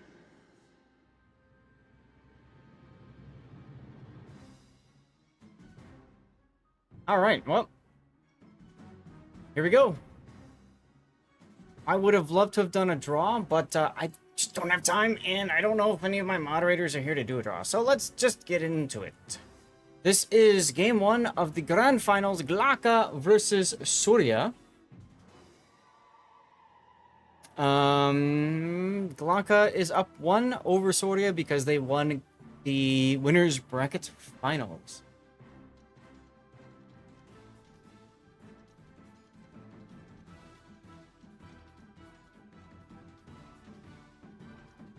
Solomon, then we go to Polar, we go to Trident, Archipelago, and then Solomon. Right.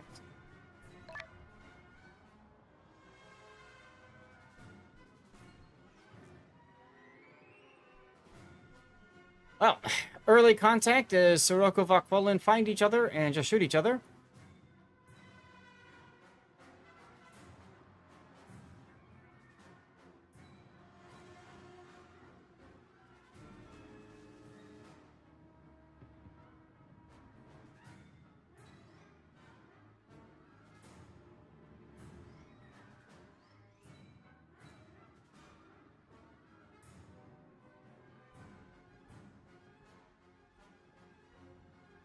Surya's Vakwalan is,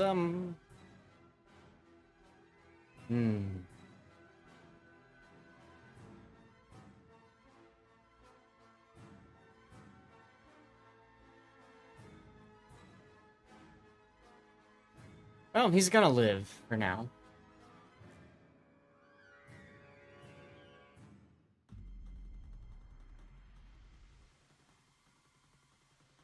I didn't go over the lineups. Oh, you've seen these already. Giuseppe Verdi, Borodino, Renown, Schroeder, Vakwalan, Soyuz, Hot Carl, Renown, Alaska, Black, and Sirocco. You've seen this already. What you haven't seen is the Vakwalan get Hot Carled. No, he's okay. He's fine. He's fine. He's fine. He's fine. Putting on a 3-watch streak. Look at that.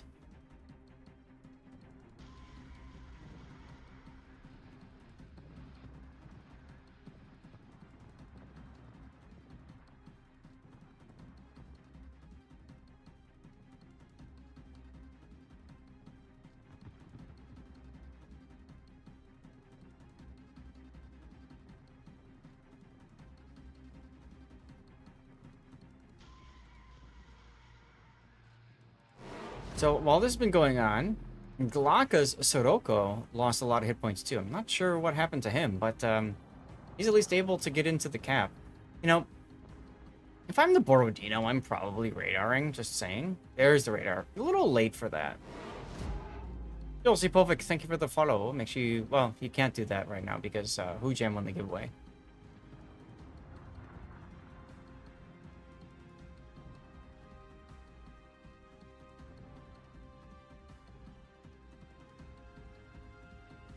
Sappy JJ in trouble in the Renown. Both teams just trading blows early here. Very interesting.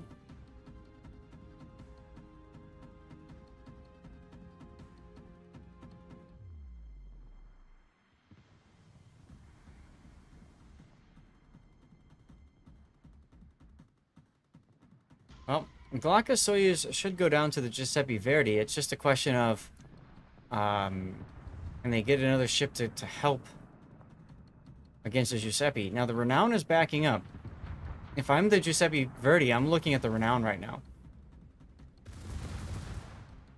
Oh, there we go. There's living the dream. Look at that. Secondaries going everywhere. SAP secondaries are fun. Now, SAP secondaries against the Soyuz aren't going to do much because it's a Soviet ship and therefore better in every way possible. You know. Ryakor doing the right thing there, recognizing the Renown threat and shooting it to death. I like it. I like it a lot.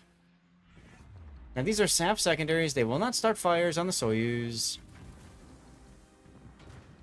But if I'm the Giuseppe, I might switch to HE just to ensure that I do start some fires. Especially with the Schroeder coming in on this now. Burning down the Soyuz is probably going to be the way to do it. As he fires AP. Okie dokie. Meanwhile, Luffy is running away from the Karl Johan. And dying to the Karl Johan. And torpedoing the Karl Johan.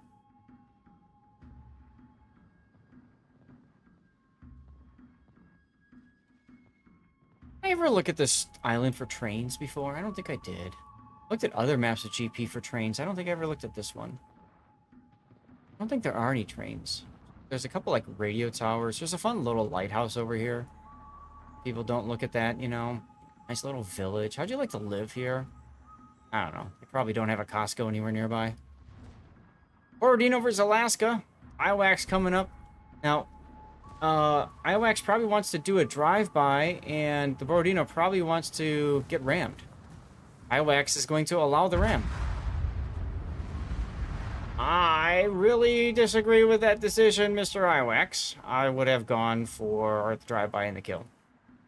You're in Alaska. The Borodino is not going to one-shot you, whereas you've got really good AP and can possibly one-shot the Borodino at close range. I think that was a bad idea, but we'll see what happens. Glocka in the lead, though. Oh, look, the Soyuz is about to die. Which is good, because they need to kill him quickly, so they can, like, go to do other things with their lives. There we go. They can do other things now.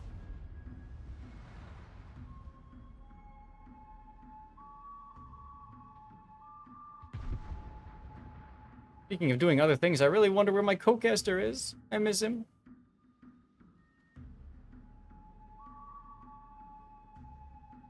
Well, it's just the Sirocco and the Hot Carl versus Giuseppe Verdi, Schroeder, and Renown.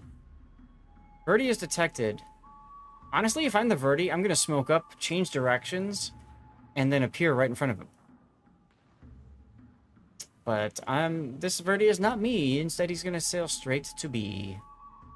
Hey, that kind of rhymes. If you're detected, you have to know torpedoes are coming. You have to know the Sirocco sees me. You know what I mean? Put the plane up, at least. You got a plane. Put the plane up. Put the plane up. Do something.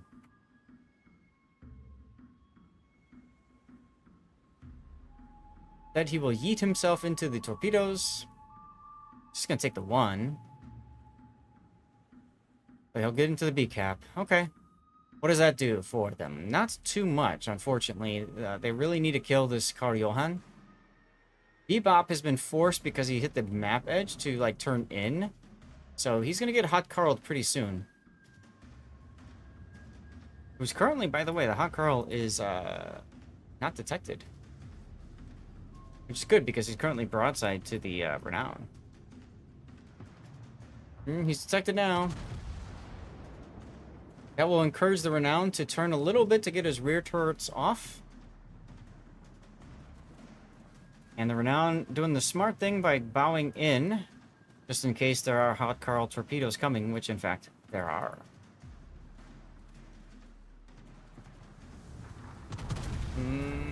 But then he's gonna take a Hot Carl. Whack, whack, whack, whack, whack.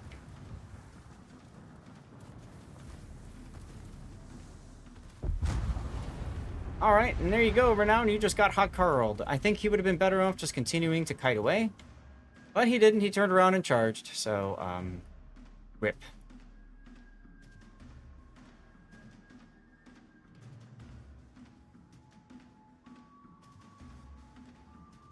Hello, Snow Mongoose.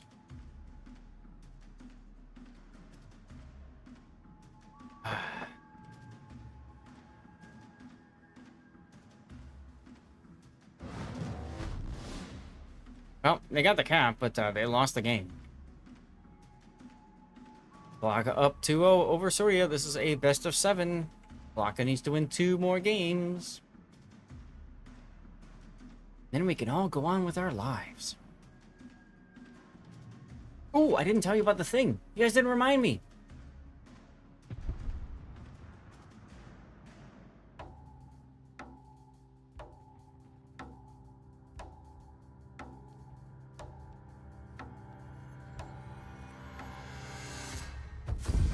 Alright, yay, Bravo's the winner.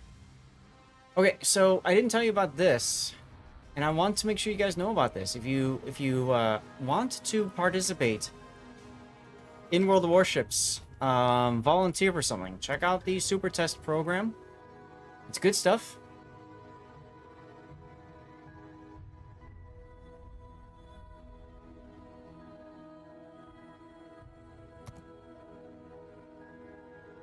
A lot of people ask how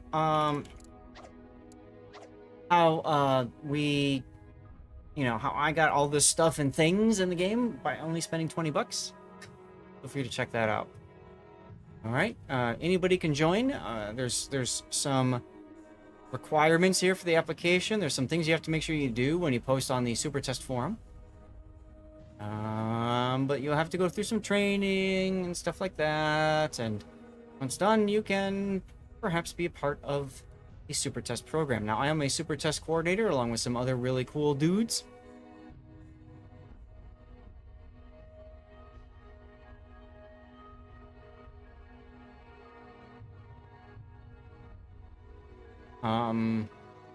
There was something else I was going to talk to you guys about too, but I don't remember what it is right now. That's one item. Oh, the other item. I remember the other item. This is but one tournament. There are more coming. There are more coming. I don't know if I have a post or something. I'll find it. I'll find it. And they haven't even said I'm streaming the tournament yet, so maybe it doesn't matter. Here. World of Warships Skill Issue Skirmish. Perhaps fitting that it comes after the Clash of the Classes game. Take that as you will. I don't know. Stuff and things. I'll post a link over here. You guys can check it out. And we got another game. I suppose we can go into it, huh? Let's go into it.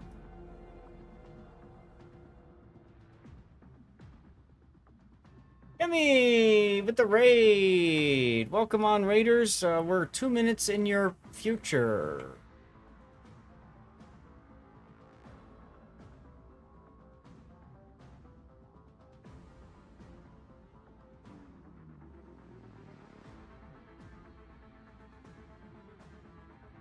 All right, well, now that we got that done, Action stations. this is game 2 of Glocka versus Surya. Glocka up 2-0. It's a best of 7. Take a while. Take a while. See what happens.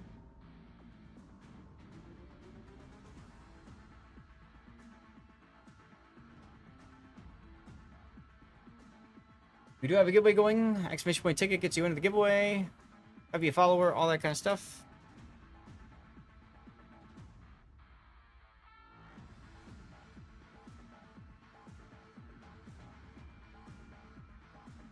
All right. It's the same damn lineup. This is the same thing that happens with Clash of the Classes and other games too. It's just the same lineup kind of eventually shows up. People kind of settle into it, and then it kind of gets tiring. But you know, it's fine. So he's Hot Carl for now. Alaska Oracle.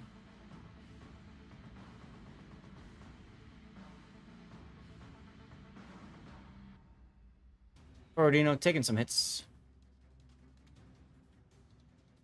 As you do. Now, this is the grand finals. Don't worry, we will have an after party afterwards. I don't know what we're going to do. We could do some replay analysis, but I'd probably rather just play some ranked and just beat up on people. We'll see what happens. You all can decide. All right, chat? You all can decide. But for now, we have these games to bring you. Some shells being traded early on. So he's not wanting to go in too deep. Actually reversing. He's on the I line and he is reversing, ladies and gentlemen. For Glaka. Soria moving forward. Doing the thing. Debbie Verdi and Schroeder working together. I saw in the post game from the last game, Glaka saying, Giuseppe Verdi and secondaries and smoke with the Schroeder combo is really dangerous. Not dangerous enough, apparently, because they've been winning and Sorty has been losing. But, you know, it's nice sportsmanship to see there. It is one Bootopia team after another, against another, of course. There you go.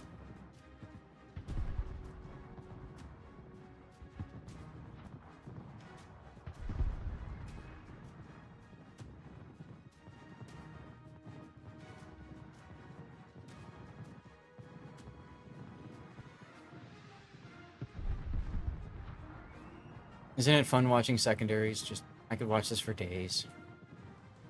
I'm sure it feels sexier if you're like playing the game and watching your secondaries fire off like this. Like, this is living the dream right here. This is absolutely living the dream, you know? Oh, whatever. Iwax in trouble.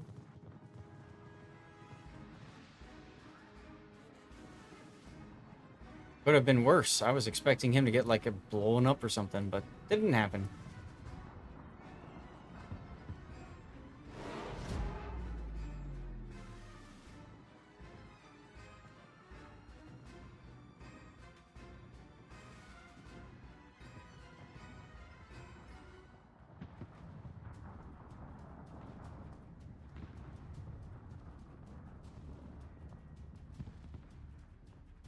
Wax is sailing in front of these guys? He's probably going to slow down and bow up to the island, I suppose, huh?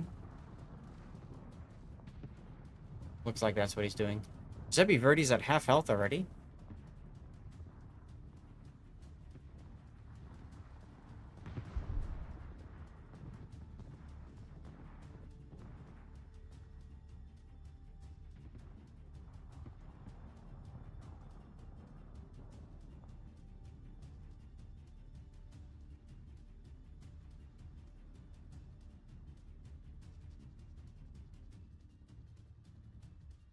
Well, Luffy Cha is detected on the Vakwellen. I guess now is the time to just go for it. No, you don't want to kill the Hot Carl? He does not want to kill the Hot Carl. Instead, he wants to just sit here. And Giuseppe Verdi gets soyuzed. How did that happen? He moved too far forward. Why? Don't understand that, but okie dokie.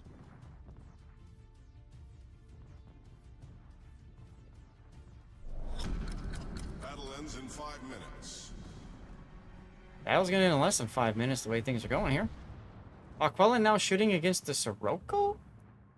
I mean, why not, like, use your threat, right? Vakwellen is there to, like, one-shot something. So go do it. Go one-shot the Carl. Who cares that he's got Hydro on? Oh, well. Radar Abuser instead will take a Borodino salvo to the face, and by the time the Vakqualan gets involved, his teammate's gonna die. And here comes the torpedoes, and that's a double kill for the Hot Carl. As Radar Abuser just walk-twas all over 2 ships. Oh, that'll be it. Glocka's gonna win the next one. Team A, Team A, Team A. We're gonna go to Archipelago next for possibly the last battle of the tournament.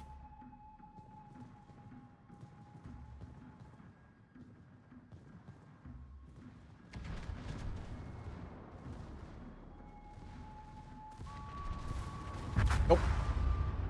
Wow. Alright, well, solo warrior time for the Renown.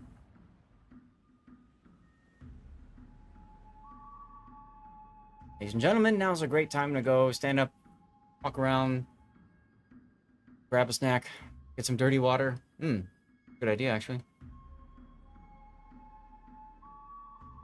Because we got 3 minutes until this game's over. This is like the current D-Day op, right? When you've won so much that, like, now you're stuck for 6 minutes just waiting for something else to happen, when you're just sitting there like, what else can I do with my life? Chat, you guys know what I'm talking about, right? The nerfed D-Day op.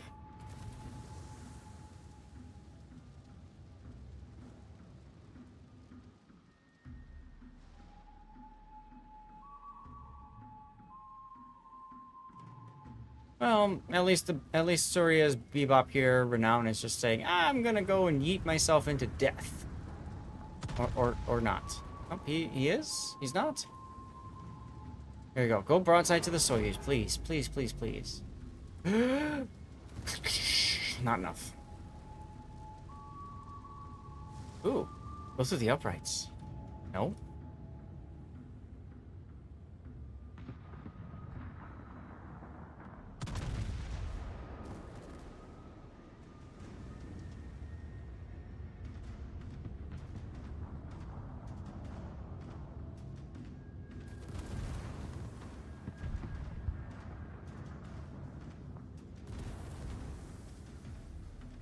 And hello, Wingslinger. There's a torpedo on the face for Bebop and a death for Bebop. All right, let's go.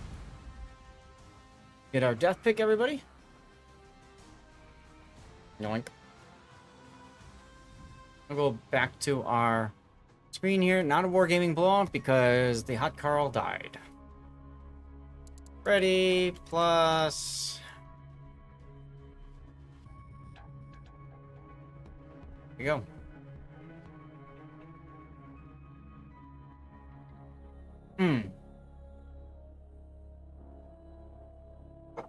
Cheers, everyone. We're going to Trident next. That was Trident. Guys, I don't know. Oh, right. There.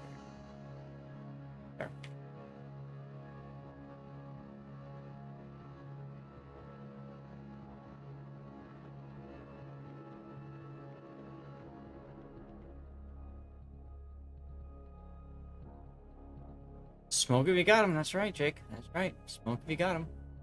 Hey, thank you again, Camille, for the raid. I'm gonna shout you out one more time because you are awesome. I just need to find you. Emmy. Boom. Shout out for Camille again. One thing I like about her is that she sings, and she's fun to listen to. She really knows how to sing. Check her out. Check her out. People. Good people.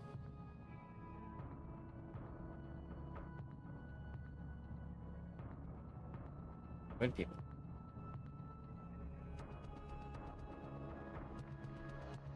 Alright, not even asking streamers, but that's cool, because I already said for the streamers that we are ready to go at the very start of the return to the training room.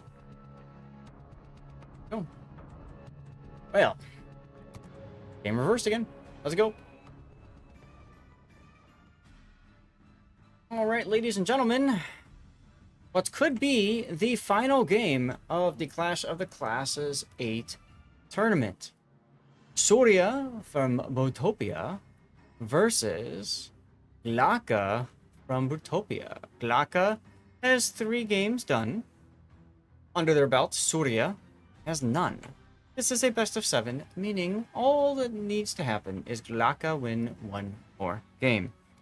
I don't know about you guys, I love when we get to game 7, so I'm really hoping for Surya to come in and reverse sweep and just hawk twa all over these Glaka people. Let's see if they can do it. Shiesta, thank you for the bits. Action stations. Let's go over the lineups. Oh, look. Giuseppe Verdi, haven't seen that one before. Borodino, haven't seen that one before. Renown, haven't seen that one before. Shorter, haven't seen that one before. Schlockpullen, haven't seen that before. Over on the Glocka side, Savetsky Soyuz, haven't seen that one before. Hot Carl, haven't seen that one before. Renown, haven't seen that before. Alaska Black, haven't seen that before. Soroko, haven't seen it before, with 2 missing flags. Gentlemen, it's time to draw more happy faces. Happy faces. Everybody's happy. We are happy. We are happy. We are happy. We are happy. We are happy. Except maybe one sad face up there. Okay.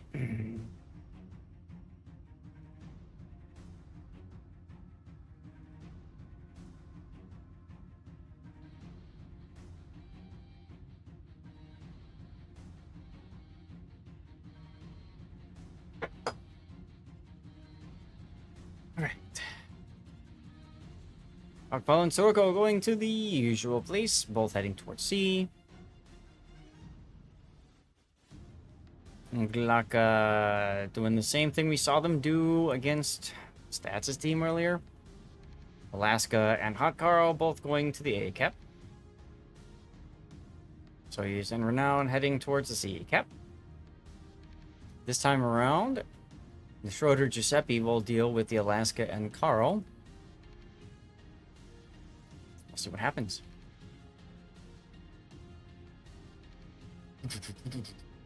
Now, if this game is done, we will be continuing with the after party. So, of course, you are all invited. If I can give you e-tickets to the event, I would. But you are all invited to stick around for our after party. We're going to do something. I don't know. Chat will decide. We're going to do replay analysis. We'll do ranked, or we'll do operations. Okay? I guarantee excitement. And there will be giveaways. And dirty water. Cheers.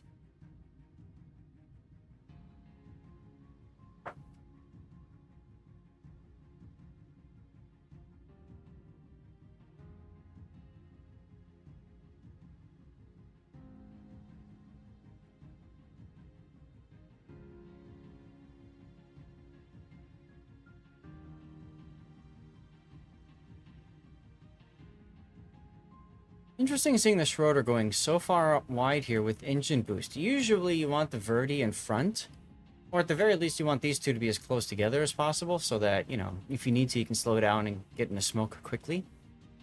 They're not going for that. They're going for more of a, we just need to get out on the side. I mean, I'm sure they know IWAX is going to be there, because that's where I would be too. Look at radar abusers.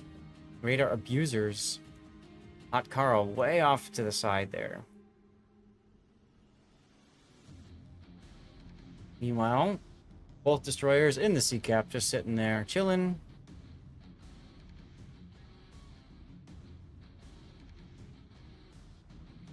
Interesting point of note. The Alaska is in radar range of the Borodino. Why is the Borodino not using radar? That could have been a base defend right there. But they didn't do it. Maybe they're tired?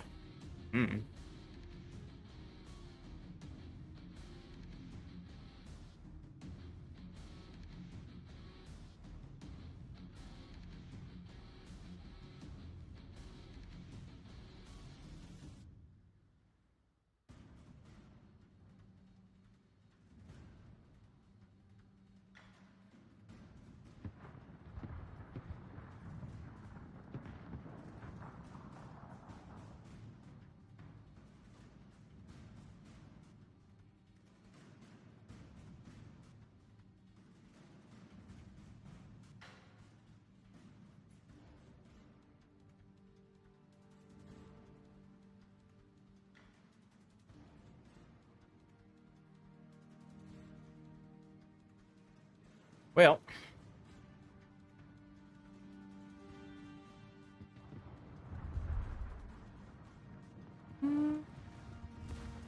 Hot Carl took a torp. As Radar Abuser goes into the beacon. These guys are taking a very long time to get into this game, by the way. Putting that out there. Battle ends in 5 minutes. Battle ends in 5 minutes, everyone.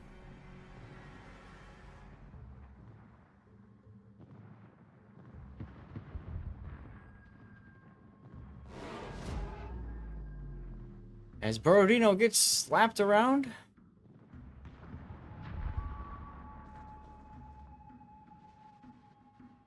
And Hot Carled.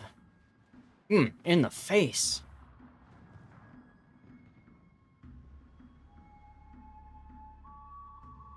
Iowax putting up the radar, spotting 0 people.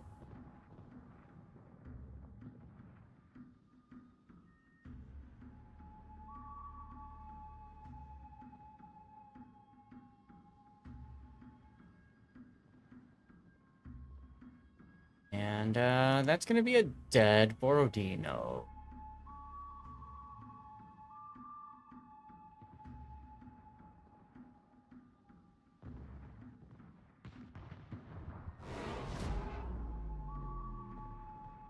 Soria owns 0 caps, trying to get the kill on Iwax as Soria loses their first ship. Borodino goes down. Significant advantage, Glaka.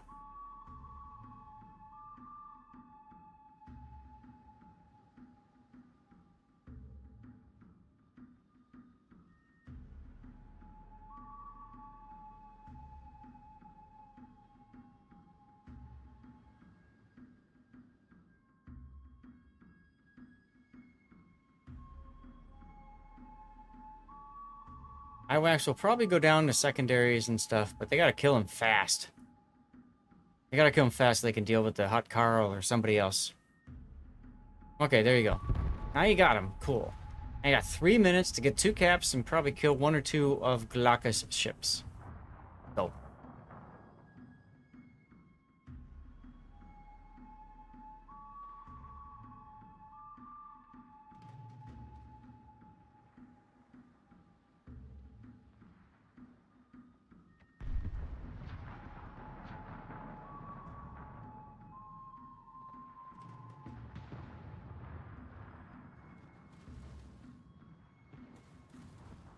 Ooh, barely dodging a torpedo from the Vaklolan. Back off.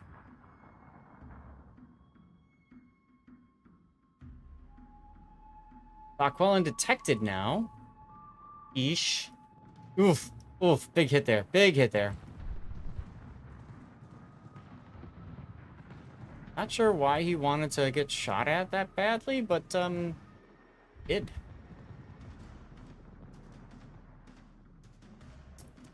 Why we call it the Hot Carl. It's got pan-European destroyer torpedoes, which means that they are very fast. And they do things as the Vakwelan gets Hot Carled. He does take out the Sirocco, but, yeah. Yeah.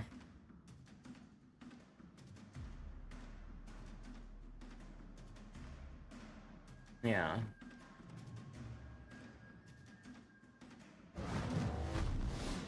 Alright. Sippy Verde grabs the B-cap. They are getting point game, but it's a minute left in the game. 1 minute left. Somehow these guys need to kill, like, 3 ships. Oh, wait, there's only 3 ships left on the enemy team. That's right, guys. They have to kill 3 ships to win. And this Renown hiding behind an island isn't going to be part of it. Like, get out. Shoot. You're about to be done for the tournament and secure 2nd place for your team. Which, hey, 2nd place isn't bad. Some people want 1st, though.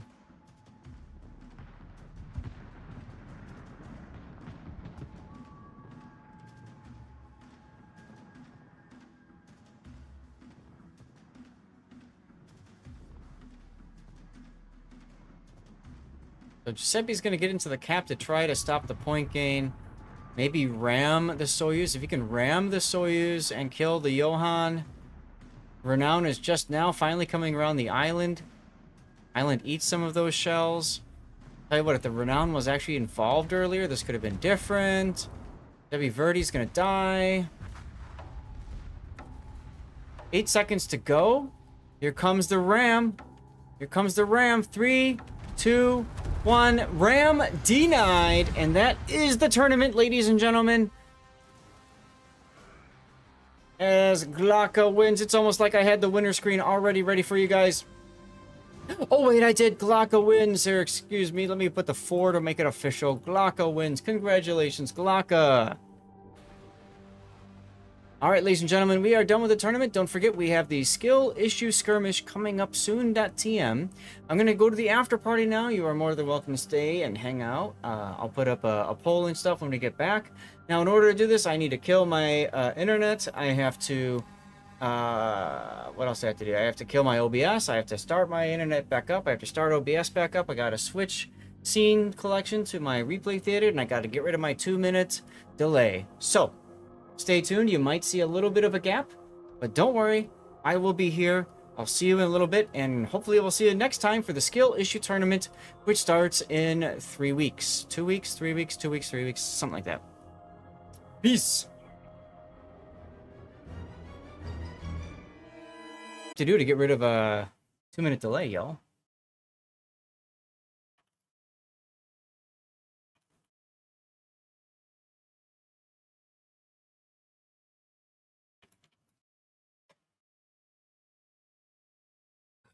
All right,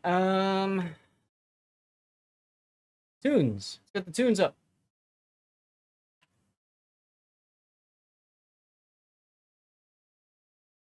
Hopefully you guys don't need to refresh. I don't know if you do or not. You can tell me. Captain Hub. Let's get some words going.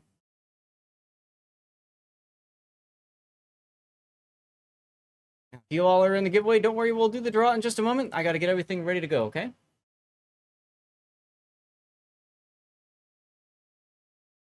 There we go.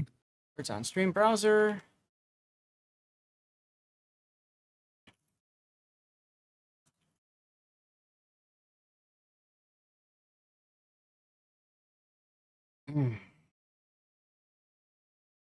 What else do I need to do? Lumia. Lumia. Overlays. Lumia, I don't care about your session's been reset, dude. I don't care. Open as hot. There we go. Thank you.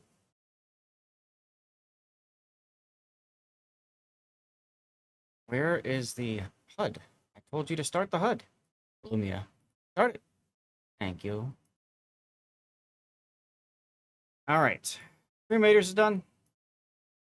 SFN, if you're still here, yes, the tournament is a 57% cap. Some people could play that are above 57%, but there's a limit in the number of people. Why are we down to 64? What happened? Where'd everybody go?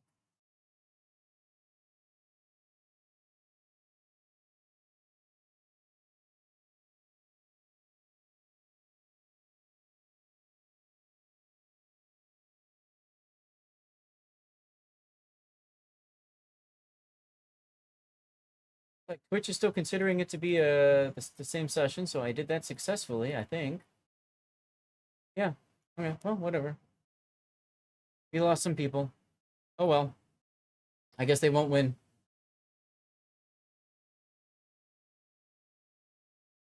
Hide.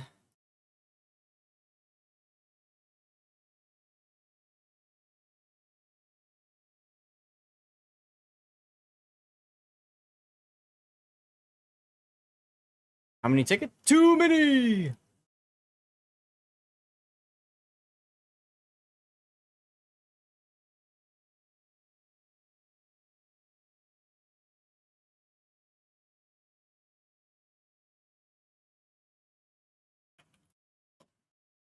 All right, Joe, we're going to do a poll. Get the poll up and running. New poll. What to do? We can do replays. We could do ranked. We could do D-Day operation. 5 minutes, as always. You can vote multiple times using channel points if you would like. I need to wash my face. I'll be right back.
All right, I am back.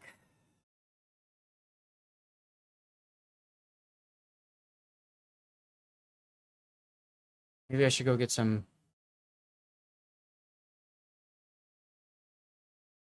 Um, yeah, I'll be right back.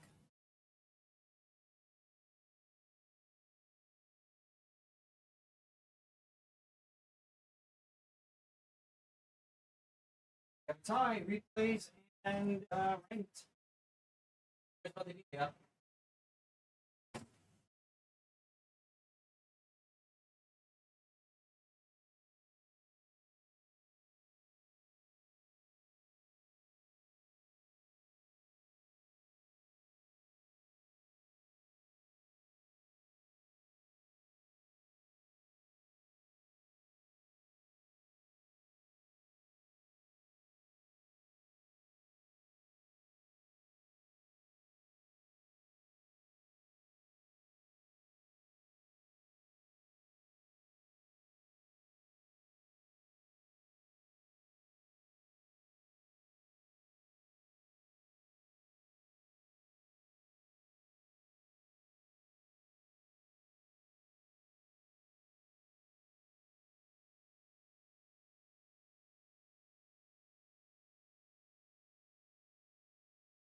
What are we doing?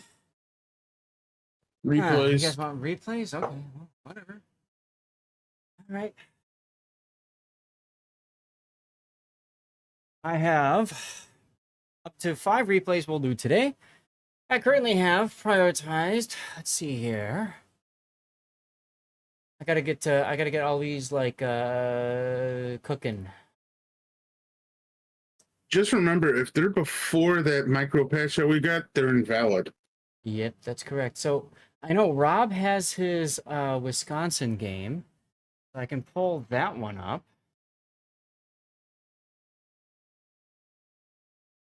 Scheist, you said nobody cares. I'm curious, are you talking about like the tournament or what? And that's right, IWAX, finally you could win a tournament. You're supposed to win it on my team, though, not like on an enemy team, but you know, that's fine.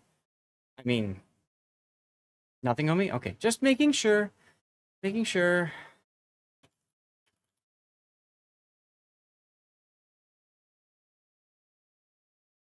Cobra, you taking care? You're taking off? Well, thanks, take care. Appreciate you being here, man. We got a Wisconsin game. We've got a Mines Black game. Do render. Y'all get your favorite drink of choice. We're gonna do a toast in a moment.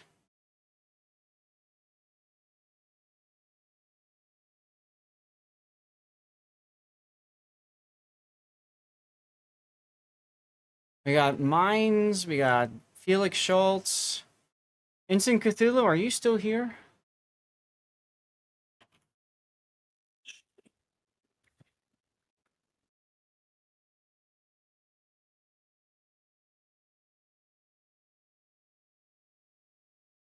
Oh, I need to do the draw, don't I?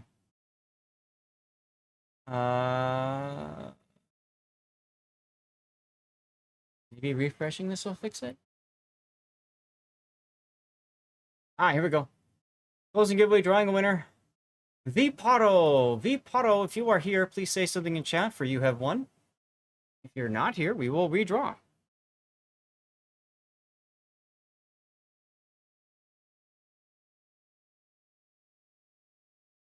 Mr. Blue Sky, let's go.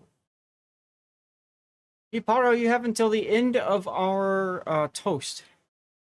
Which we're doing at the end of this level right here, because we have failed. I blame drifting.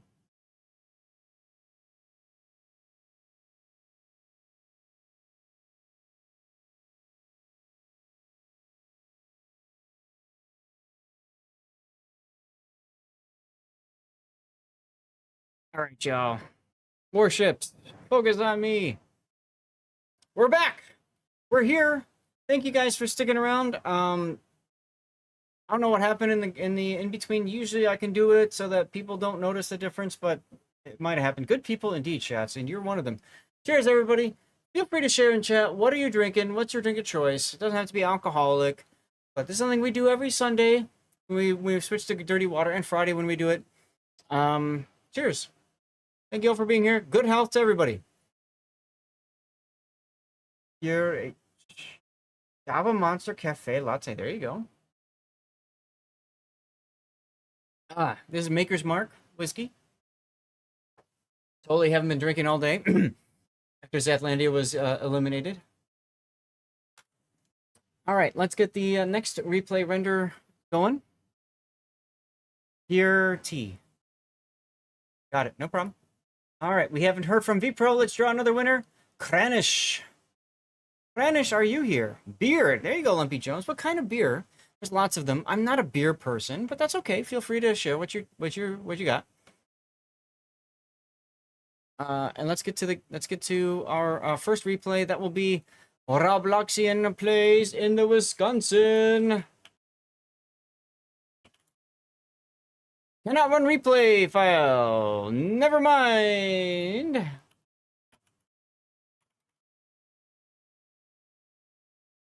So I guess, Rob, that means I owe you another replay at some other point. Let's move on to the Mines Black. This is electric. This one is loading.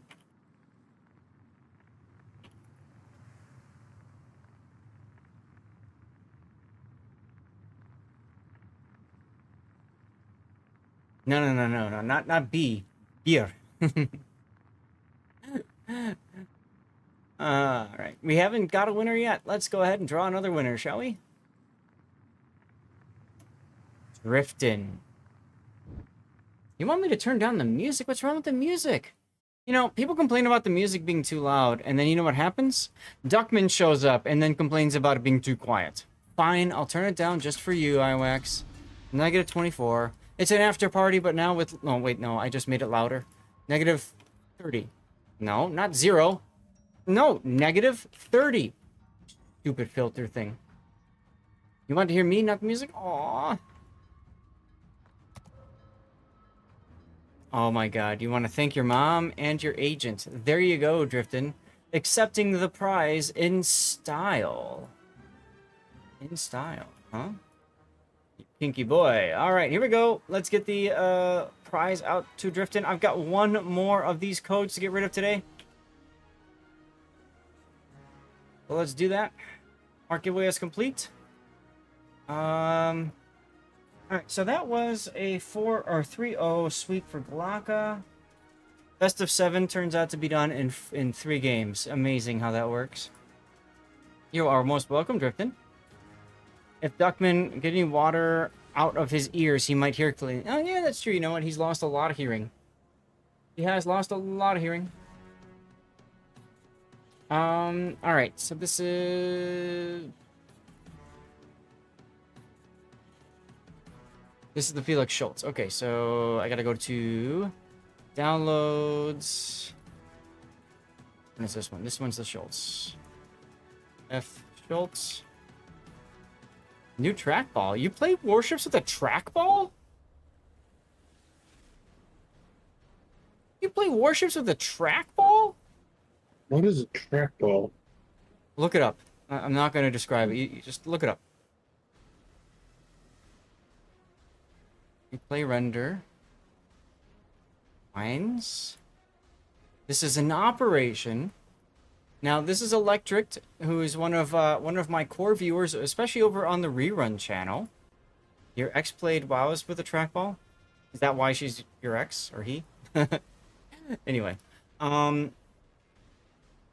Here's the Rerun channel. Oh, I need... Did I restart my... Did I restart my... Mirrorbot? It looks like I did. Okay. Yeah, it's... I don't remember restarting it. Whatever. Okay, so this is Electric. He's one of my core viewers over on the Rerun channel. And let's bring up the build viewer. Now this is a look at a Mines Black on an operation. Ship stats. There we go.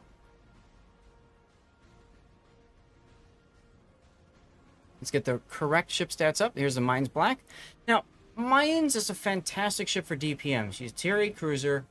Honestly, if you're looking for a fun ship to play and just screw around with, Mines is good times. Especially in co-op, especially in operations. In random battles, it's okay. If you can abuse islands or you can use smoke, it's not bad. In ranked battles, she can be problematic. So keep that in mind. Got the German Hydro. She's got, like I said, really great DPM. She's essentially like a Nuremberg at tier 8. She's got the Nuremberg guns at 150mm, but they reload pretty darn quick. She's got a 40mm bow, right? Fantastic when paired with Lutyens. Lutyens makes it even better. So let's go ahead and take a look at the build for Electric. Electric is running Main Armaments Mod 1 to protect the turrets and the torpedoes, which are both slightly weak on this model, on the ship, so that's a good choice. Engine room protection, I like that. Aiming systems is good. Propulsion is nice. What's the maneuverability? 6.32. I always want sub 10 seconds on cruisers. Oh, that's why. Now, if you were to drop that, you can see that rudder shift time is 10.5, which is kind of abysmal. Electric, are you only playing this ship in operations / co-op, or are you playing this in competitive environments as well? because concealment systems is what you want in randoms and competitive. In operations, you can absolutely get away with not running that and instead going steering gears. That's not a bad idea. Only ops, then perfect. Then this is fine. Nothing wrong with that. There's your hydro, good. Are you running loot yens or is this a standard, Captain? Sometimes by accident and randoms. There you go. Loot yens, by the way, doesn't get you much except for the buffed grease the gears. Of course, the talons come into play too, where your DPM is even faster. Loot yen is perfect. It's a premium ship, and I always tell people, premium ships you put the special captains on. So if you've got premium ships in your port and you don't have the special captains like Lutyens, like Kuznetsov, like Halsey, like Yamamoto, go get them. Okay? So, Lutyens, grease the gears, followed by priority target, adrenaline rush, radio location,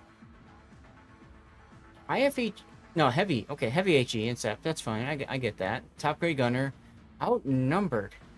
If you're in an op, you will most likely be outnumbered most of the time, so I get it. You get a boost to your ship speed, you get a boost to your dispersion. This is an op-specific DPM build. If there is some way I don't know to improve DPM, you'd love to know.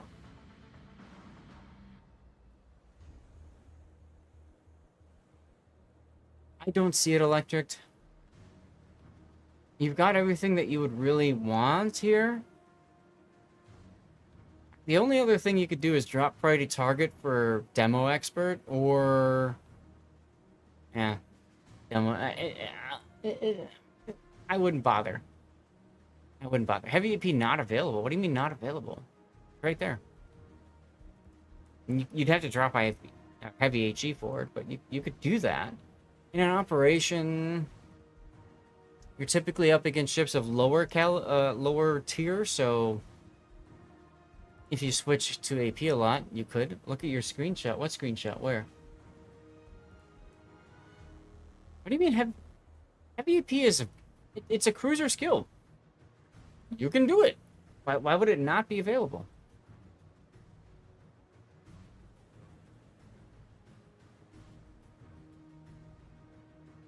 The replay channel. Replay analysis or replay render? Replay analysis? Okay, I see your screenshot.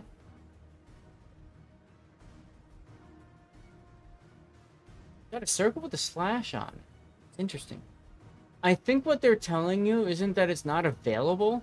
You can still take it. I think they're trying to tell you that it's probably not going to help your ship.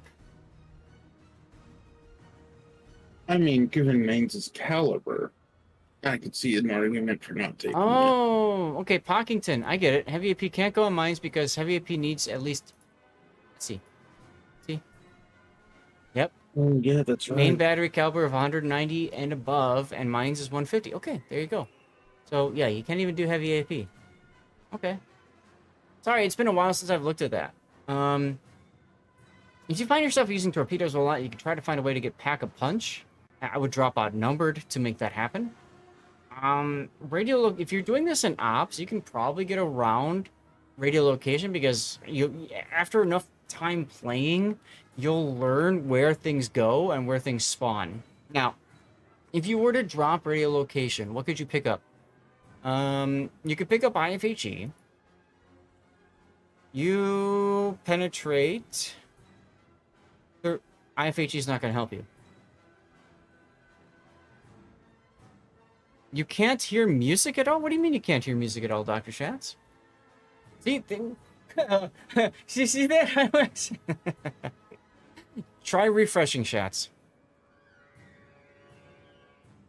Well, one thing about the torpedoes on mains is how often do you actually get close enough to use them? Yeah, it's got a lot of torps, but it's only a 6-kilometer range. It's 6-kilometer torps, yes. If it's an operation, more often than not, but we'd have to see. Ops, yes. Refreshing is better. Okay, good. There you go. Refresh. We need to yes. tell, what? I said ups and co-op, yes. Ranked, maybe. Randoms. It's unlikely. Yeah, I wouldn't build the ship for torpedoes in randoms or ranked or clan battles. Just covering my bases there. But for the ops and co-op, yeah, you could possibly do pack-a-punch, but honestly, this is fine. I don't know what else you could do for that. Honestly, if you want to increase your DPM, look to your signals to increase your DPM. Fire chance signal would increase DPM, in a sense. Speed in that you can get places quicker to use stuff. And maybe secondaries or something. I don't know. You know you're old, but music is the music really that loud to where you can... I mean, my music is peaking at negative 30 decibels, and my speaking is peaking at like negative 15, negative 10. I don't know what to tell you guys. Pock, everybody else, can you guys tell me? iWax, maybe refresh as well for you. Maybe that'll fix it. I don't know. Let's go ahead and get to the replay then and see what we can see here from this operation. You know what I would find funny?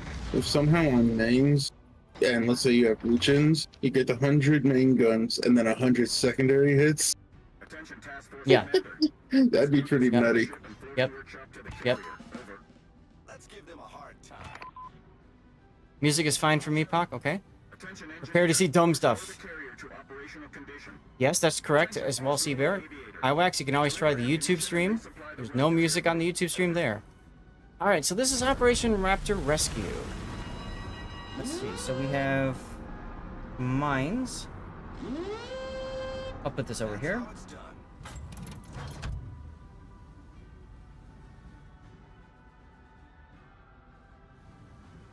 Well done, Commander. And you're going very aggressive early on because you know the enemy team spawns here. I might even put the plane up here just to spot. I think I put the plane up just to spot, frankly.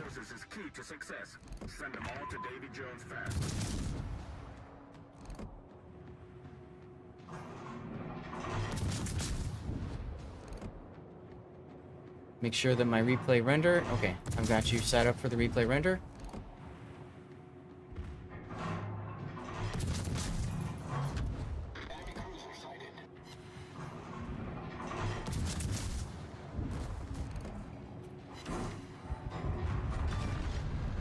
Enemy destroyer sunk.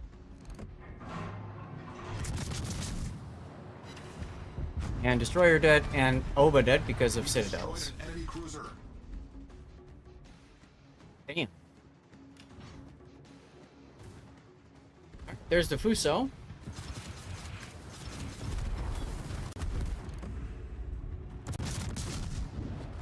Rowenberg, hey, thanks for the follow. Make sure you type exclamation point ticket.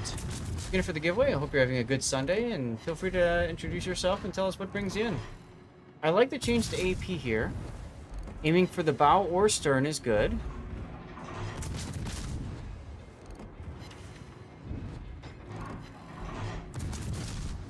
Everlong, let's go. I can't believe that the Fuso didn't dodge your torps because it's a bot, but okay.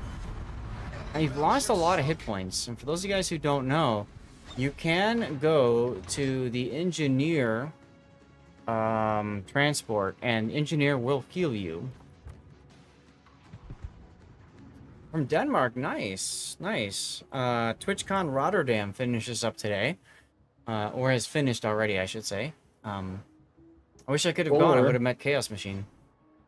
Or if you have Luchins and you get 3 spotted ribbons, that'll give you another heal. This is true. Spotted ribbons will help. So far, you've got no spotted ribbons, but 3 and you get a heal. That's a good point. And the other point is that has no... you can get it multiple times a match. Mm-hmm. Now, I realize you're Denmark, and TwitchCon was in Rotterdam.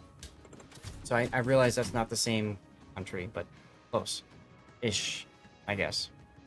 I'd love to... I have never been to Denmark. I'd love to visit. I've been to Amsterdam. I have not been to Rotterdam. RPF is nice here, so you know it's south spawn instead of north. Over here instead of over here. Okay, okay. Alright, fair enough.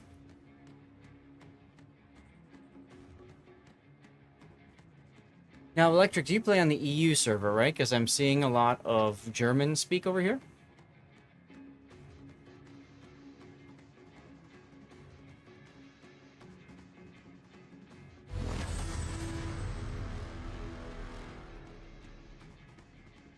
Continuing to move south. Okay. Makes sense. If it's south spawn, you might as well head straight towards that. Are you playing on EU server or are you playing on NA? I saw you sing like Alice and stuff like that. Raptor, Task Force Commander here. Working on an optimal route for you. Proceed due south. Yeah, but I thought you said you'd play on the EU server, but I could be wrong. Oh, look, a Mogami. This is EU. Okay. Normal mines on NA. So you have a mines on both accounts. That's kind of nice. I'm surprised you're not turning to try to get your rear turrets in on this. Honestly, it's what I would probably be doing. There you go. Get the DPM going.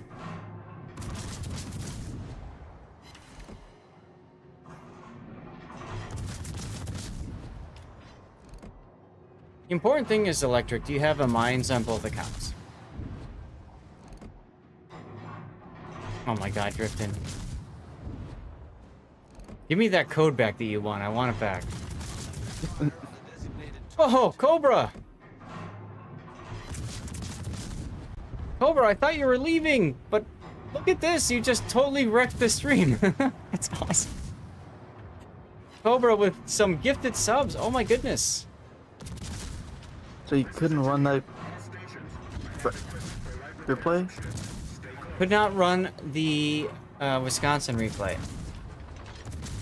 Cobra, thank you for the gifted subs, man. 25 gifted subs. Amazing, dude. Amazing. Oba there? Plans changed. Okay. In a sense, I'm kind of glad they are, but they did. But I hope you're all right. You're about to beach. No, you're not, because the Bismarck is going to push you out of the direct. Oh my God, you are so lucky there. Belgrath! Guys, if you got a gifted sub, make sure you thank Cobra 5.0 for the gifted subs. That's really nice of you, Cobra. Oh, I don't think I sent in the one I was going to use. Now, you guys are going to see Stevie's slideshow. Normally I narrate it, but I'm in the middle of a replay, so yeah, I'm sure you did.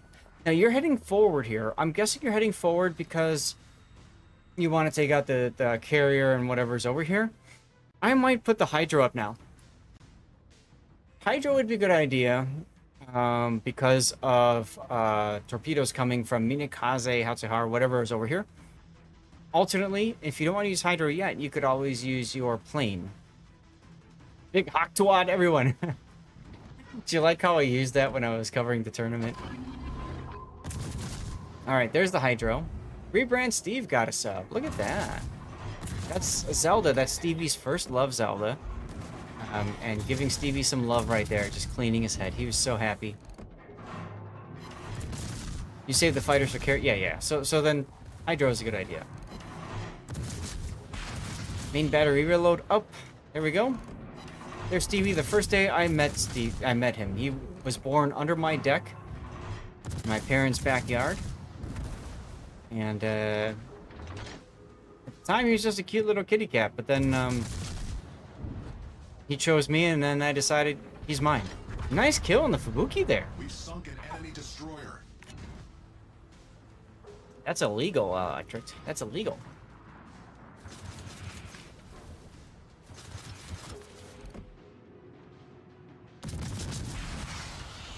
And there's the passive heal from spotting 3 ships. There's Stevie and his second love, Prue, although I don't consider her a love for him. I consider her more just a friend, a close friend. Zelda was his only love. My wife can fight me on that one. Nice torpedo hit on the Miyoko, even though you're aiming for the Elba. You guys can see why I'm saying what I'm saying about Stevie and Zelda. Look at them together. Stream Raiders is done. Loyalty Super Boss chest coming up in Stream Raiders.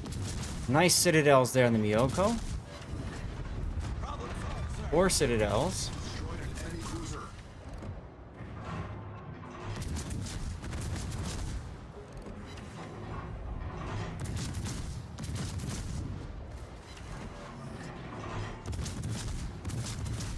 More citadels on the Elba. 3 more.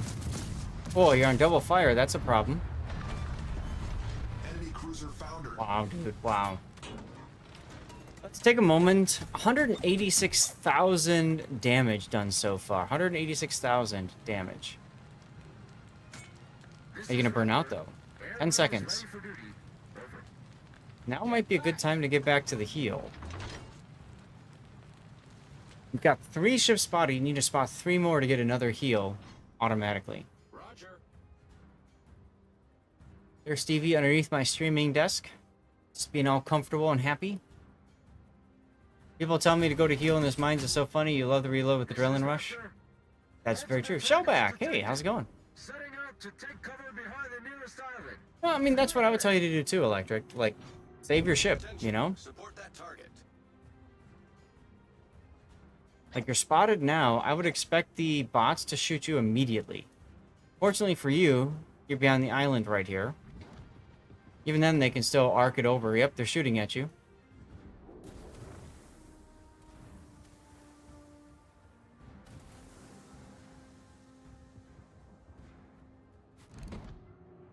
Thank you so much for that, Cobra. It means we're like 1 or 2 away from a high train, which is crazy too. Alright, so you're going for the... You're gonna go... Okay, you're working your way back to the heal. Good, that's what you should be doing. That's what you should be doing.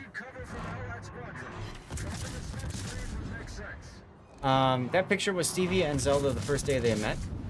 Playing. Did I see your detect? No. What do you mean your detect?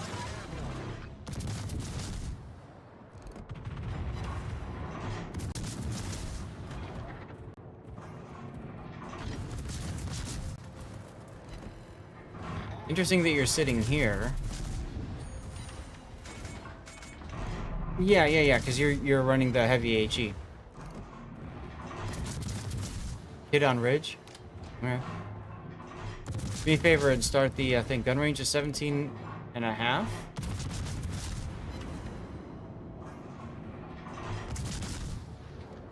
It just finished rendering. Thank you. Enemy cruiser foundered.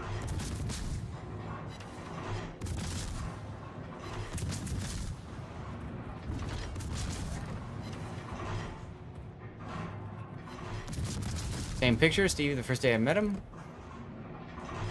I'm amazed that these bots aren't shooting at you. I would expect them to do that. 223,000 damage, y'all. Switching to AP because Elba's gonna come out broadside. I like it. Oh my god, this is gonna be disgusting. 2 citadels. Hi, Elba. Wow, dude, wow. Hi, Ouija Boo. You're here lurking. Appreciate the lurk, Ouija. Oh, 4. Ouija, I had a question for you yesterday, but you didn't answer. Thank you, Rob.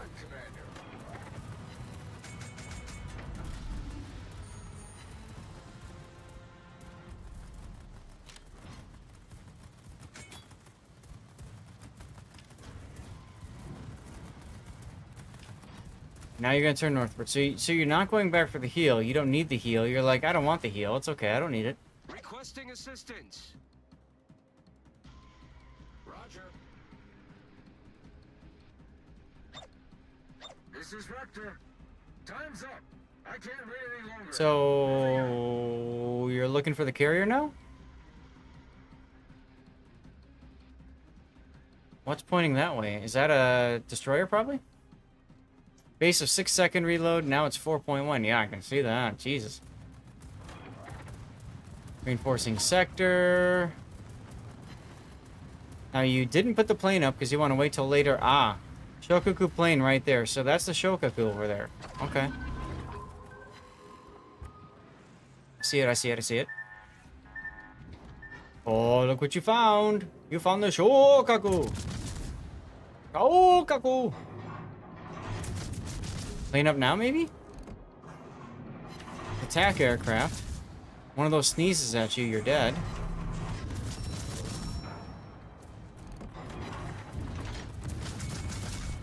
Oh, too late for the plane.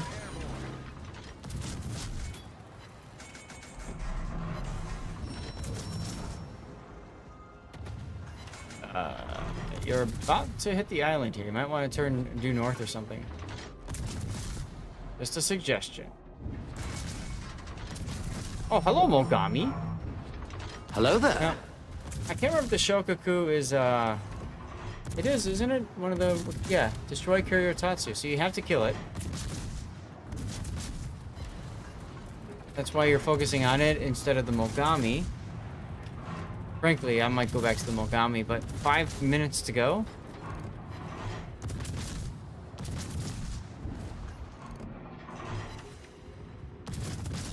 Ichi might be a better choice. This kind of angle. But you get the kill, and now you're broadside to Mogami. Mogami's broadside to you, so Citadel... No Citadels.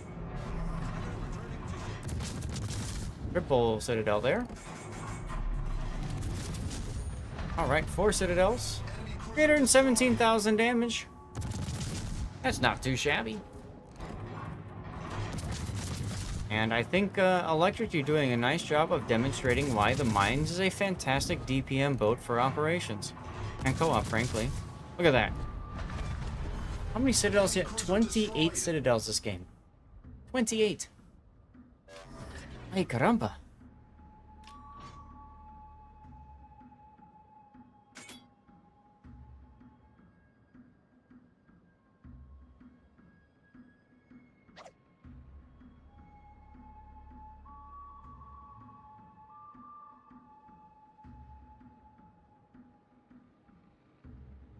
Alright, well, now you're just gonna go forward and be done.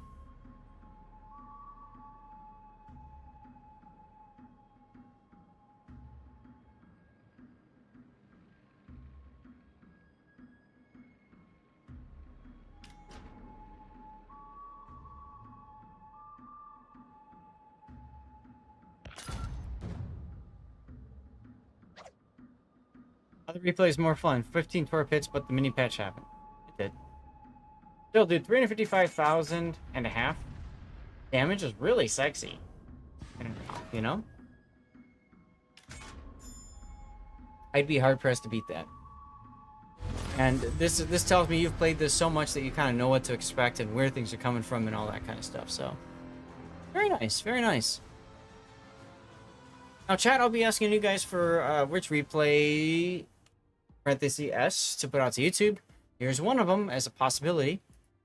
You got lots of credits, not so much XP, a lot of free XP. So I wonder, I guess you weren't using boosters for ship XP, which is fine because it's a premium ship. 2.2 thousand base XP is very sexy. Very nicely done, dude. Very nicely done. 160% for credits. I think that's a, is that a green or is that a blue? I think that's a blue even. I'll be right back. Thunderstorm's rolling in. All right, 2,400 for free XP. That's a blue. Cool. Awesome. They're blues, yeah. What it look like. Let's pop the replay render up. So, Electric, not too much feedback to give you, man. I mean, I think there was one opportunity where I thought you could have used your Hydro a little bit earlier, but other than that, dude, I'd be happy to walk away with the game that you just played. Straight up. I'd be happy, you know?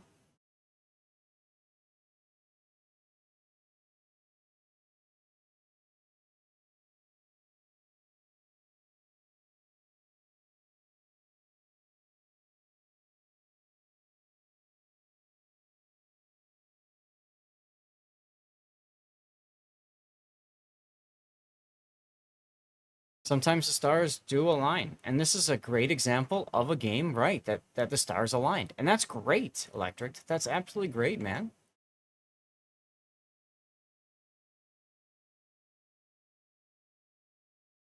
Rob, where's your... Oh, there it is.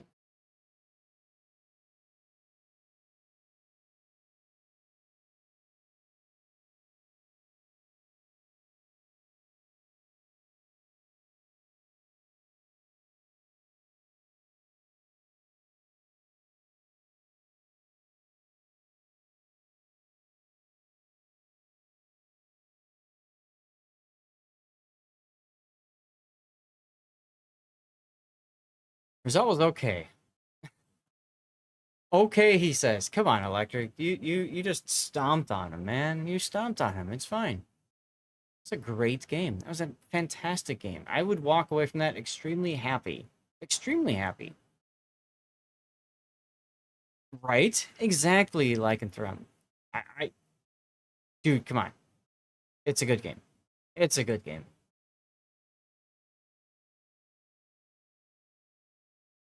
Don't be selling yourself short there, all right?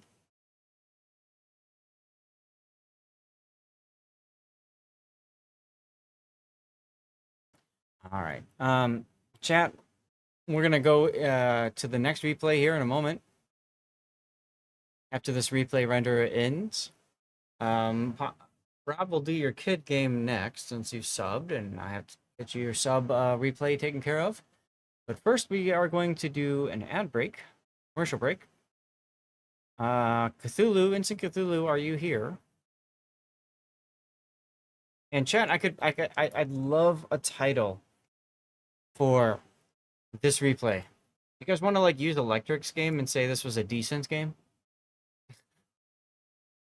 Result was okay. Make that the title? You should just become a reef. I mean, yeah.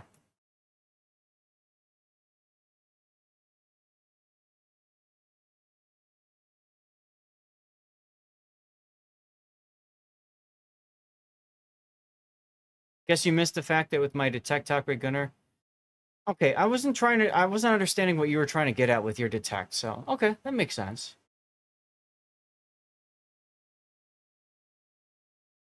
Yeah, dude, fantastic game, man. Fantastic game. All right, we're gonna drop the render. I'm gonna go to the stream writer screen. We're gonna get words on stream going, and we're gonna get a commercial break done while we get the next replay ready for you guys. Okay. Here we go.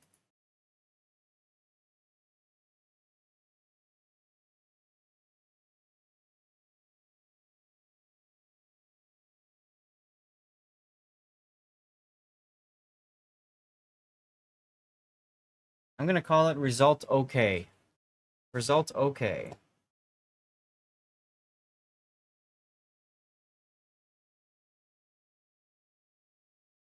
All right, next up will be Rob's game in the kid.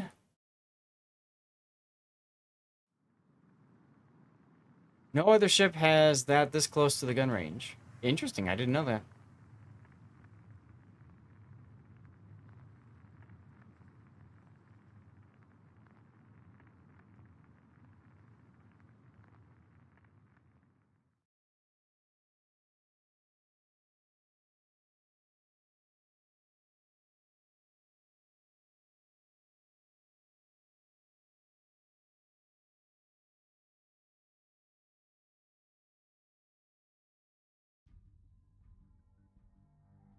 You could not find one close to it anyway. Okay. Fair enough. I mean, Mines is a fantastic DPM boat, and I think you kind of pointed that out. And you asked me, and I couldn't think of anything else electric that comes close, you know? I didn't get a screenshot of your game. That sucks. Alright, well, whatever. There is a depth pick. Now you tell me. Kid.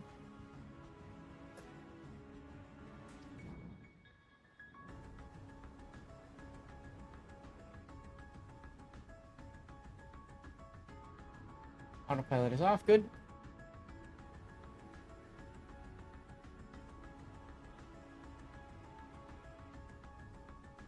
I'm about to sneeze.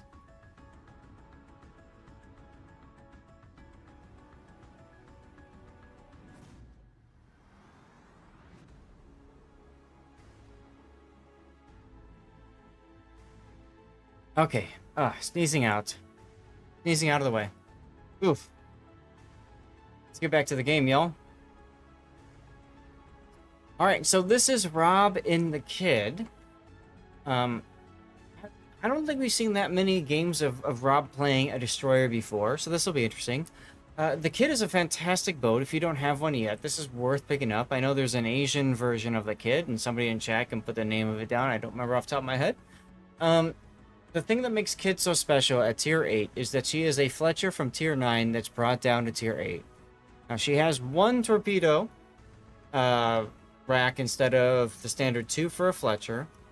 But the big thing about the Kid is that she's got a heal, which makes her extremely comfortable.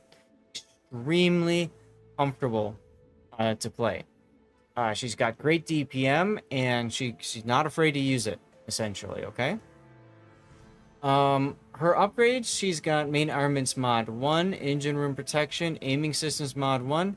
You've got propulsion mod and concealment. Now, your maneuverability is pretty darn good at under 4 seconds stock anyways. So propulsion makes sense. Rob, is this a special captain? No, I No. don't think I thought to put one on. You know, it's actually Violet. Alright, fair enough. Halsey won't help.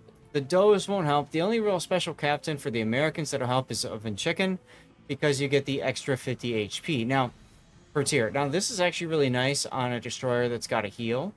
But if you don't have a Vetchkin, it doesn't really matter, does it? So you've got the core build. I like it a lot. Preventative maintenance, last stand, survivability, and concealment. This is 100% the core build. This is what you go with. 100% of the time, all the time, in my opinion. From there, Adrenaline Rush is nice. You went main battery and anti-air expert to add 20% to main battery firing range. This is good if you're shooting at targets that are always sitting still. And if you're shooting at targets that are moving, especially destroyers, this isn't going to help you much. Actually, Rob, I would be recommending you go for radiolocation. So much more helpful to know where the nearest enemy destroyer is so you can bow into their potential torps. So you can just go and charge them, face check them, and destroy them, that sort of deal. In my opinion, than going for main battery. Kid is a fantastic destroyer killer, so utilize that. I don't even know if I would do main battery in general. I think I would go for radiolocation. Superintendent is great because you get an extra heal.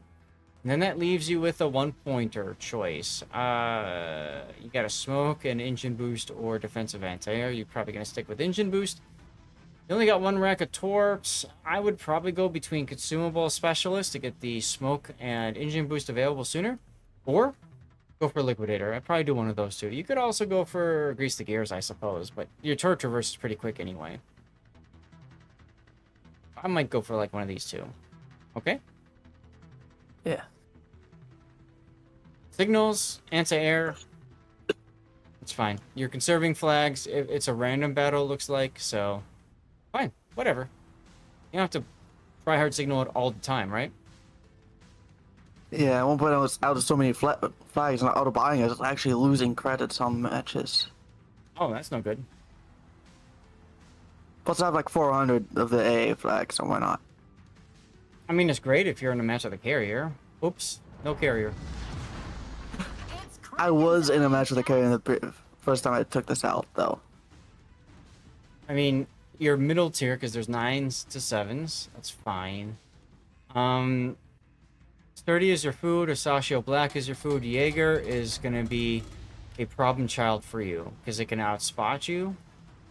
Yes, it can outspot you. And the torpedoes are pretty tough to dodge because they're so fast, right? Yeah. Shores, Charles Martel, Shimanto. And just don't let them see you and you're fine. Seattle goes into that don't let them see you part because of the radar. These battleships are your food. So, okay. See what happens. Kid. May we all make partner this day. May we all make partner this day. You're on the western flank over at the A cap. Okie dokie. May we all make partner this day.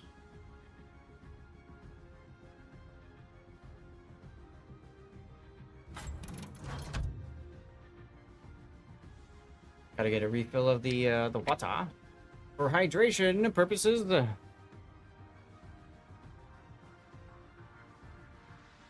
All right, Rob, you're at the point now where you're about going too deep.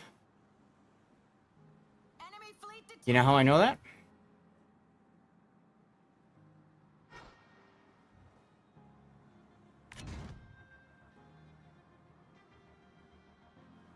Generally speaking, as a destroyer, I don't like to pass the DE line unless there's a real important reason to do so. I would rather be playing along this line, and then if you need to get into cap, fine. But where you're going right now, you're right next to the sub, which could be a good thing, depending. But because of all these islands, you just don't have any idea. What's behind this island? What's behind this island? What's behind this island? What's behind this island? What's behind this island? You know? You don't know. It could be a cruiser that will obliterate you. So I would say you're being a little too aggressive here.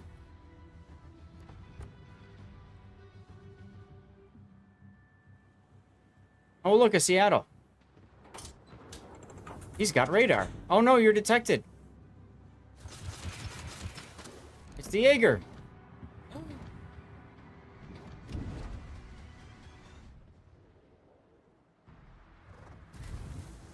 And there's the sub, too. Alright, well, he's surfaced, you might as well shoot him. Target. Charge. I would be... So, what you can do right here, this is a trick I like to use, Rob, is don't keep double-clicking to fire. Hold down the left mouse button instead. You could have been using left mouse button to keep shooting while you're looking around. Maybe you wouldn't hit a target with it, but you have a chance to, which is no chance at all. Smoke up. Careful with this. You smoked up in front of a sturdy and a Jaeger. You can have torpedoes coming for you. Speaking of torpedoes, you actually hit the Bismarck. Wow. Yeah, I was kind Imagine- of surprised. Yeah, imagine playing a battleship with Hydro and taking a torpedo. Setting smoke. Let's Oof. hope it lasts.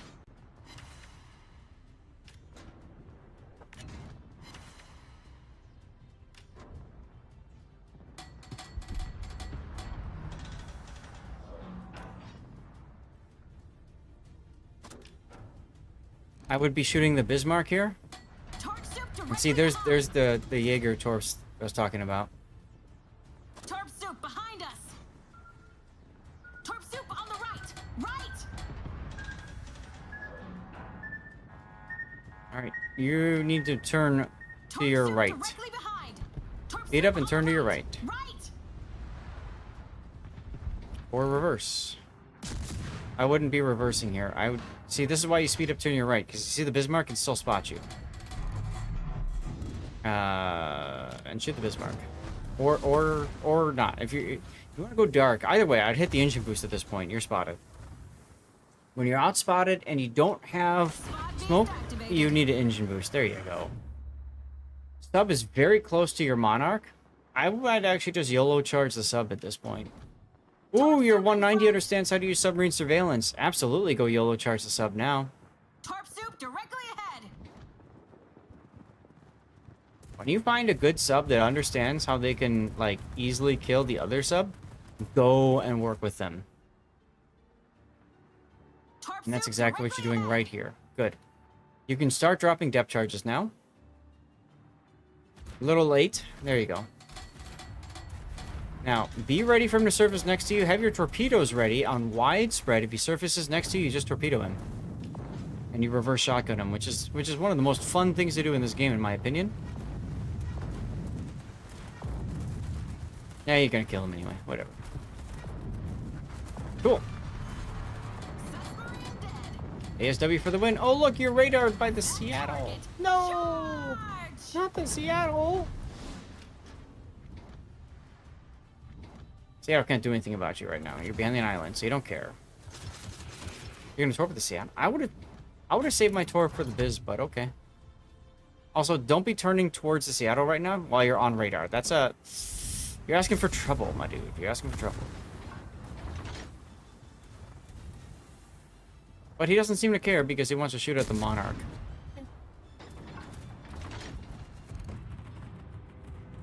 Jaeger killed him.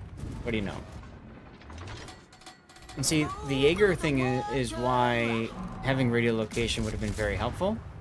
You're gonna keep shooting this Seattle. Alright. I mean, he's about to die now, so that's good. But the Bismarck, I think, is the bigger threat, especially for your Donskoy, frankly. Food beast deactivated.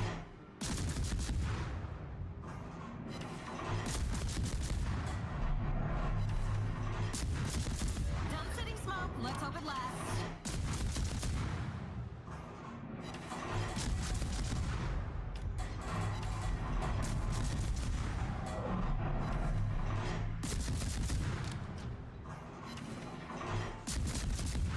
Someone's Well, Donskoy floods out the Biz, so that's good. Torp soup in front. Uh-oh. Torp soup to starboard. Torp Nice soup throw. directly ahead. Ooh. Torp soup to port. Torp See- soup on the right. Right. Now you get another chance to see where the Jaeger is. Don't shoot the Seattle, dude. Don't shoot the Seattle. Shoot the Jaeger. There you go. There you go. There you go. Wait, what? You're looking at the Shimanto. Shimanto is actually a really big threat for you, so I would head due north right now. The Jaeger is just... You're not going to be able to handle him, dude. Go straight up north. Forget it. You cannot handle a Shimanto.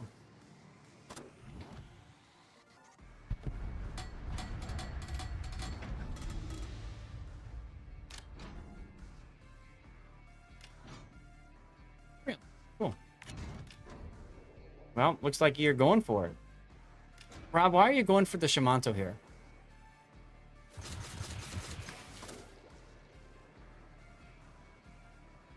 Torp soup directly no. ahead.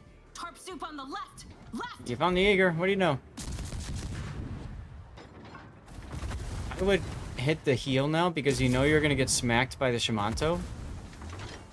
So you might as well heal ahead of time. You're still not healing. Why aren't you healing here? I would heal. Spot beast I would engine activated. boost. Then I would DCP once your gun bloom drops to 0. That target. Alright, that works.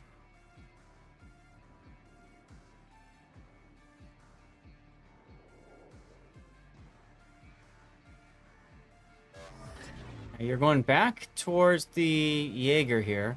And you're going into the islands that reduces your flexibility. And look, there's a Jaeger. So you're going to take a torp in the face, and you're going to flood out right here. Torp soup in front. Torp soup to port. No, you're not going to flood out. Okay, you're gonna DCP. And then you're going to have smoke available, which is going to help you. Okay.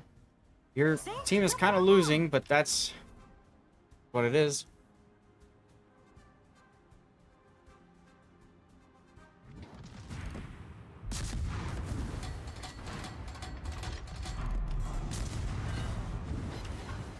Things are a little. This Jaeger knows how to use his guns. Give me a hand and don't forget to follow my channel. But Torp soup on the here you left. go. Left. Slow down, turn in, Destroyer turn out in this case, and you're good. I like the assassination here, the Jaeger. I just kind of feel like you put yourself at too much risk being shot at by the Shimanto at the same time. You didn't need to do that, you know? No problem.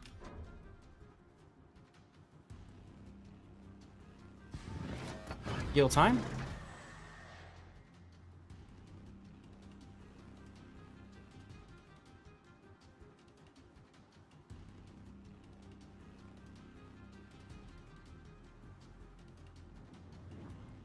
Forgot to edit the title Beast of the channel and deactivated. stream.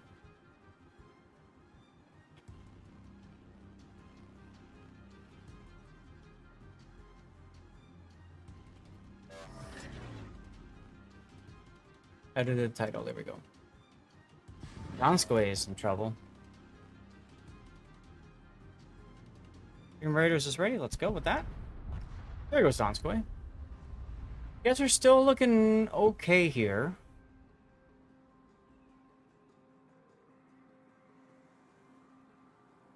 looking okay.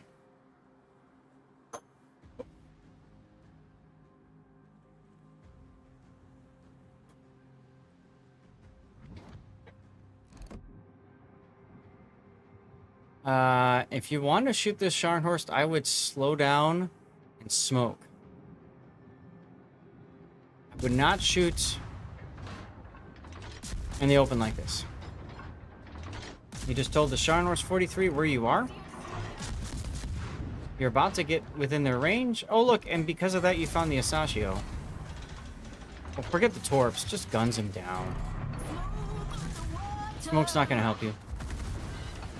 You're too close. Things are a Matter of little fact, smoke here. makes it worse for you because now he can just luck chuck a shot into you and No you're dead. problem. He's not doing it, so that's exciting actually because you can heal. I'm reporting you.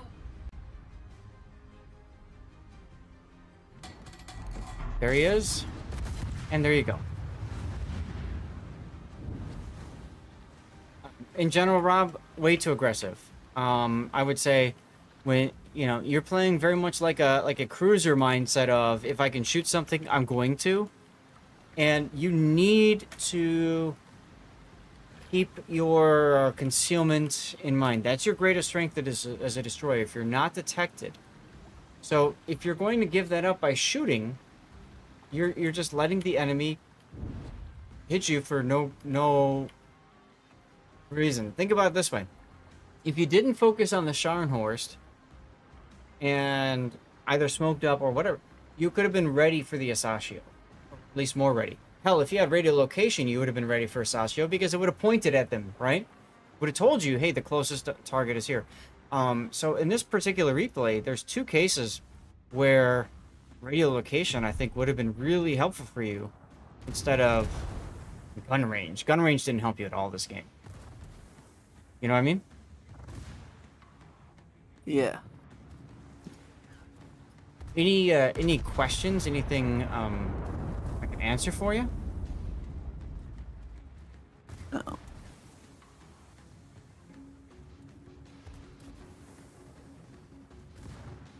Was that a no? Yeah, that was no. Okay. I mean, it's a good replay. It's a good way to demonstrate kind of like what to do, what not to do in a destroyer. I like this Duke of Yuck. Fortunately, not getting the kill on the Nagato. Probably going to burn out here. And your team is going to go from, like, an easy win, GG, to, like, what the hell happened? Part of that is your death to the Asashio. Yeah, and the Dookie work got unlucky with On that what? last shot. He probably would have gotten the kill on the Nagato if his shells had moved a little farther forward. It's a possibility. But here's where, like, having that radio location early on would have helped you against the Jaeger. And frankly, probably would have saved you some damage. Also, not shooting while the Shimanto could shoot back at you would have helped you a ton. If you hadn't taken that damage there, you probably could have gone toe-to-toe with the Asashio. But, Or not taking that torpedo. well, yeah. Both of those two things kind of happened together, didn't they? So... All right, well, let's speed up the replay, because at this point you're dead. You have no impact on the game, and you just have to hope the rest of your team can do something. That's a Chapayev and Yugumo. And there goes your Yugumo, We need to do something. who torps the Sharn 43, and it's literally, never mind, the 43 versus Asashio, and the Asashio gets the kill. Wow. When the Chappie was so low, all you had to do was sneeze on him. Yes, he That's was true. extremely low. Look at that Asashio. He did good that game. I mean, you came in first place, so it's not a bad game for you, but I think we've identified how you could have made it a even better experience, right? Yeah. Good. I'm going to snooze the ad break for a sec. You can see the damages that you did. And I'm going to pull up the replay render now, and I really want to try to pause it in a couple of places. I might pause it again, or snooze the ad break again. We'll see what happens. But radio location is so helpful in a destroyer. I hate that you didn't take it. You said this is actually Violet. This is a premium ship, so you can put a different captain on it. I would absolutely do that. If you had another 14 pointer, put another captain on, or 17, whatever. Put a different Or if you premium have on it. Halsey. I mean, Halsey would be better. Yeah. Ovechkin would be the best, but you know. I don't think I have a Vetskin. That's okay. Most people don't. Okay, so right here. Right here. You have the chance to continue shooting at the Bismarck, and you didn't take it. This is, I think, the biggest the biggest thing to say at the start. You caused a flood on a Bismarck. Get him on fire. You know he DCP'd. Put him on fire. Right?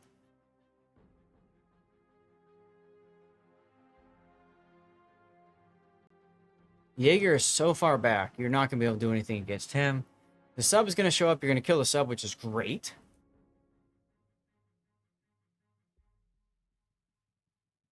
Now, your gun range actually works against you, Rob. I don't know if you realize that or not. The boosted gun range. Because when you fire, your concealment goes out to your gun range. So if your gun range is longer, you get spotted from farther away when you shoot your guns. Yeah, that's an issue with destroyers in general. Like if you're trying to get away and accidentally misclick and fire, Yep. you're gonna stay spotted for a little bit longer. Yep. Now, if you're running a gunboat destroyer, something that's built to play at long range and get shot at, like a French destroyer, a Soviet destroyer, fine. Add the range. I do that with my Kiev. I do that with my Tashkent. But with a kid, I don't do the range. With the kid, I think of the kid. Rob, are you familiar with Roman like history and stuff? Those are time when I was, but I've been focusing a bit on World War II history. So the Romans had a sword called the gladius. It was a very short sword by all, accounts. But the thing was that the gladius, though being short, meant it was light and easy to maneuver, and it was deadly at close range. And that's what you have to think of yourself as in a kid. You have to be that Roman gladius. You have to be as close as possible to your enemy. That's your wheelhouse, not long range. Up close and personal. I'm talking about 5 kilometers and shorter. That's your wheelhouse. Radio location gets your guns pre-turned to when you get into that range and you obliterate whatever's there. Like, look right here. You got completely surprised by that Asashio. And dead. The Glaka. I don't even know what Glaka means, IWAX. I just saw the title. Feel free to share if you want. Chat, we're gonna move on from here. Rob, thank you for the replay. I need a title. I'm gonna put Gladius down, but if you guys think of other names, please share. But I'm gonna go to the Stream Raider screen. Glaka is a Gladius. We're going to do a 3-minute ad break while we get the next replay up and running. That will be Cthulhu's Frederick Schultz. I, Claudius, right? Hitting around. I don't think it fits. That's the problem. I agree with you. It'd be a fun one, but, the Glaka is Gladius. I didn't know that. All right. Ad break up. I'll let Cthulhu know he's next.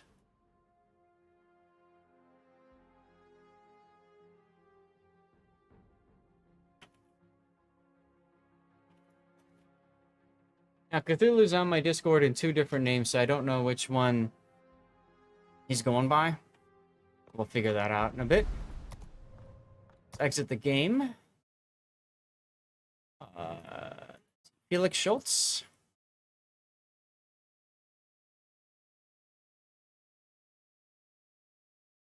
Felix Schultz.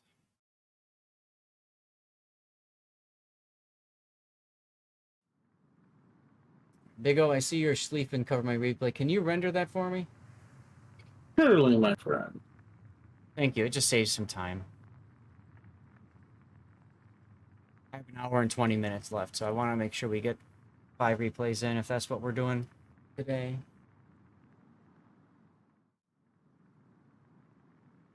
Alright, so we got Electric's Minds game done. He used to cover my replay over on the rerun stream.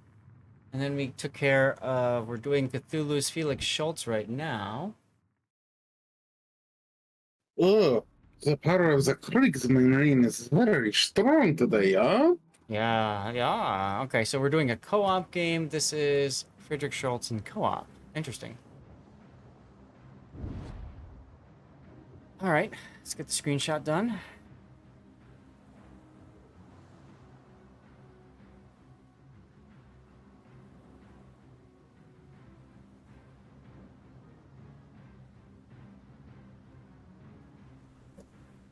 All right.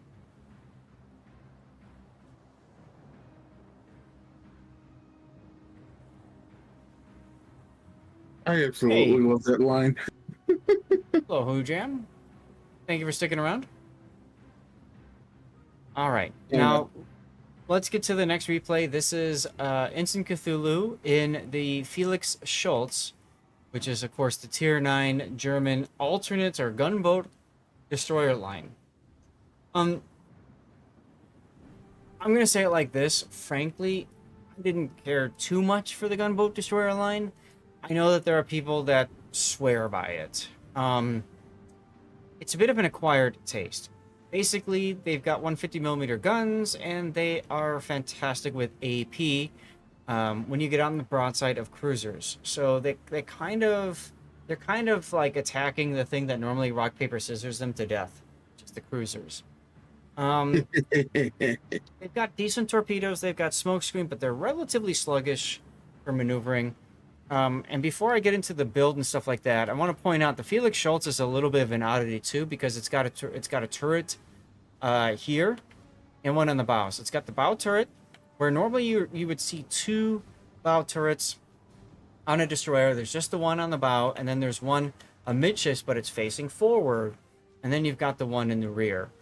Now at tier 10, that's a little bit different. You have the standard two up in the front and one in the rear. So it's a little bit of a different experience. That's the Elbing. So let's take a look at the build for Cthulhu. But make no mistake, getting on the broadside of cruisers with the Schultz, you'll do the same thing as Elbing. Top tier, Right. mid tier, bottom tier, you're gonna put a hurt on them. Now I accidentally hit the other thing, so oh well. Here we go. Yeah, you're absolutely correct. If you're top tier, you can murder in these kinds of ships. Now, I forgot to mention that the Schultz and the alternate destroyer line gets defensive anti-air fire as well. Honestly, it really doesn't matter because these destroyers aren't really well known for anti-air. It gives them a little bit of a boost, but you're not going to spec into it. You're not going to lean into it as a ship. Now, this is a co-op game. Cthulhu likes to play co-op a lot. He likes to learn the ship before he goes into random battles with it.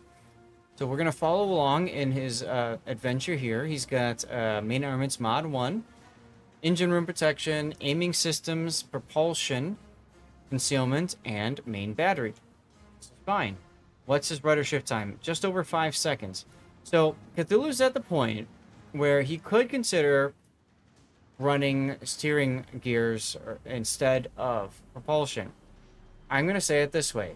If you play a Felix Schultz and Elbing to the point where you are almost always out there being shot at, like a fearless brawler build where you're detected and smoke you're not using unless you absolutely need to, then steering gears is your choice. If you are using your smoke a lot and sitting in smoke, then propulsion is your choice. You have the ability to decide between the two of them. Now, I don't know if Cthulhu is running one captain or another. I'm going to say it's a standard. Loot Jens isn't going to help too much on this particular line. Yes, you spot 3 ships and you get a heal. Yes, you get enough main battery hits and you get, quicker reloading on your main battery. In general, in my personal opinion, there's better ships to put Loot Jens on tech tree-wise. I'd put him on the Schlieffen, for example. All right. That being said, Loot Jens does help here with the buffed preventative maintenance. Boofed. So anyways, Cthulhu went down the core build, which I like. This is great. Preventative maintenance, last stand, survivability expert, concealment expert, and then main battery, anti-air. So this is gun range. Personally, I would probably take Fearless Brawler first. I know Grunty has played this line a lot. He likes it a lot, and I think he plays Fearless Brawler and Range. Big O, since you're here, and I know you've played this line a lot too, which would you start with between these two? Which two? Main battery range or reload for Fearless Brawler?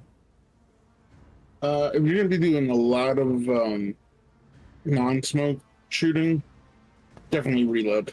Not so much range, because it's a destroyer, quote destroyer, but it still suffers from that further range, and you're trying to get away and you fire. Not gonna happen. So, I mean, with Cthulhu using propulsion, it makes me think he's planning on sitting in smoke more and then firing out of that smoke, in which case the range is a good choice. But if he's going to go for Fearless Brawler, probably want to go steering gears and probably want to pick up Fearless Brawler instead. No flags, it's co-op, whatever. Okay. Let's go ahead and get into the game and see what happens. This is a co-op game, like I mentioned earlier, tier 8s and 9s, so Cthulhu is top tier. There's only one other human, and that would be a Fletcher. And check Cthulhu's comment about the Tiger. Will redeem for points. Okay, so I think he wants me to do the Tiger 59 next. I know that I have that rendered, so I'm gonna get that rendered now while we're here. That means Cthulhu will be finishing up with your Schlieffen game. The duel? Huh? Wait, what? We'll finish with game? your Schlieffen game. Isn't that what you requested, a Schlieffen game? Yeah. But I'm like, who did you? Who's? Never mind. Okay. Yeah, because we've done 3 now. We'll do Tiger 59. That's our 4th, and then Schlieffen is our 5th. Here's everyone. Enemy force sighted on the horizon. You might consider defend. Nah, he's dead already. Enemy submarine in sight. This line, the HE is rather anemic, so you want to get on sides of ships, destroyers, cruisers, and use AP if you can help it.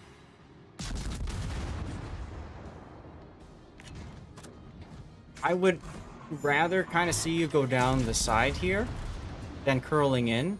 Going down the side gives you more opportunities for flank shots on things like the Charles, and then anything that goes up to the decap. But this is co-op, but it's still important to kind of develop the good habits. That's kind of how I look at this. Might be worth switching to AP soon. Enemy battleship detected. I think I would probably switch to AP now.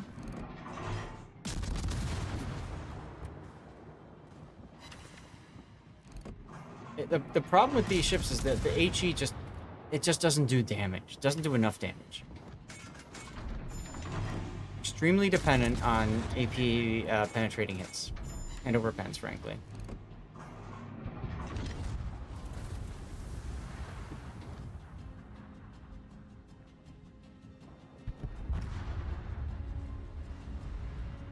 Adult Scott, you're Charles Martel. What's up, Bray87?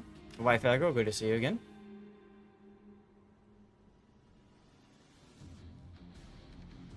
Charles Martel is up again. Honestly, I'd be looking to AP the Charles with the idea that, frankly, the sub is there for when the Charles gets behind cover. Right? Once the Charles clears this island here, you can't shoot at him. That's when you go after the sub. But up until that point, you go for the Charles.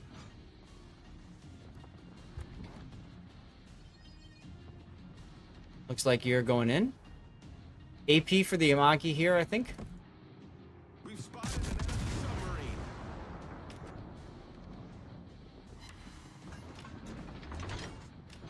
Torpedo. If fire is neat, no.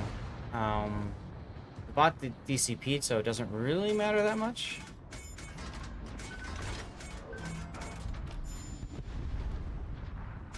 AP ready for the Charles. Okay. Watch this. You're going to get a Citadel or 2 out of this. Watch. Or you're going to get 1 torpedo protection hit and that's it. You aim too low. Sailing away from you a little bit. There you go. That's the Citadel and the engine. You're ignoring the sub. I don't like that. I think you should just go for the sub. Why? It's good XP because it's... Engine boost activated. I realize it's a co-op game, but I think it's still going to be helpful to get into the habit of, hey, if I can get that sub, that's good XP for me. Really good XP for me, right? Now, since the Amagi put out the fire, you can torpedo him. I might go widespread here, just to get the torp off earlier. You're close enough to him. But, I mean, narrow spread is fine.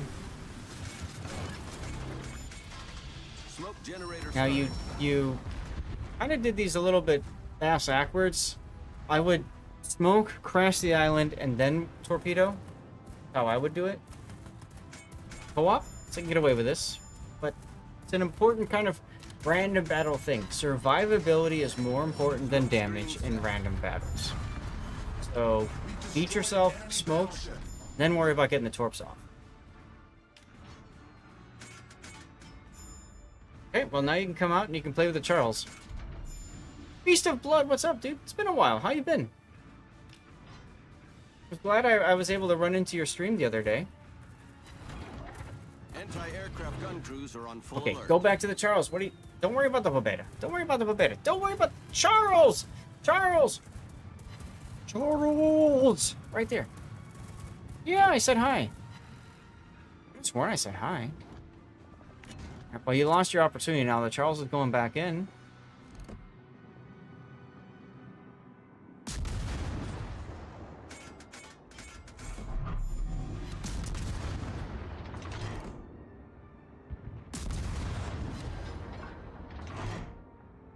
Oh my god, your sub died to ramming the enemy sub. Anti-aircraft gun crews are on normal alert. Not happening. No worries, no worries, no Engine worries. boost deactivated. So, look at this. You and the human Fletcher versus... And a bots carrier versus 5 bots. I feel like some of this is because you didn't go for the sub earlier. I love this game too. It's why I'm casting tournaments in it. It's why I'm here doing replay analysis, man, you know? Your Fletcher's probably gonna die.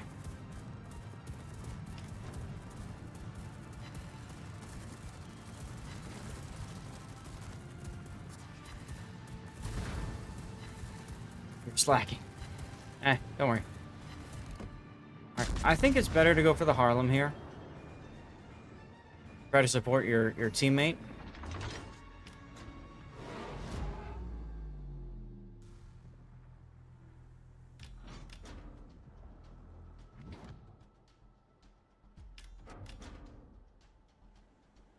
Alright, you're gonna get a broadside in the Harlem.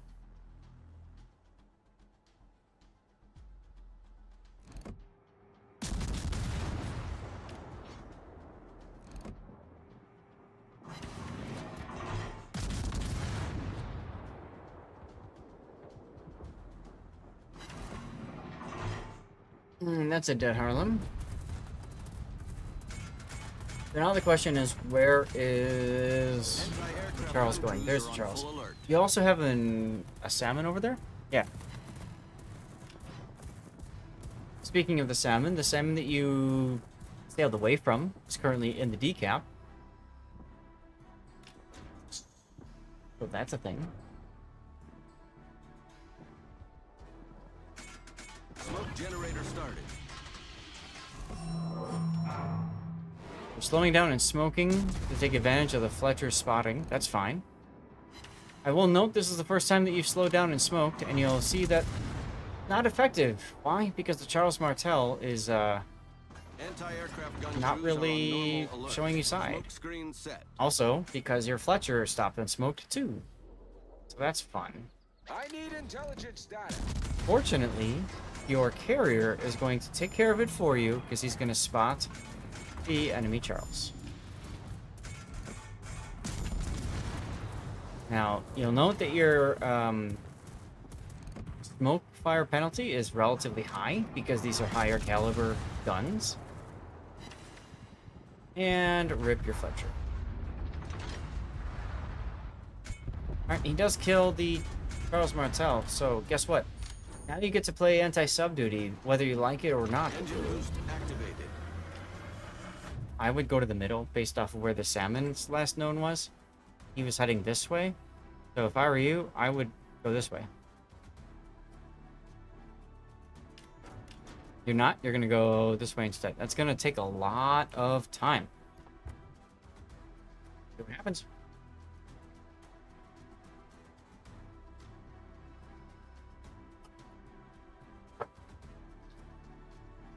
Tiger 59 done.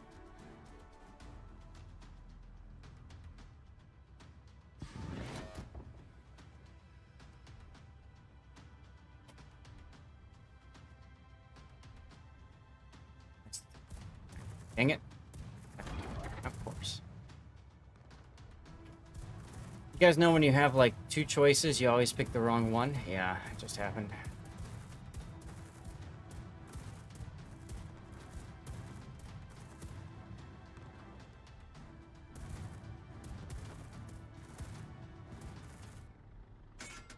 Well, your only hope is that you're going to run into the carrier now. Why are you slowing down? You got 10 minutes, I guess. Torpedoes, get ahead. Oh, oh no, Torps. Oh, you're so lucky.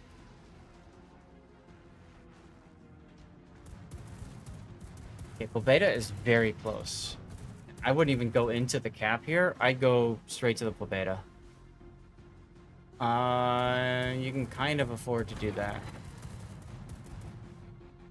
See, if you would have gone mid, you'd have two subs to kill. Easier chance at winning. Up 8.06. Anti-aircraft gun crews are on normal. We are alert. giving away a our final Engine Clash of the boost Classes code. deactivated. The special code.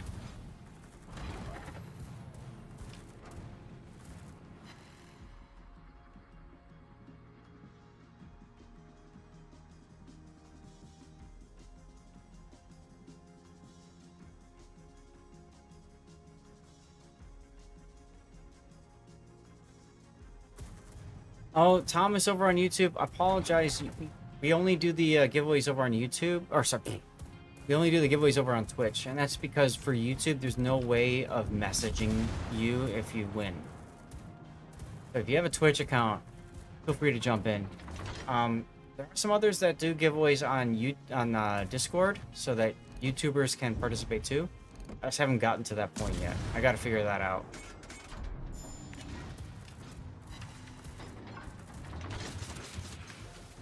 Torpedoes, direct front. Okay, well, Torpedoes, AP for the Pobeda I would go for. That's fine, Thomas. I appreciate you being here.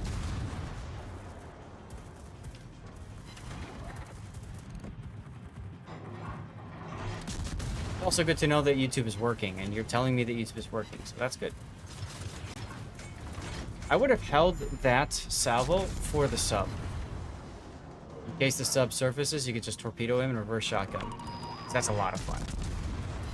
Also, HE is far better when shooting at subs.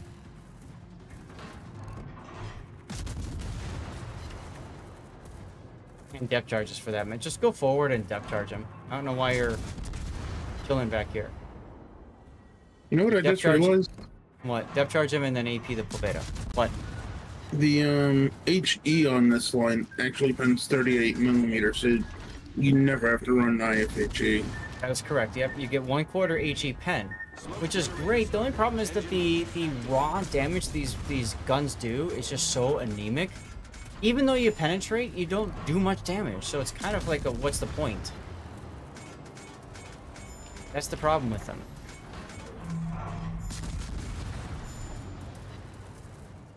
Alright, you just got pinged twice in the same spot, so you need to like go, and Aircraft carrier sunk. Do something about this sub.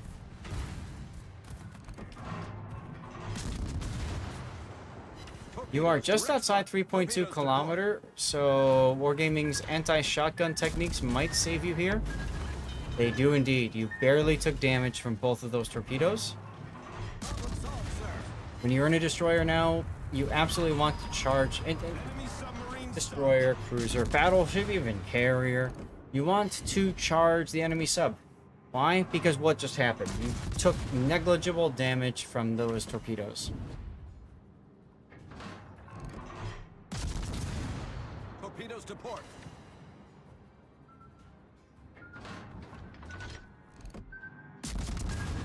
And that'll be game. Ta-da! Victory! So yeah, Cthulhu, I would say, first of all, look for opportunities to use your AP. The way that you built the ship, you built it for being out and gunning, so I'd say go for steering gears more, and I wouldn't go for range. I would go for Fearless Brawler first. Houseman, thank you for the follow. Make sure you type exclamation point ticket to get in for our giveaway. So that's the first point. The second point is, you have the sub you could go and hunt. Kill the sub, dude. Go kill the sub. It's okay. I think that would have helped you a lot in this replay. Oops. I need to change the... Oops. There we go. I think that would have helped you a lot. Hey, Raining Recon.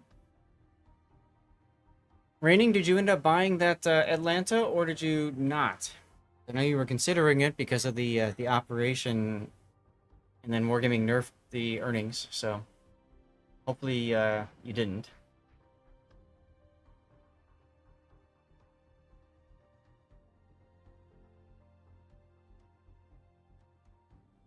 So like right here, for example, go for the Charles first, and then go for the sub. And like I said, this ship especially, the Schultz, the German gunboat, for lack of a better word, destroyer line, really wants to be on the flanks. You want to be on the flank. You want to secure the flank. You want to know who can hit you and all that kind of stuff. That is really important, okay? Very important.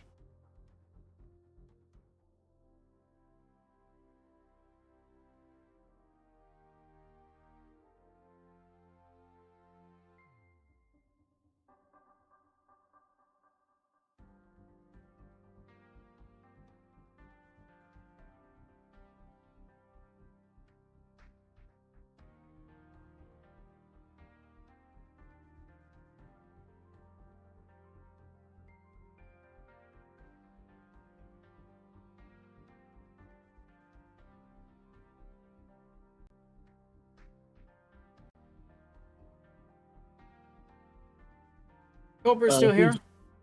Who's up next? Cthulhu again with the Tiger 59. Oh, my bad. I'm sorry. I'm doing a lot of stuff, so. No worries, no worries. And then we'll finish with you if that's all right.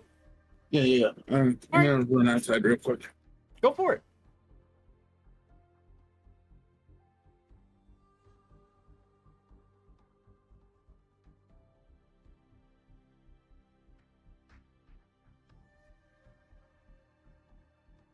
Checking with the wife about dinner.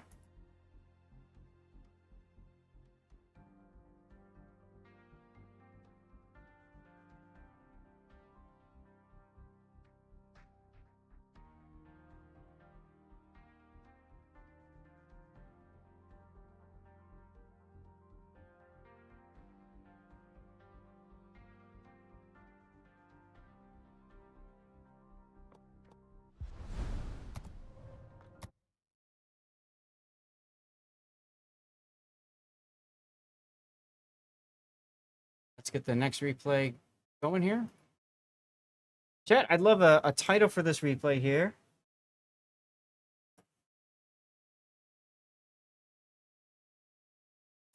I think it would be looking for opportunities. I think I'll call it opportunities for now. If you guys have a better idea, please, by all means, let me know. We're going to go to the BR back screen. I need to hit the bathroom for a sec. I'm going to do a 3-minute commercial break. And then we're going to be doing the next replay here. This is a cover my replay from, once again, Instant Cthulhu, and it's the Tiger 59. See you all in a few minutes. Don't forget, we have a giveaway going. Exclamation point ticket gets you in. Let's go.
Okay.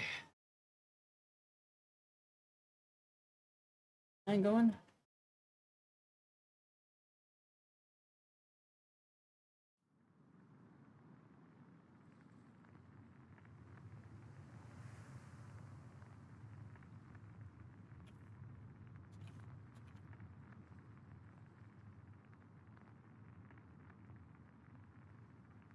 Tiger 59, let's go.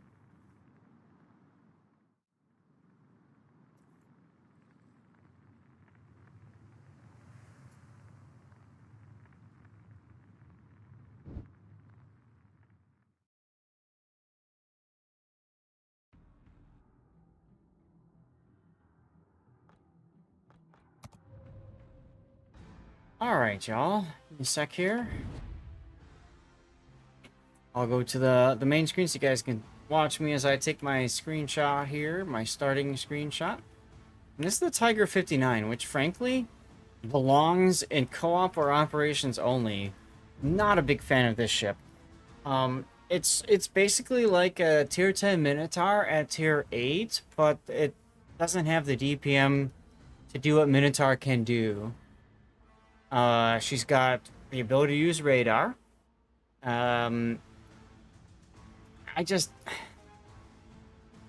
She is an exercise in frustration when you're playing her. She's got fantastic accuracy. If you can hit stuff, she's great. And her guns are good at killing destroyers. You can citadel stuff with her, that sort of deal. Her radar reaches out to 9 kilometer. What's her concealment? 9.2. So she almost has the ability to stealth radar. But frankly, she gives up so much to do all that, it just doesn't feel that exciting. I'm not a big fan of her, frankly. So this is a co-op game. That's fine. Operations is good. You take her into randoms or ranked, you're asking for trouble. Personal opinion on that, okay? She's got defensive anti-air fire. She's got really good anti-air. She's got the ability to smoke. She's got the ability to radar. She's got a heal. But as soon as she gets spotted, she basically gets exploded for the most part. So let's take a look at Cthulhu's build. Main armaments mod 1, engine room protection, aiming systems, steering gears, and concealment, which is perfectly fine. Note that you cannot take propulsion in the British cruisers because they have baked-in propulsion. We don't know if this is a special captain or not. Cunningham is nice because you get the extra heal with 2 kills. You get the extra of all these consumables, but most importantly, the heal. Dunkirk gets you a boost to consumables enhancements, a boost to grease the gears, and a boost to consumables specialist, which helps get your essentially your radar available sooner. And this means that your radar lasts longer, and smoke too. Same thing with up here. Your smoke comes up sooner as well. But in a co-op situation, might not be as important. But in a random battle situation, very important. We'll assume it's a standard captain for now. Alright, so Cthulhu has got main battery traverse speed, last stand and incoming fire alert, and priority target. Now, personal opinion, I wouldn't run both of these. I would pick one and not the other. Hey, Cthulhu, there you are. Personal opinion, I would not. Oh, this is Jack Dunkirk. Even better reason. I would not do fire alert, and I would instead do consumable specialist because you get minus 10% instead of 7.5. So I think I'd rather go that instead of incoming fire alert. If you got priority target, you already know how many people are targeting you. In co-op, it's maybe less important. In co-op, I might not pick either of these, but for random battles, I would definitely go with the priority target over the two of them. Let's take a look at the rest here. You've got consumables enhancements, adrenaline rush, radio location, concealment, superintendent. This is fine. Now, you could also consider, you have to give up some stuff for it. You could also consider dropping all of these. Get survivability expert plus grease the gears or consumable specialist. I might go for something like that. It's not so important how long the radar lasts in the smoke. It's more important that it's available sooner so that I can use it again. Again, this is more randoms and ranked. Well, it's not as important, but I might consider that instead of grease the gears, especially if you've got radio location, you know where to point your guns because you know where the closest target's going to be. You probably don't need to worry about grease the gears. I would probably do like this for like a random or a ranked setup. Cthulhu, we just did your Felix Schultz game, by the way. No flags, it's co-op, it's fine. Let's have some fun. Alright, let's get to your game. Tiger 59, got it. So, your setup. Tier 9s to 7s. Your middle tier, just like, well, last game you were top tier, but you're middle tier. Okay. You're in the middle of the map. I might look to go either here or here to start. I wouldn't go straight ahead. Let's see what you choose to do. So this is the same captain that goes on the Belfast. Okay, so that's good to know. Grease the Gears does help if that's the same captain on Belfast. I would still want to know if people are targeting me, and I'd still want Grease the Gears. At that point, I would just do Grease the Gear. Yeah, and I would still drop incoming fire alert for Grease the Gears and pick up survivability expert. In Belfast, regular Belfast, it doesn't have a heal, so having that extra whatever it is hit points in a Belfast might be very helpful.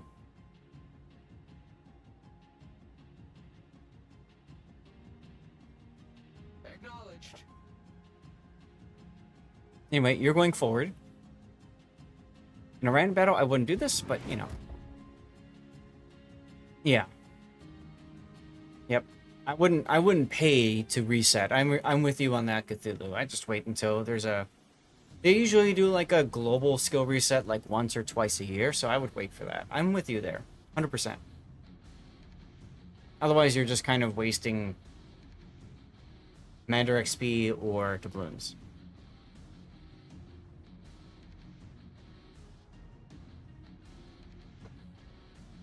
Enemy force sighted on the horizon.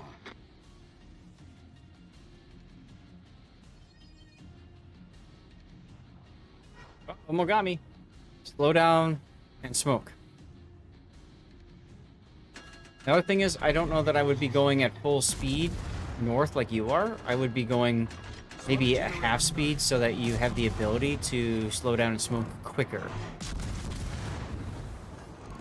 You're going to stop and smoke in front of an enemy Tiger 59. If this was, of course, a random battle, you would be radared right here. Actually, frankly, I would radar to capture the Tiger 59 in Seattle. But since the Mogami shot and is detected, this is fine. You'll notice that there's no torpedoes on the 59. That's another big thing that differentiates her from the Mogami, or sorry, the tier 10. I'm trying to, whatever it's called. I can't remember off the top of my head. Thank you, Minotaur. It's been a long, long, long day, guys. Long weekend, frankly.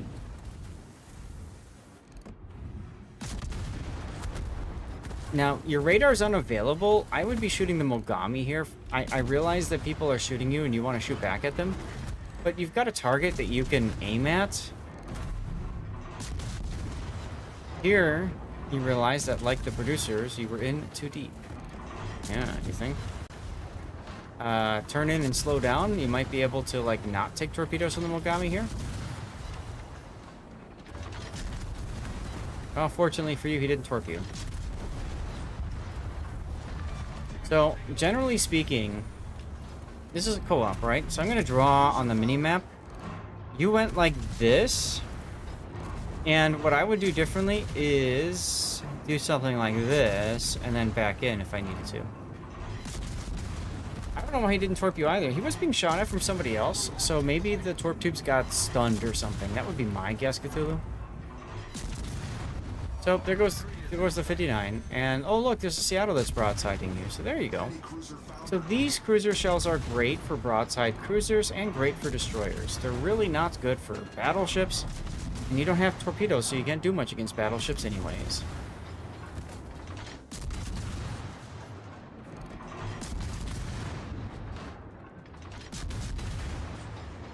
Ah, Big O, I hope you're back, because this was a fast game.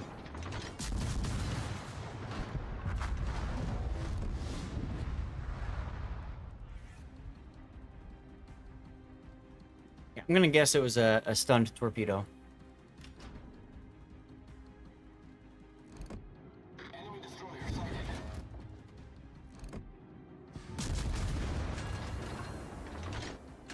You don't have the ability to take a hydro in this? No, you don't. Another problem. You can't. Okay. Yeah. Yeesh.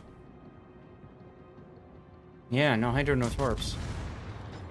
Two things that make you really, really good against destroyers. Frankly, right? Makes the Minotaur such a great ship against destroyers. Generator started. Now you're smoking up, which is fine. I would say if you were planning on smoking up, I would wait until you got into the B cap and then smoke up so you can get the cap while shooting. A little bit extra XP out of that. Or you smoke up earlier. One of the two. Green set.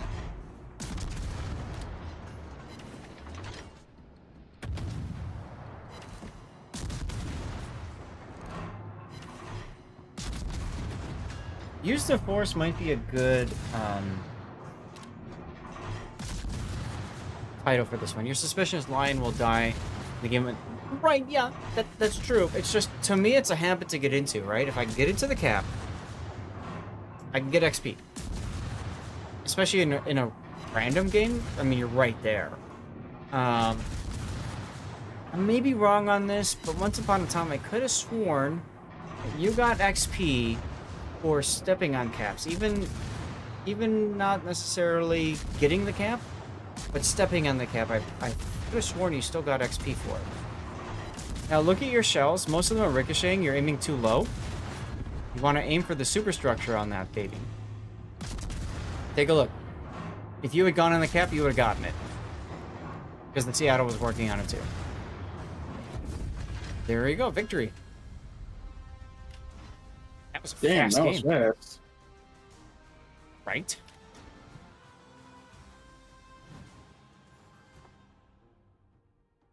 Alright, well. GG, first place, and that was a full human team.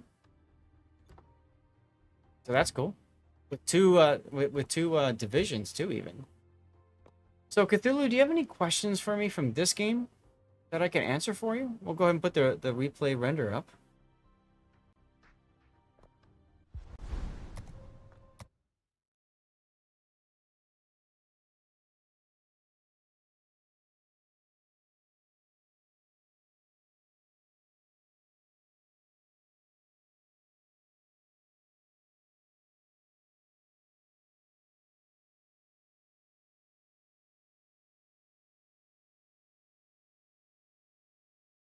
Just want to show the target for down a co-op environment. Oh, okay. Yeah, fair. You guys a little love, that's true. Very aggressive open. You got very lucky. I think you used that, like, These aren't the torps you're looking for. Jedi mind trick.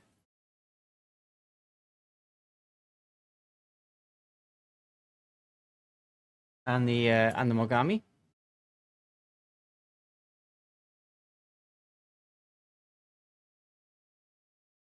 But hey, GG. You did the thing. But yeah, get in the cap. Get in the cap, Shinji. Also, when you're advancing, advance slower, so you have the ability to pop the smoke up. She is a floating Death Strike indeed. Yeah, I felt like the Schultz gave you... I had more feedback for you on the Schultz, frankly. But thank you for sending that one either way, Cthulhu. And using Cover My Replay. Being a valued member of the community, man. Appreciate you. That's okay. Life happens, dude. Life happens. All right, we're going to do another commercial break while we get ready for Cthulhu's fifth and final... Or not Cthulhu, sorry. This is Big O's replay. This will be the fifth and final replay for the day. Don't forget that we'll have a vote at the end of the replay. For you guys to tell me which replay or replays should make it out to the YouTubes. Here we go with a 3-minute commercial break, and we're going to get... let's see, we're going to get the Schlieffen game up and running here, guys. Wunderbar. Which infamous writer, known for his macabre tales, was expelled from West Point for attending a public parade in nothing but a white belt and gloves? What? Wow. Hit the mines. Hit the kid. Ah, there's the Schlieffen. Let's close this.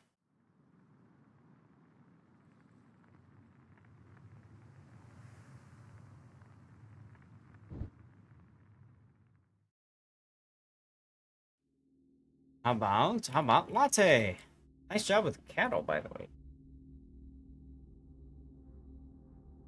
way. Big O death pick. Yeah, oh, there go my dong. All right, I'll take a screenshot anyway because it's the very sexy ammo for it, and then whatever. That was essentially the early access camo. I Yes, didn't it get was. Schlieffen in early access. I had rubrics, but I did get the camo. I mean, I'm not a big fan of shelling out to get the early access tier 10s. So, you know, even be a honest, 9. I think this is the only line I've ever wailed out for.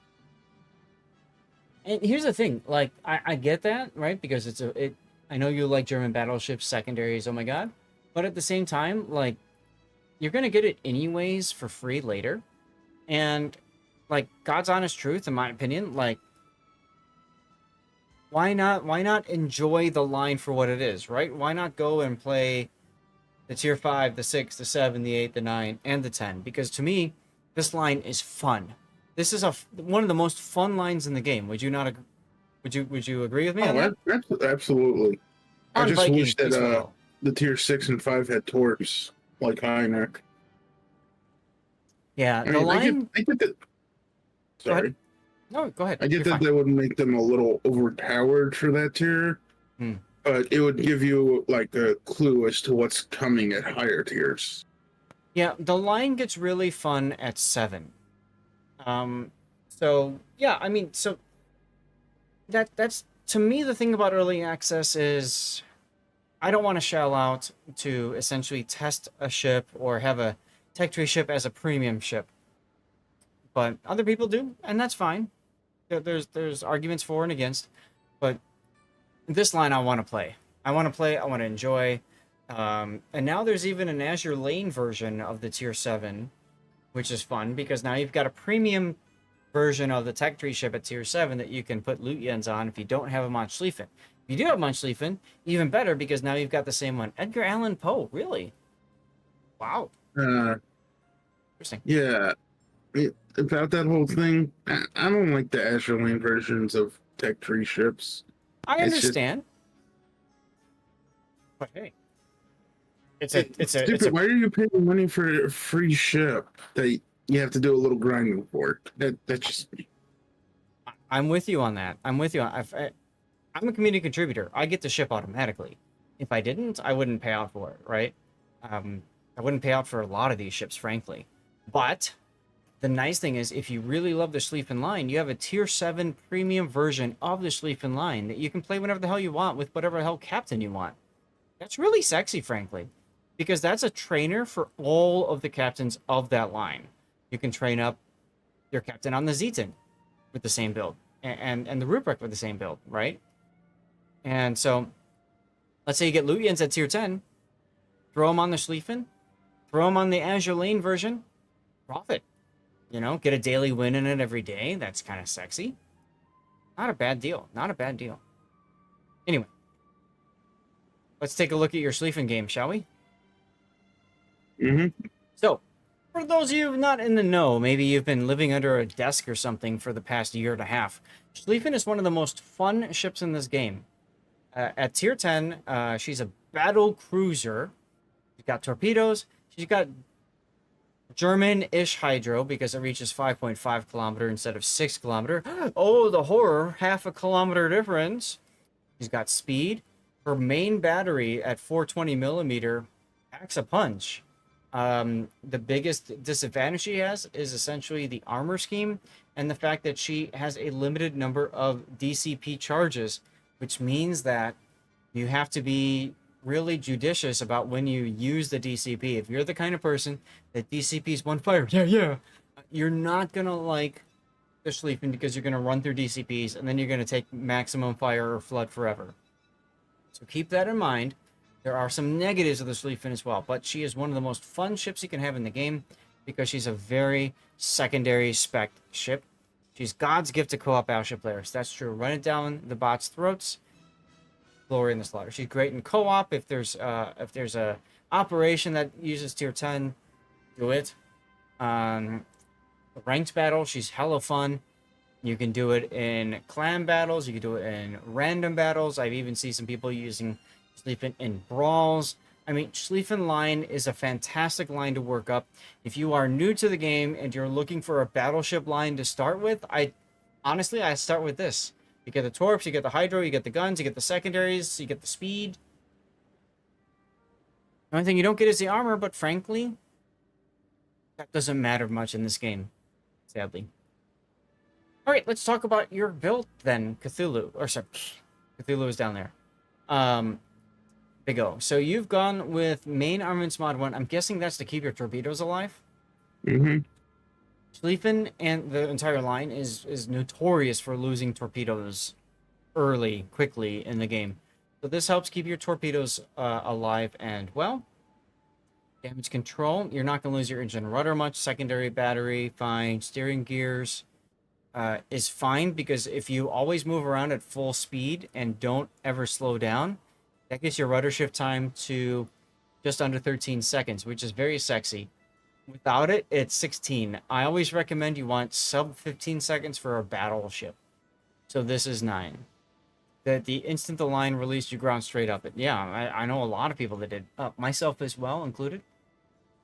You got concealment, and then you finish with auxiliary armaments. Now, there's a lot of people that will go for the auxiliary armaments here, because for Schlieffen line especially, or specifically, the secondaries do quite a bit of talking.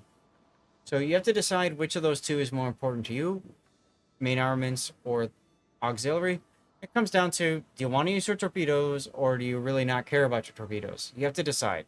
That's a personal choice. Putting that out there. Lutyens?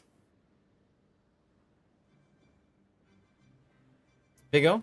Are you using Lutyens? Standard, sorry. Standard, okay. Where's your Lutyens? Bismarck. Bismarck. Why? Because he's not trained up for this line. He's not spec'd for this line. So if I had the ability to throw Lutyens anywhere in the German tech trees out there, I would throw them on the Schlieffen. I currently have them on Z52 because the Z52 was available and out before the German battle cruiser line. But Lutyens is so helpful on this line. Why? So you've got your preventative maintenance, you've got all your secondaries. Lutyens buffs your secondaries, and more importantly, Lutyens has the increased protection of your modules, 15% if I remember right, instead of Instead of 30%, it's 45. Yes, it is. And then instead of 15% for your secondaries and anti-air, it's 20%. It's so sexy. So if I could do it all over again, and hell, maybe I should do it at some point anyway, I'm putting Lutyens on the Schlieffen line.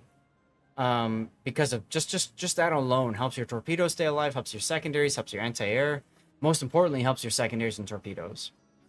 And of course, then there's the talents too, right? The secondary proc, even the main battery if you get enough games and battles, and even the heal if you happen to spot enough ships. All right, so besides that, you've gone for IFHE, long-range secondaries, manual secondaries, adrenaline rush, emergency repair, and concealment. This is the Schlieffen build. Now, you might say, why wouldn't you go fire prevention? Here's the thing about Schlieffen. Remember I said that there's a limited number of DCP charges? Emergency Repair Expert gives you 1 additional charge of Repair Party, which for the Schlieffen is very important. It also gives you 10% action time for your damage control party and your Repair Party consumables. So this is very helpful in keeping the Schlieffen alive. Yes, you're going to burn more, but you're going to have 1 extra DCP, and these are fast recharge DCPs. So it kind of evens out in the end.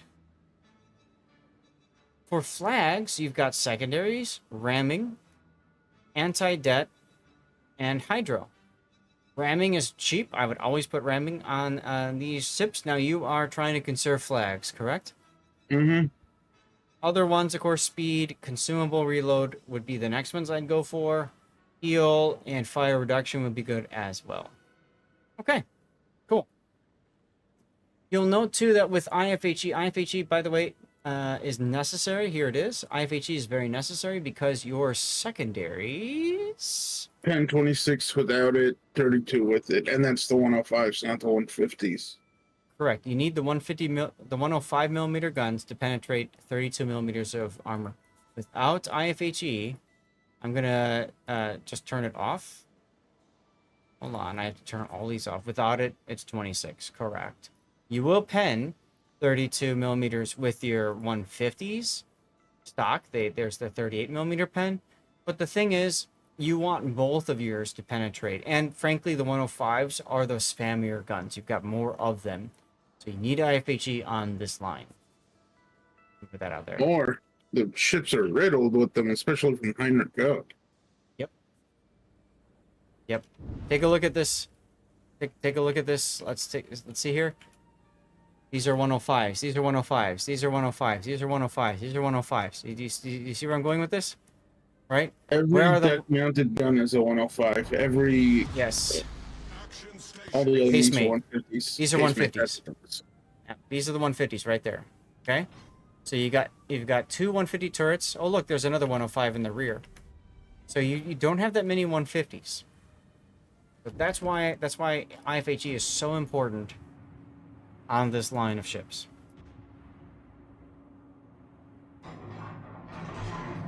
All right, Schlieffen. Awaiting instructions. Schlieffen.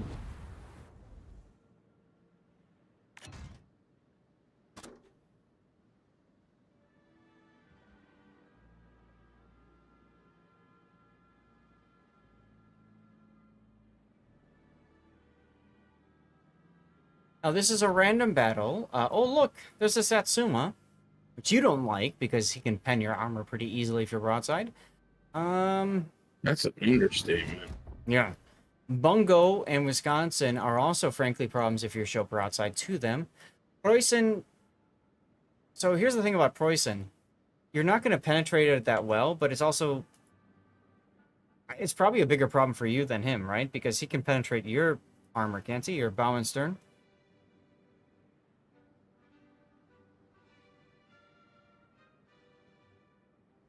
Can't remember what the bow and stern armor is on the Schlieffen off the top of my head. I thought it was like 27. 20, yeah, 27, maybe. Yeah, maybe so less. he can pen your bow and stern, but you, I don't think, can pen the Preußen's bow and stern. I could have sworn that this is, well, these are 32 front bow and stern, so you can penetrate, but you can't penetrate the deck armor. Anyway, then you got the Colombo. Mujing is your food.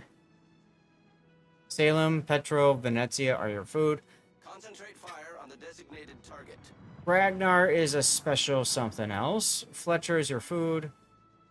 And Gato, it can be problematic for you. You have to close to him, essentially.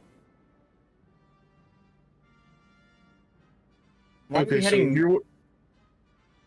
I was just about to answer that. I was responding to a text when that Salem popped up. Don't text and drive.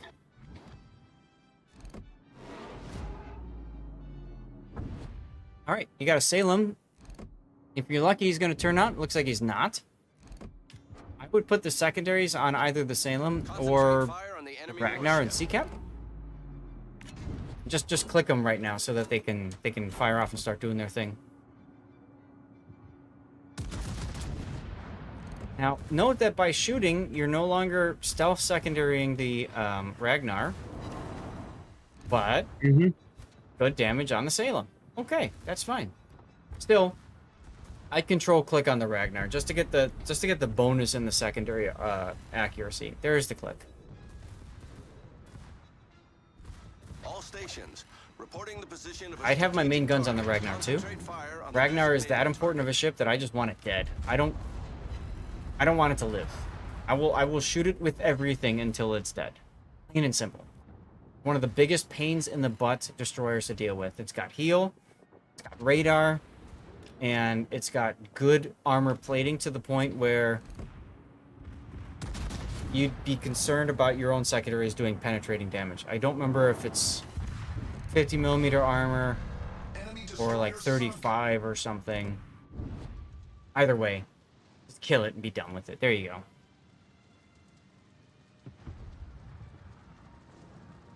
Okay, well, 2 of theirs done to 1 of yours. That's nice.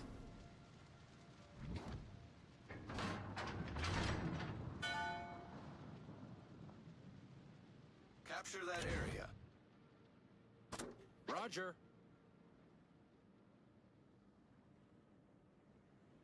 Suicide, yeah, badly played Ragnar. It did get the kill on the, what is it, Shimakaze, so there's that.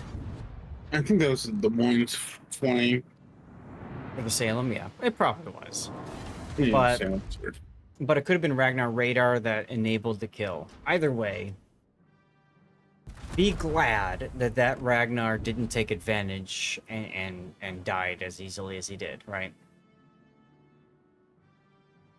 Alright, now, you've played Schlieffen enough. Do you luck chuck Torps right away, or do you wait till you get closer?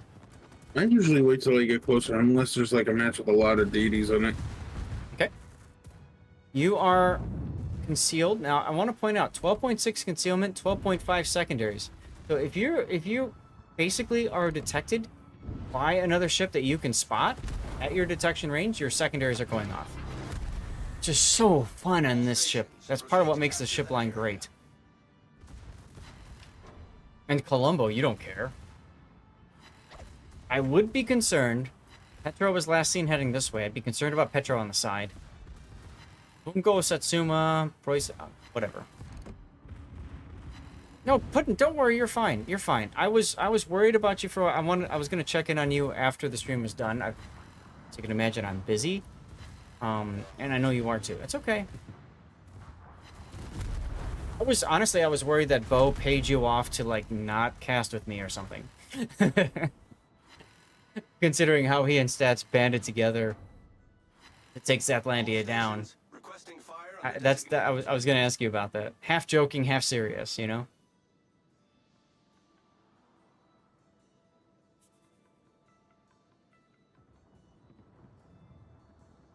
Stop being busy, let Big O take over. There you go.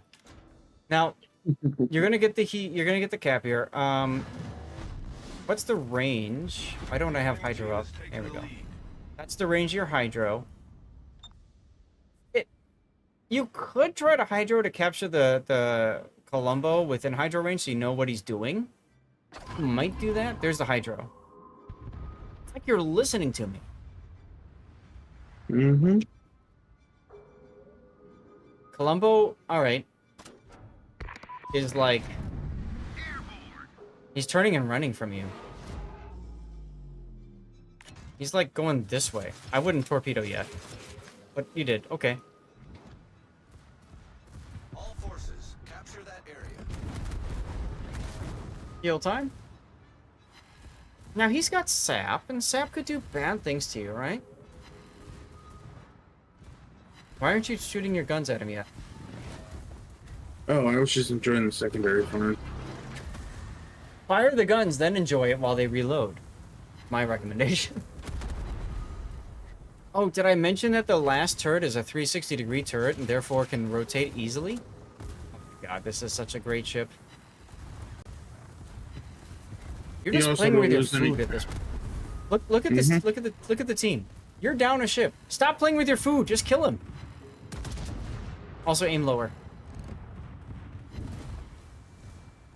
You aimed at the turret. Aim. Hey, look, there's a Bismarck song. You want to hit him on the stern or the bow at this point because he's showing he's not giving you an angle.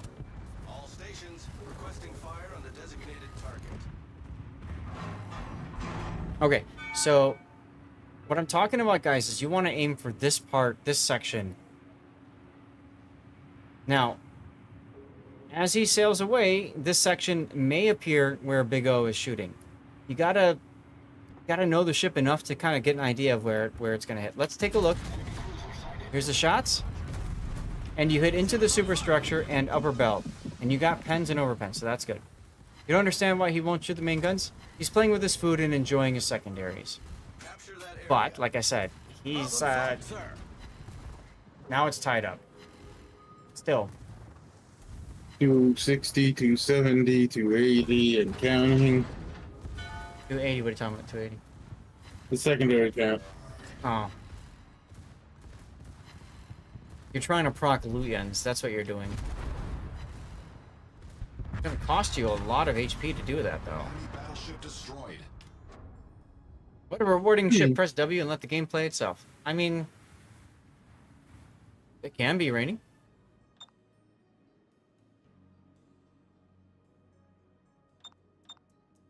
Did you proc Luyens? I don't have Lutens. That's Oh, that's right. Optimus Prime. I'm sorry. I forgot. This is Megatron. If you've got a Transformers captain, Megatron is the German. Optimus Prime is Montana. That's Anyway. Optimus Prime? My bad. That's okay. See, this is the reason why Luyens is so good on sleeping. If you proc Luyens, oh, your secondaries are even better. You know. Raining, you never answered my question, by the way. Did you shell out for the Atlanta to take advantage of the operation, or did you not?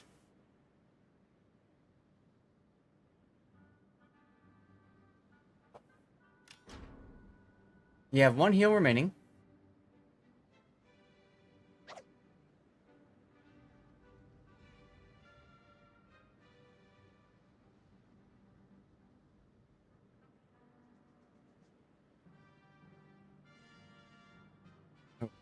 You did. Ah, you traded digital money for a digital ship. Okay. So you didn't pay anything for it, is what you're trying to say, right?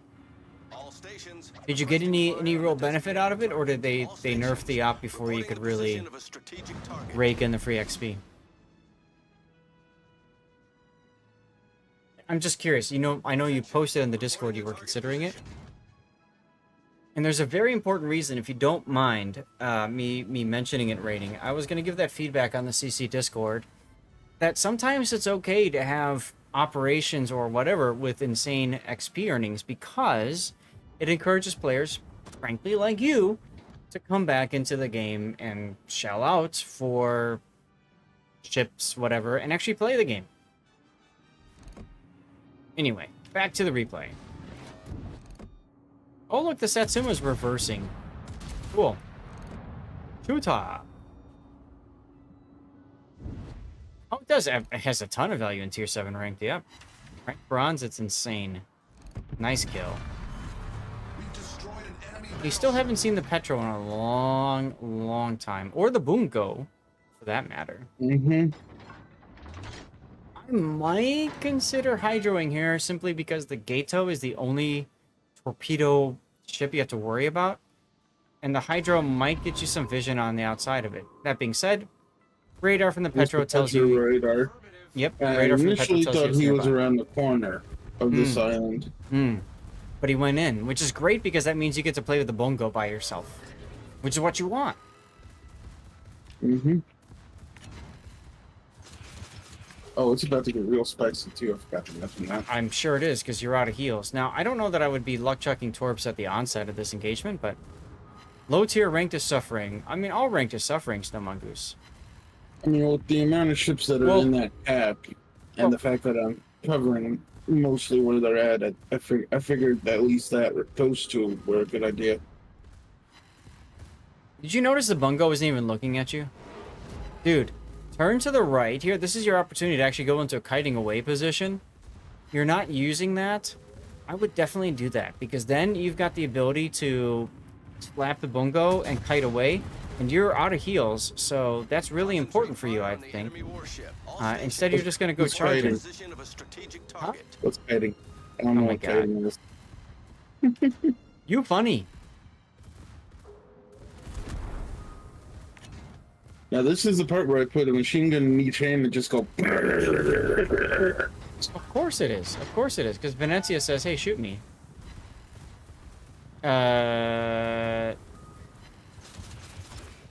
Bungo's moving forward, so torping on the white line isn't going to That help. wasn't the Bungo's white line.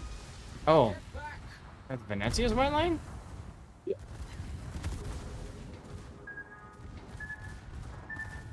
You gotta pick somebody to shoot with your guns, dude. You're like going all over the place. I'm like, who's cross-eyed? Who can I shoot? Ooh, piece of candy. Ooh, piece of candy. Ooh, piece of candy. Ooh, 290, 300. and he torqued the bungo. Of course he did. Battleship destroyed. Because I had realized he either quit or disconnected. Ah. Double Citadel in the Venezia? Are you kidding me? Game? Hello? Oh my god. I trust my secondaries. Well, now Trust imagine in if the you had secondaries. if you imagine if you had Luyens right here. Right? Oh yeah, it Kraken, would have been close nuttier. quarters. Would have been really good here. Hiding is that's it. acquiring. What? Go ahead. Sorry. There's your death pick. There is my death pick, yeah. Put Luyens on the ship. With how much you play the ship and love it, like, put Luyens on the ship here. We'll take this death pick like this. Because then we've got the Venezia and the Wisconsin, like that. Actually, you can get the Bungo, and I No, I was rewatched just the thinking that replay. too. Just thinking that too. Smile for the camera, Bungo.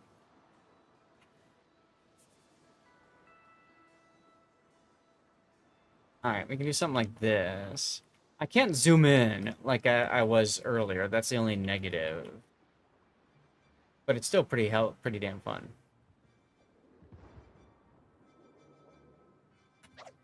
Well, you had a good game. Other people on the enemy team did not. But hey, Especially because I got into their spawn, and after I took down the Colombo, it was just basically free reign for me to do what I want. yep. Just imagine if you had Luyens on that. Oh. Can Luyens' secondaries proc more than once? No, Okay. sadly. If it did, I know, that's why I'm asking, right? That'd be fun. Anyway. All forces, capture that area. Any questions for me at all, Big O? I just wanted to share this because this was a fun match for me. And because I had also seen a lot of secondary Schlieffens hiding in the back when I was playing other ships. Yeah. That'd be or back on the A line and spawn and die in there and not using their secondaries. And you Mhm. could tell when you zoom in on them, they got the secondary flags. Like, duh. Fair enough. Let's get to the end result screen. You got High Caliber, Kraken, Close Quarters, and a Confederate. 262,000 damage. Came in first place. I trust my secondaries. Yeah, I'm going to put for the title Secondary Trust just because that's a shorter title, but same idea. Mm-hmm. Look Awesome. how much damage they did. Detailed report. Your secondaries did 137, so they did over half the damage you did total. Your torpedoes and main battery made up for the rest of it. Mm-hmm. Note that you got 50,000 damage in fires as well, and your secondaries started those fires. So if you think about it, your secondaries did all the talking, and that's why I say loot ends is so fantastic for sleeping, and the secondary build is the build for sleeping. I mean, I have enough commander XP to retrain for sleeping, so I might do Do that. it. Do it. Do it. Okay. All right. So, guys, I'm going to put a poll up. You all can tell me which replays from today are going to YouTube. We've got Mines, Raptor Rescue. We've got The Kid. We're calling that one the Gladius. Friedrich Schultz. Now, this is with a co-op game from Cthulhu. I called that one Opportunities. Tiger 59. We're going to call that one, like, Use Force or Use the Force, whatever. Sleeping. I was wrong. This is, in fact, Starscream, who is another Transformer commander for the German Navy. Yes, Starscream is also German. I apologize, I didn't think about Starscream too. You failed me yet again, Starscream. So the front, it has a 60 millimeter icebreaker bow, and then 27. Yeah, I thought it was cruiser above it. Mm-hmm. Okay, guys, so there is a poll up right now. You've got 5 minutes to vote for which replay or replays you feel should make it to YouTube. Which ones were helpful for you? Which ones were useful for learning? Vote for them. It doesn't matter if it's a co-op game or a random battle. If it's something that you learned something from, put it up there because it might help somebody else who is trying to play those ships. Okay? And I realized I was talking during the and doing all this during your recap, Big O. Frankly, there's not much to talk about here. We've kind of did all that already, so. Just let the secondary speak for themselves. That's right. Secondaries go brute.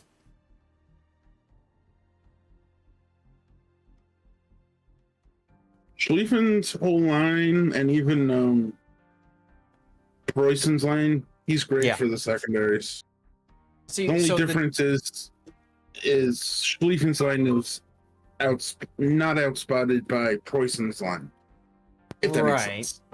Also, if I remember right, Preußen doesn't need IFHE as much. Preußen doesn't, but Gneisenau through Bismarck, yes. Bayern too, if you want to include that. Gneisenau shouldn't. Gneisenau's 128. Oh no, so no, you're right. You're right. But you're right though with the 5 and up. Now if you get the Kurfürst does 128s as well, so you can get away with no IFHE on Kurfürst specifically. Kurfürst, Preußen, and Mecklenburg. Otherwise, anything outside of those. Yep. And Odin. And Odin. Cobra 5.0 asked me an important question. And Cthulhu... Oh, sorry. I keep calling you Cthulhu Big O. I'm sorry. But thank you for saying the replay. I think at this point we've kind of covered it. Cobra, he asked me a question. Am I going to be streaming tomorrow? It's Canada Day. I will not be streaming tomorrow during the daytime. I'm going to be working tomorrow during the daytime. But I do plan to Cthulhu on the Brain. Kinky. I do plan on streaming tomorrow night because Sith Kitten and Captain Vices are home. And it looks like they want to do some Civ 6. So, assuming things work out, we're going to be doing some Civ 6. Putin, if you are here, can you do the giveaway draw?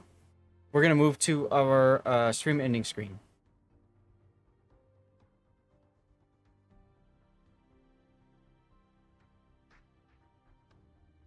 Madness brought about by the great old ones is taking hold.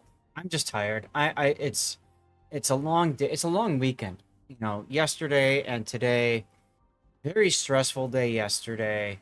A whole lot of running all over the place. 8.06 got the giveaway. Nice. 8.06 if you say something in chat, or Putin can take care of it. So I will apologize. It's just I'm exhausted, frankly. So, we've got a whole host of new subscribers. That's a lot Thanks to Cobra with the gifted subs, dude. Thank you so much, Cobra. We also had gifted subs earlier in the day from Taro65. You two and a few others who have been cheering and subbing. You guys are making this a possibility where I can keep streaming and stuff. I mean, I've got a job now, but it's nice to be able to stream and make a little bit of extra money too. Between the two of them, it helps make it so that I can do stuff. One thing I want to mention real quick. Well, I'll talk about it later. I don't want to talk about it now. Anyway, we got some new followers as well. Scheist with the cheer. Thank you, Scheist. It's kind of going to get mixed into all this kind of stuff, but I saw Scheist doing a 100-bit cheer as well. Chat, let me know where you guys want me to raid you off onto.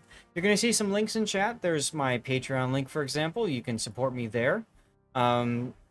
If you support me there, it means a lot because that means you're taking less money away from me, essentially. So on Twitch, when you sub, Twitch takes 50% of that sub. And Patreon, of course, it's a much lower percentage. I do have a rerun channel that will continue going. We do usually 2 draws a day over on the rerun channel. Please consider tuning in over there, tossing a follow, and lurking away. It does support me quite a bit. So please consider that. It would help a lot. We do giveaways on the rerun channel. Last night, for example, we had 40 people on the rerun channel, and only 3 people had entered the giveaway. Only 3 people had entered the giveaway, guys. So keep that in mind. Very good opportunity for you guys to win some prizes, huh? All right, so Schlieffen will 100% go out to YouTube, and looks like the kid and the mines are a maybe. Cool. All right, well, thank you guys for that. There's my link for Fabletics as well. You can just click on that. That helps. Their Bach, Cthulhu suggests. All right, so we've got Hug of Death and their Bach. Any other recommendations, y'all, for raid targets? This is a thing that we do typically on Sundays. We like to spread the love around and raid some other people. And if you're looking for a good charity to support, consider Stack Up. They are a military-focused charity supporting veterans from U.S. and allied nations using the power of video games and all that good stuff. Very, very worth checking them out. Y'all, I am very close to 15,000 followers, which is outstanding, guys. I'm 600 away, which is I'm in shock, frankly, if that's the case. You want me to add Lord Zath RR? Okay. We'll add the rerun channel as well. I'm going to start the poll. There you go, guys. Vote away. Who do you want me to raid? Put it up there. Put it up there. Hug of Death. They're back. Or my rerun channel. You tell me. So tomorrow night, most likely Civ 6. Wednesday night is probably going to happen. It will most likely be Homeworld 3 if it does. Friday will probably be streaming. And then the normal Sunday. Next week, Saturday, I'm probably going to take off so I can work, relax, and do my channel stuff, because I've got a lot of videos I need to get out on YouTube. Oh my god, I got a lot of YouTube videos to get out from the tournament. Let's see, yesterday I did 1, 2, 3, 4, 5, 6, 7. And today I'm doing 1, 2, 3, 4, 5, 6, 6. 1, 2, 3. Yeah, I've got 6 videos from today, 7 from yesterday. Oh, a lot. A lot of videos. All right, Hug of Death is still in the lead, y'all. We've got about another couple minutes. Vote away, please. Vote away. I'm gonna let my wife know that I am finishing.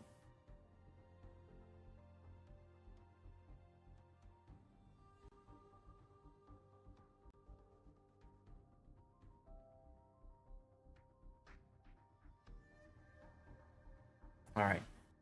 Y'all, big thanks for hanging out. After party was a lot of fun. Oh, I'm not rating stats. I rated stats before Electric. And if he's gonna be my arch nemesis without me declaring as such. I don't understand that. And if he and Overlord Bo are going to collude to take Zatlandia out of the tournament, I'm not going to raid him either. I'm sorry. To me, that's a little too far in a tournament. Putting out there. Read yourself. Go to rerun. You guys, I'm not going to do it myself. Wait, what did I just miss? You're not going to read who because of what or what?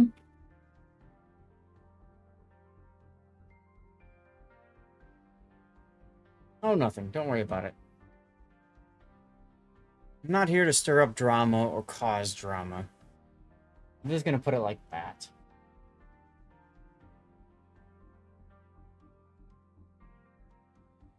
Yeah, I don't know either, Electric, but I appreciate you telling me about that. That was interesting, to say the least, you know?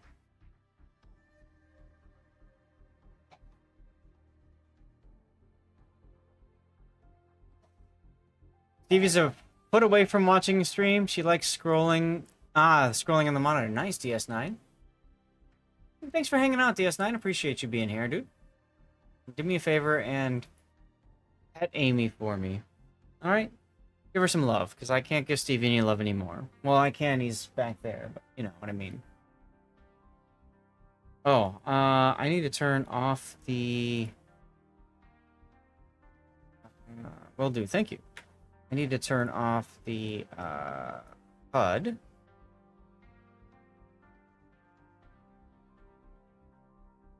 Turn it on for the rerun channel.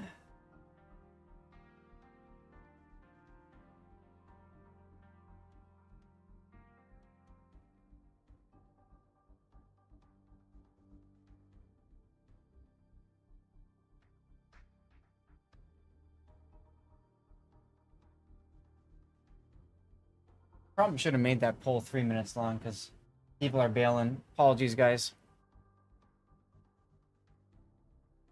Yes, MMA fight for charity. There you go.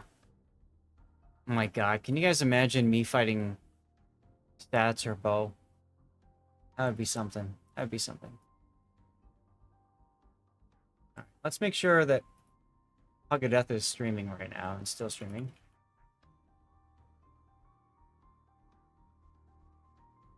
He is. All right. Well, vote's about to end, y'all. Put it out there. Put it out there.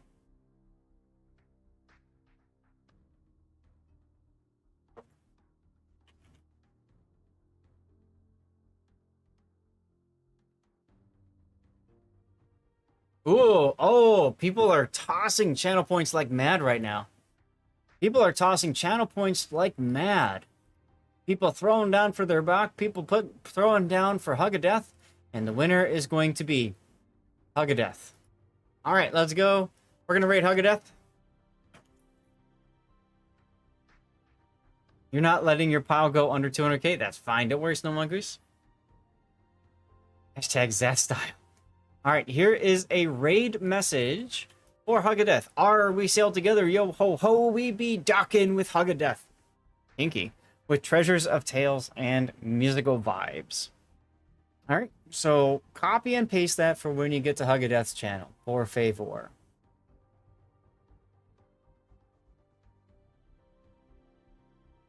Y'all,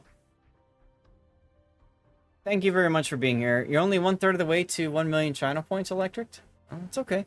Remember, on the rerun channel, we do have giveaways. You can stuff over there. You can also get channel points for Cover My Replay, which Electric used to force replay coverage of his game today. I don't remember. There's something else I was going to say, but it is what it is. There are people that are hanging out over there because it's just easy. It's words. They get their drops. It's chill. Nobody's screaming at them.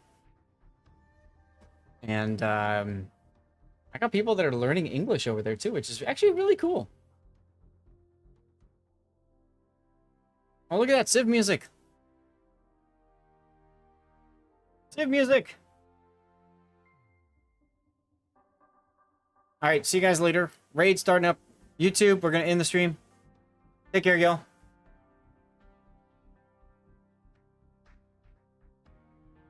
All right, who's got 3 people? Or Fugadet's got 3 people. She's gonna love this.